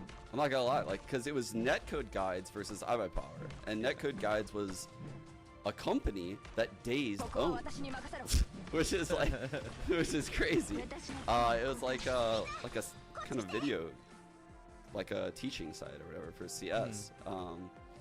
And I think like what happened was like people knew iBuyPower was dead. Like they just got back from the major, right? It was like they just got back from the major. They bombed out in groups, which everyone in the NA thought they were like the best team, and they kept flopping at majors. Like they couldn't get out of groups. And so I just knew they were a dead team. Like Steel and DAZED kind of like hated each other behind closed doors at the time. And I don't think anyone really thought much of it when Netcode Guides, like I honestly didn't think anything of it. When Netcode Guides won, I was like, that shit was expected. So yeah, I don't know. It was just like such a weird time frame, and the way that Valve came down on them was kind of crazy. What do you think of like the dev presence in Valorant versus CS? Like, because Valve was so hands off. That was like one of the only things they ever did in CS in our time. What do you think of that versus like this? Dude, it's night and day. Like in Valve, I remember the only time I ever spoke to the devs was like at the major after parties. Yeah. And they're like quite set in their ways. If we like talk to us certain guns or something, it's more so like this is how they're gonna do it. This is how they want to do it. This is how they're gonna do it. With Riot, they're very hands-on. I remember originally, like, we had a call early Valorant. We had a call with one of the a bunch of the devs and a bunch of pro players and talking about the meta. And this was when like Sky was OP and Sky flashes we needed to get nerfed, and we were talking about that. I forgot what other points. Astra nerf. Yeah. And those things happened right after that call, actually. When it comes to skin inputs, I've had the person that makes skins message me like, why I like the jet knife, like what are the things about the jet knife that I like, because I'm known to use it.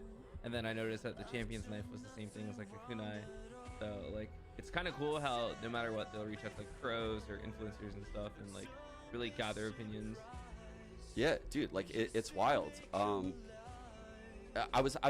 told my chat like a couple days ago, I like ended my stream early because Riot Ice Chest, do you know who that is? I've seen the name, yeah. Yeah, so like he's like the head of the leagues in North America for like Challenger and VCT, and like determines a lot on it. And he heard me commenting on like the ecosystem and the format. And he was like, hey dude, like I don't want to type in chat and like talk about this, but you down for a call to talk about it? And he literally just like the next day carved out like an hour and 45 minutes and just like shot the shit with me. This wasn't for like content, this wasn't for fucking anything. This was him just like being brutally honest about like why things are the way they are. You know, like this is why it feels this way, and this is kind of how it ended up this way. It's not perfect, we understand that, and like these are the things we're doing to kind of adjust it. Dude, it is so fucking different than how Valve approaches it, right? No, it is, and the Riot employees, the devs, they're all fans of the game too. They're fans of esport, and so it's very easy to have conversations with them. What do you think about like the tournament structure though? Like the devs being like super hands-on, so like BCT versus like the open circuit in CS.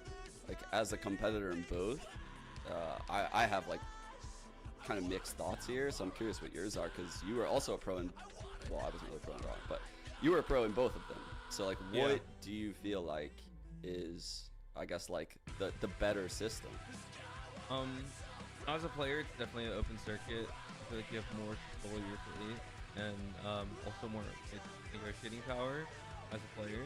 Like open circuit, if you are valuable as a player, if you are valuable as a team, like you have worth, like you're able to showcase that, you're able to like use that. Just the opportunity to play, like Valorant right now, this closed circuit franchising, it's just so limited. It's so limited. There's lots of talent that just like doesn't get the chance to compete, doesn't get the chance to showcase their talent, and the matches are so infrequent that everything relies on just a handful of matches.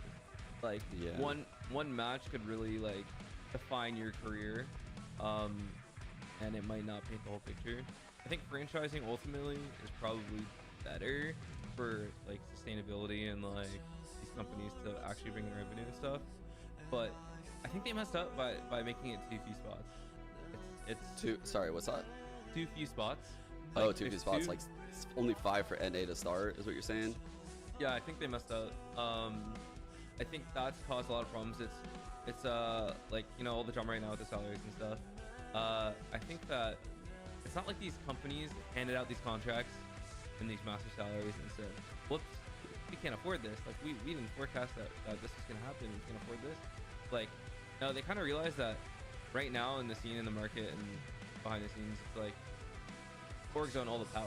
They know that no matter what, they can get a kid, they'll sign league minimum contract with pretty bad contract, and they will play in the league. It's an opportunity to play in VCT. And that's kind of like given orgs all the negotiating power and all the control over the spots, and so it's made it quite difficult for players.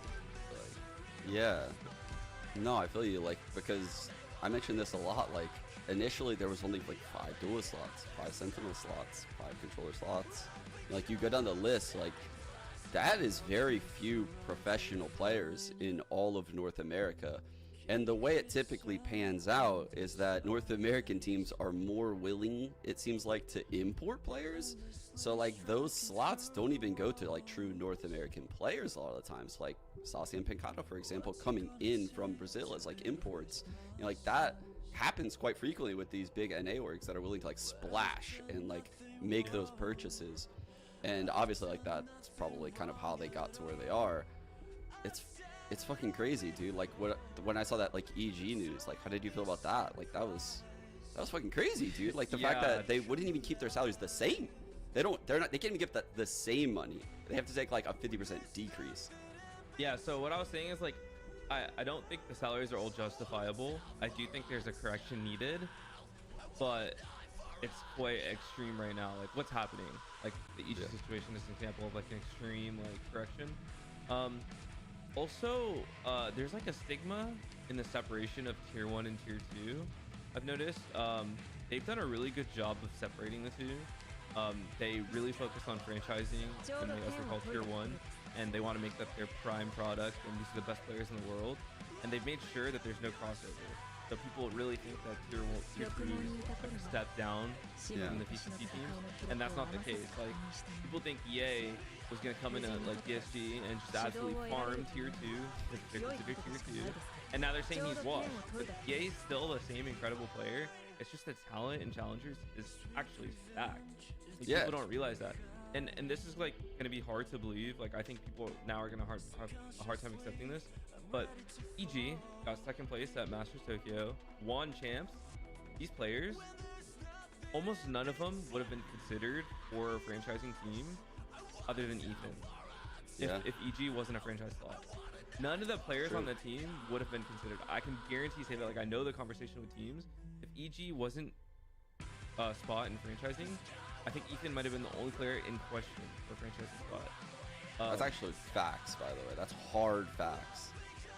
That's something I said a lot behind closed doors. Is like, that's why I respected the fuck out of like a lot of the decisions Potter made. Like, everyone was asking for Com to get cut at the start of that season. Like, no one thought Com was like a franchise player. and he proved everyone wrong. But he didn't get that chance like on his own accord. Like there were so many players that were like pushed for ahead of time, and BCJ getting benched for like Demon 1, like that is an insanely ballsy move by Potter. And honestly, like she saw stuff that the community clearly didn't, right? But like then to have all of this happen at the end, it's I don't know. I don't know like how I feel about it all. Like the fact that like MCE had the best record in like NA BCT and lost his job. Yeah. I mean, there's like a lot of craziness because of like the franchise league. I do just think simply like the NA teams probably don't have enough slots. Like it seems like we're a pretty big region, right? Like I watched like all of Challengers. I loved watching it. I think the level of play in Challengers NA is insane with like you guys. Well, when you were playing for G2, I thought you guys were really fucking good. You were stacked with skill and you played well. I thought obviously Guard, M80, Moist, like there was Oxygen. Like there's all these teams. I mean, how did you guys like? Were you guys competitive in scrims against the BCT teams when you played them? Yeah, always. There was no clear distinction between the BCT teams and like challengers, like the top challengers teams. Even teams, you know, like Oxygen, like Moist. I don't think people realize the skill, like the skill difference in these teams is actually not that much because you never get to see them play versus each other. Yeah. Would you say it's because I have my opinions as like someone that like kind of coach Under Thieves as well as like my experiences as like a pro player in CS. Do you think it's harder to play like challengers where the skill level is super high and maybe like the data isn't as well documented on the teams? Like I almost think it might be harder to get through challengers to some extent. Like there's only one team that can make it for like the entire region to Ascension. No, it's a gauntlet. Like it's actually brutal to make it through challengers, to make it through Ascension, to actually get a spot. It's not easy, and like the talent is stacked. It's like rotating as well. Like last season, I noticed in franchising, because the roster locks, like some of the teams kind of checked out. Like some teams couldn't change their roster, and you can tell they like checked out. What's that? Oh, franchising. Yeah, the franchise teams, because the roster locks. No, I felt that too. Like, and I think in addition to that, there was a lot of like homesick players in like the LATAM teams and like the Brazilian teams. Like they were having a really hard time, I think, in LA whenever I would like talk to them or see them around the studio. So that was kind of like a sad thing to see. What was like your time like on G2? Because like you guys started insanely hot, right? Like you placed second in the first split and then kind of like fizzled out a bit in the second. Like what was the reason for that? Yeah, so we had a really good start, you know, placing second, but I think that second placing on split 1 kind of just became irrelevant because of how everything went afterwards.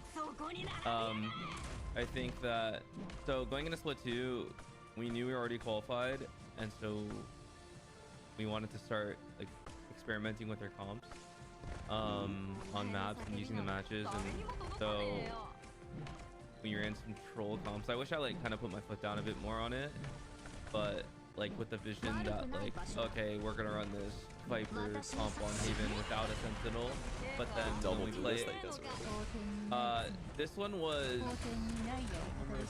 double duelist. We had a double duelist. I was like, so some maps the comp was mine, and like so the strats and stuff were mine, and some maps were Imi, and the strats and stuff were his on those maps. We kind of delegated like the neon sky comp on Haven was Imi's comp, and like that's something like stubborn shots would have never like come up with because it's so off meta, but we made it work like during split 1.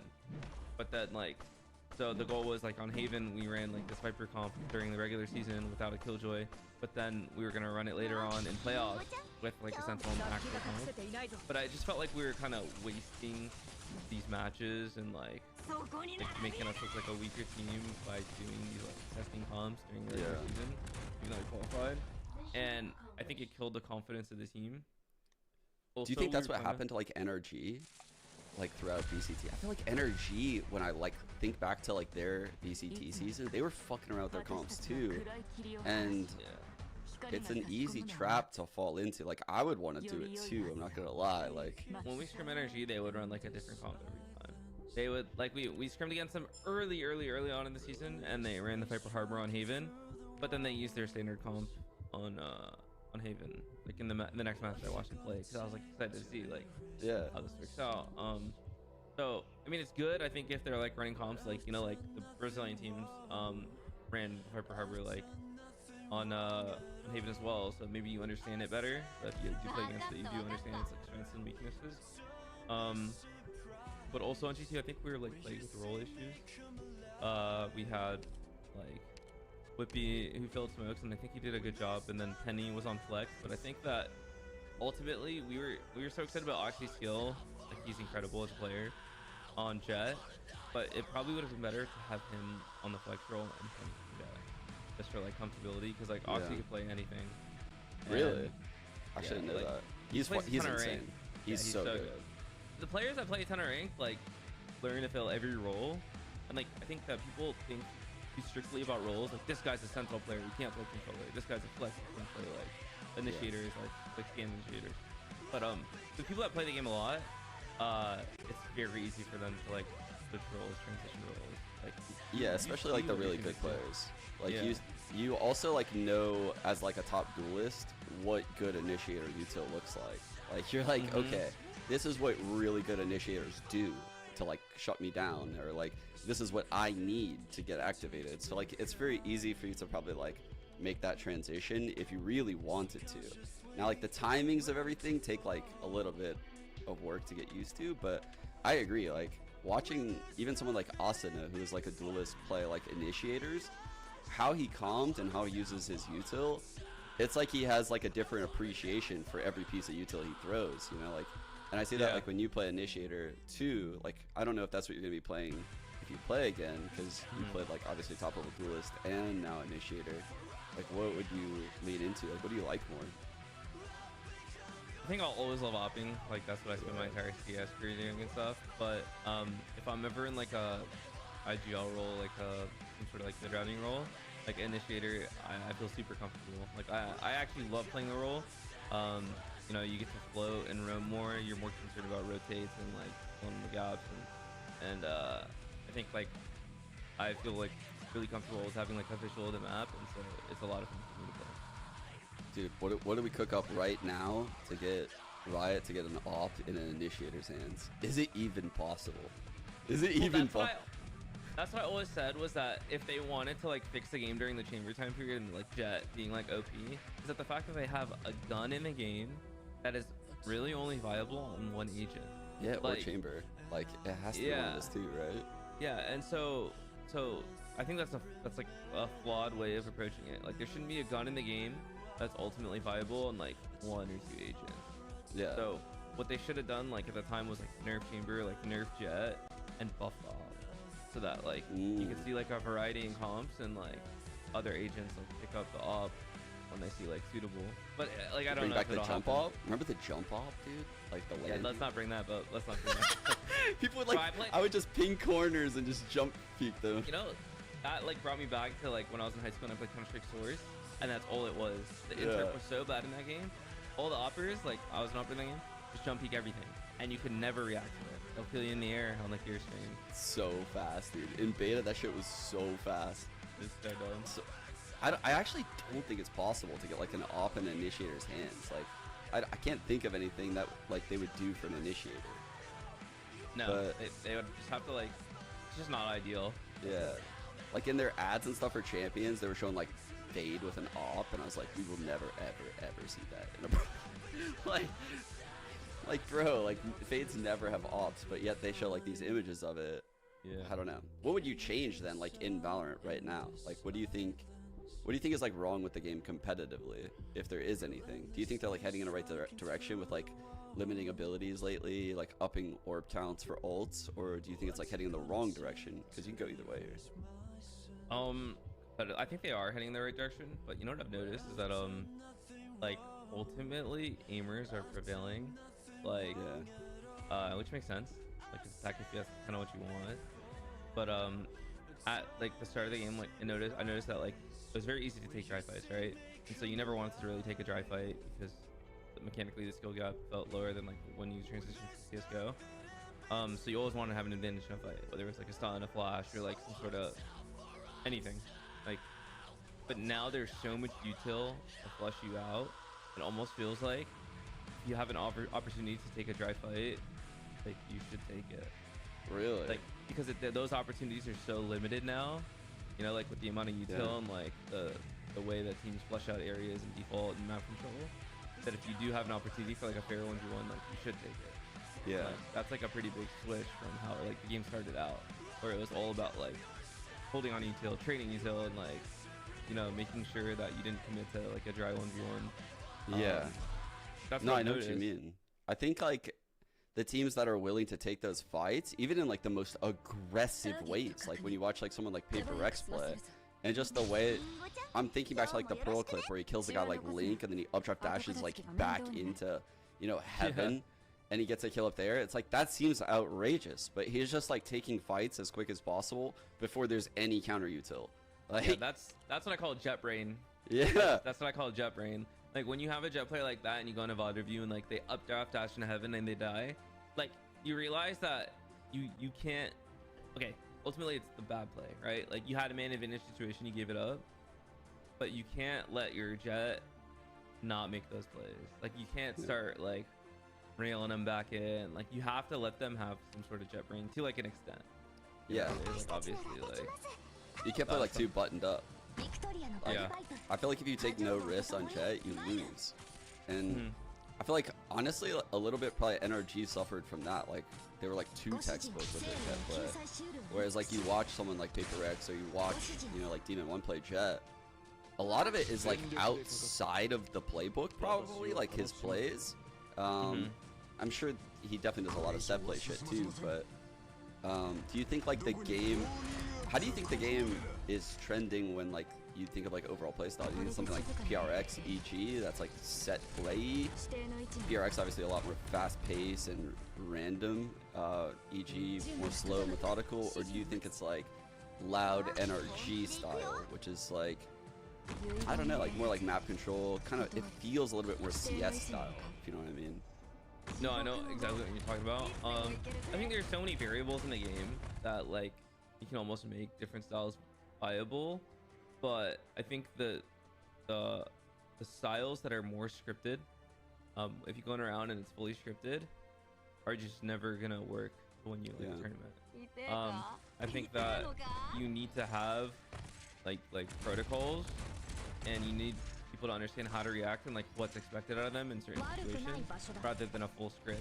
Like I've seen teams run full scripts and like win new matches, but I think that when it comes down to like setup changing comps different, you're gonna face different like variables. You know, you're gonna face different looks from other teams that you need to know how to react. Yeah. And so that's like the struggle as an IGL is like, okay, how heavy do I script out around? How heavy do I script out a strat? And like I've just noticed that those teams kind of just reach a limit. Yeah, there's like a shelf life on their comps, right? Yeah. Like when I'm that's what happens like a lot of times when I'm watching like Paper X play, I'm like, holy shit, like the stuff they're doing is insane. But they need like more layers. They need like an onion, right? Where they like peel back and they have like a new play off of this. But when I watch them play like say like Pearl, it's a very similar A exec and then it's a very similar B exec. And I think like that kind of runs out of steam deep in tournaments, and they're gonna get there eventually. Like teams just keep adding stuff right over time. But I agree. I think like it needs to be some kind of like hybrid mixture between the two. The same thing as like CS. Like I remember like we would have some set execs and then we would have like kind of looser like defaults, and like we understood how to react. But I think this game has just so many layers to that, and like you have to just take like reps and understand what's expected out of you. Yeah, I think like that's where I think the like second team for EG helped out a lot. Is like they could do their styles, and then apparently like their second team would like dry run the strats of the enemy team, like from when I've talked to them. And they would even run like the Harbor Reina and shit like on Ascent against them, which is like an insane value add, right? Like then it really decreases the variance when you see it. Yeah, so like when you scrim against like the meta comps, you know, like everyone on Ascent runs the same Omen, Sova, Killjoy, you know, Jet, Gale. It's very easy to understand like what options the other team has to do, like what teams tend to do, what to look out for. But when you play like a different comp, when Viper Harbor's gonna come out, like when you play the Harbor Reina, you could watch the VODs as a team, but you won't really understand the timing of things. You won't really understand how to play against it, or like what you expect to see until you actually play against it. Yeah. Like that's the benefit of like cheese comp, like our Sky Neon comp on Haven. It was cheese comp. It's so limited in what we could do, but people aren't used to playing against it. People aren't used to seeing a neon wall up into A site and a stun that stuns everything in a flash. Like it has a shelf life, like you said, but having a team that can replicate that and scrim against them, like I think that's pretty OP. Like that's like where like esports will really advance into like another world where you have like these reserve teams that you can practice in. Yeah, that's what I thought too. When like Screwface was telling me they did that shit, I was like, that's insane. And it's no more though, because they've all been fired. So. Yeah. But I think like is that because like they didn't value what they got out of it, or like I'm also confused because like in theory, as someone that would like structure a team, like that is crazy to me. Like that is really good. Yeah. At the time, it was like, what the fuck are they cooking? But like after the fact, it's like, oh, that really helped them a lot. Like I'm certain of it. Something I heard when I was coaching 100 Thieves from the players, and you kind of alluded to it, so I'm curious what your thoughts are. It's hard to have this mindset as a pro, but I've heard it so much. They think there's like inherent variance at the pro level of Valorant. Like you can't like account for all the variables. You can't control everything. Like you said, like sometimes you just want to take random fights ahead of util, and there's only so many protocols and so much planning you can have at the pro level. Do you think there's like too much variance in Valorant? You absolutely cannot account for everything. And that's where you need to trust your players. Yeah. Like that's it. Like you have 5 brains on the team. Like these are players, like full on brains, not just because you're a coaching staff or an IGL. Like you need people that are just well rounded, that know, like that will like you trust to make the right decision. Yeah. That's actually exactly what we said yesterday too. It's like it's not on the coach and like the leader of the team. It is to a certain extent, like certain things you should focus on. Like if you want to break the Reina Leer, if you don't want to break the Reina Leer, if you don't want to break this Star do, and like you can filter them in certain ways. But a lot of it is like, how are you going to react to this thing you've never fucking seen before? And is it going to be the right thing that you come and ask for in the heat of the moment? I feel like that is so different than Counter-Strike. Like there's shit that happens on like the pro level and like in your guys' games, even in like challengers, that it's all just like on the fly thinking and who can think the quickest. No, 100%. I think that like when you see things that are repeated and things from fodder to you, that is on like the coach and stuff, the IGL, to address and say, hey guys, like when you approach this, like don't do this or do this or wait for this, you know. But when you get into like a game and something unique comes up, like ultimately the player has to make like the right decisions too. And yeah, it's impossible. I don't know if there's too much variance, but like you can't account for everything. Like you just can't. You'll spend forever. With that said, do you think like Fnatic are considered like the greatest Valorant team? The fact that like they did win so much consistently this year, even though they didn't win champions, like how do you like hold that like a team like that in your head? I think so. I think like bringing consistency in this game is difficult. And like they probably have the most well-rounded team like to do that. In my opinion, like when I see those players, like you can tell when like something is part of like a bigger plan. You can tell when like a player just makes like a smart decision. I think when you watch the game a lot, and like they have not just talented players but like smart players. Yeah, because like everyone always compliments like their protocols and all this and that, but like a lot of it is they have players that know when to make individual plays, and that is like that's a fucking hard thing to like set in stone. I'm sure you're like aware of that as like an in-game leader. It's like, when do you give your like smokes player or your initiator like freedom to make that play? Like how often do you want like Alfie or fucking picking places as a Cypher or like a Jojo? It's like it feels like they figured that shit out. Like I don't know how. Yeah, no, I know exactly what you're talking about. Like like when you watch Alfigure play, like, you know, like he's got a whole setup behind him, but he goes for that one sometimes. Man. Yeah. Like that's trusting the player. That's I think that's trusting the player. And like when players like, I think when players like really play the game a lot, like understanding aim, they feel more comfortable like making the right decisions. Speaking of hard decisions, I was gonna like pivot this, like what, because this was like fucking crazy. Like this is crazy. When you left Sentinels, like you and I think like Rob Moore got in like beef and shit. Like all kind of crazy shit happened. Like I think that like kind of blindsided you about like not being in VCT.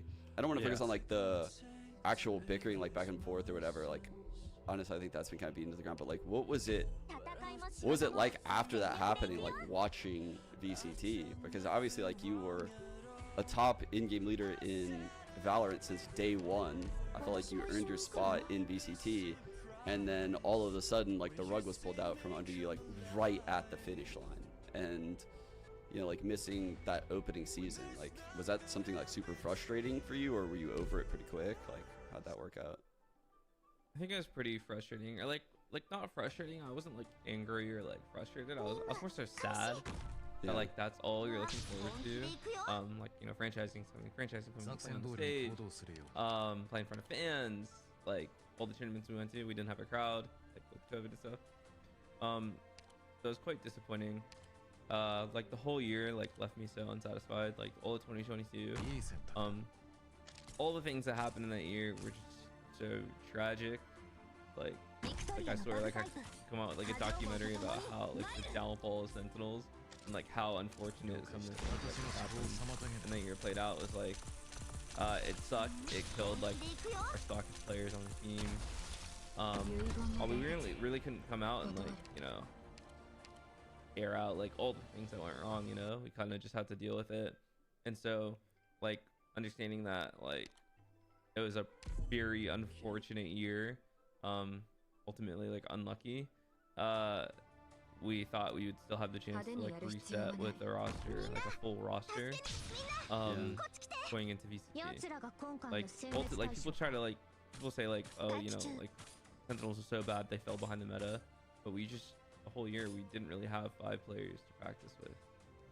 Yeah, that's like, that was like the rumor when like I was coaching Under Thieves. It's like, oh, there's always like something wrong with this team, like, you know, this person didn't show up for practice, or like that happened. And I mean, I'm sure there was a lot of craziness going on behind closed doors as well. Like I think you were dealing with a lot at that time, like in your individual life. Like I don't know if you want to talk about it, but if not, like your father obviously like passed during like that time frame, and I mean that is super rare for like a pro player to deal with that. And I felt like you handled it like really well, and you honestly like kept playing through it.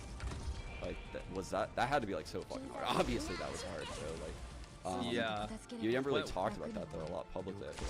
No, I think when that happened, that was like right after First Strike, or right before First Strike when that happened. I was in shock. I think like looking back, I didn't really process everything that was happening, and so like I was just in my room like I was just playing, and like looking back I realized that I was actually in shock. I didn't process, and I think it took some time, like and ultimately like time heals all, I guess. Like it takes time, but I think more so because like things happened so suddenly and like we weren't prepared for it. The bigger concern was like making sure I could take care of like everyone back home, because back home I have my mom, my grandma, and my aunt that live at home, and like now I take care of all of them, you know, like I take care of all the finances and stuff, like, and I have a brother to help me.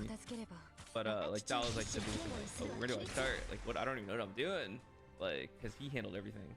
So it was a lot of like I was like bouncing back and forth, and making sure handle everything. Dude, yeah, man, like I'm like thinking back to like those messages like back then, and that was like the early days of like COVID, and that was like, it was just, bro, I felt so bad for you, and you still like kept at it. And I mean, you guys dealt with so much shit, like the TENS buyout, like crazy shit that was just like had to be rattling the team from the inside, like the Zoms versus Brazil, the fucking the TENS, like dude, there's so many crazy things. Like and that's like what people are saying. Like there could be a movie about like the whole rise of like Sentinels and like the downfall. Like when we were at the peak of things. Yeah. It literally felt like we turned into like superstars. Like I don't even like mean to like sound crazy saying that, but just we went from like fighting the game during COVID and stuff. But as COVID died down, we never felt the impact of how popular we got because we were just in our rooms all the time. Like we couldn't go outside, things were shut down. But then I started to go outside and I couldn't go anywhere without getting stopped. That's also crazy. like I had my bleached hair, and so then I like every time I went, like I stopped going outside as much. When I go outside, I like make it a game, and like how many times do I get recognized? 20, 25. This is in fucking Texas too, right? This is in Texas. Yeah. Like, that's insane. Like. It was crazy. Yeah. Like, That's really crazy in like Texas that's the case, because that sometimes happens in like SoCal or like esports areas like New York or something, but in Texas, like that's, man, the game just got really big, like super quick, and like you guys were like on top of the world, and you had to go through like so much craziness and just the fallout from that. So like I know you reached out to me, but like whose choice was it to like not have a coach in that time frame? Because you guys, I know personally as an in-game leader, I never wanted one, truthfully, like in CS, because it was very hard for me to like work with someone and like split the load. But in Valorant, that's all changed.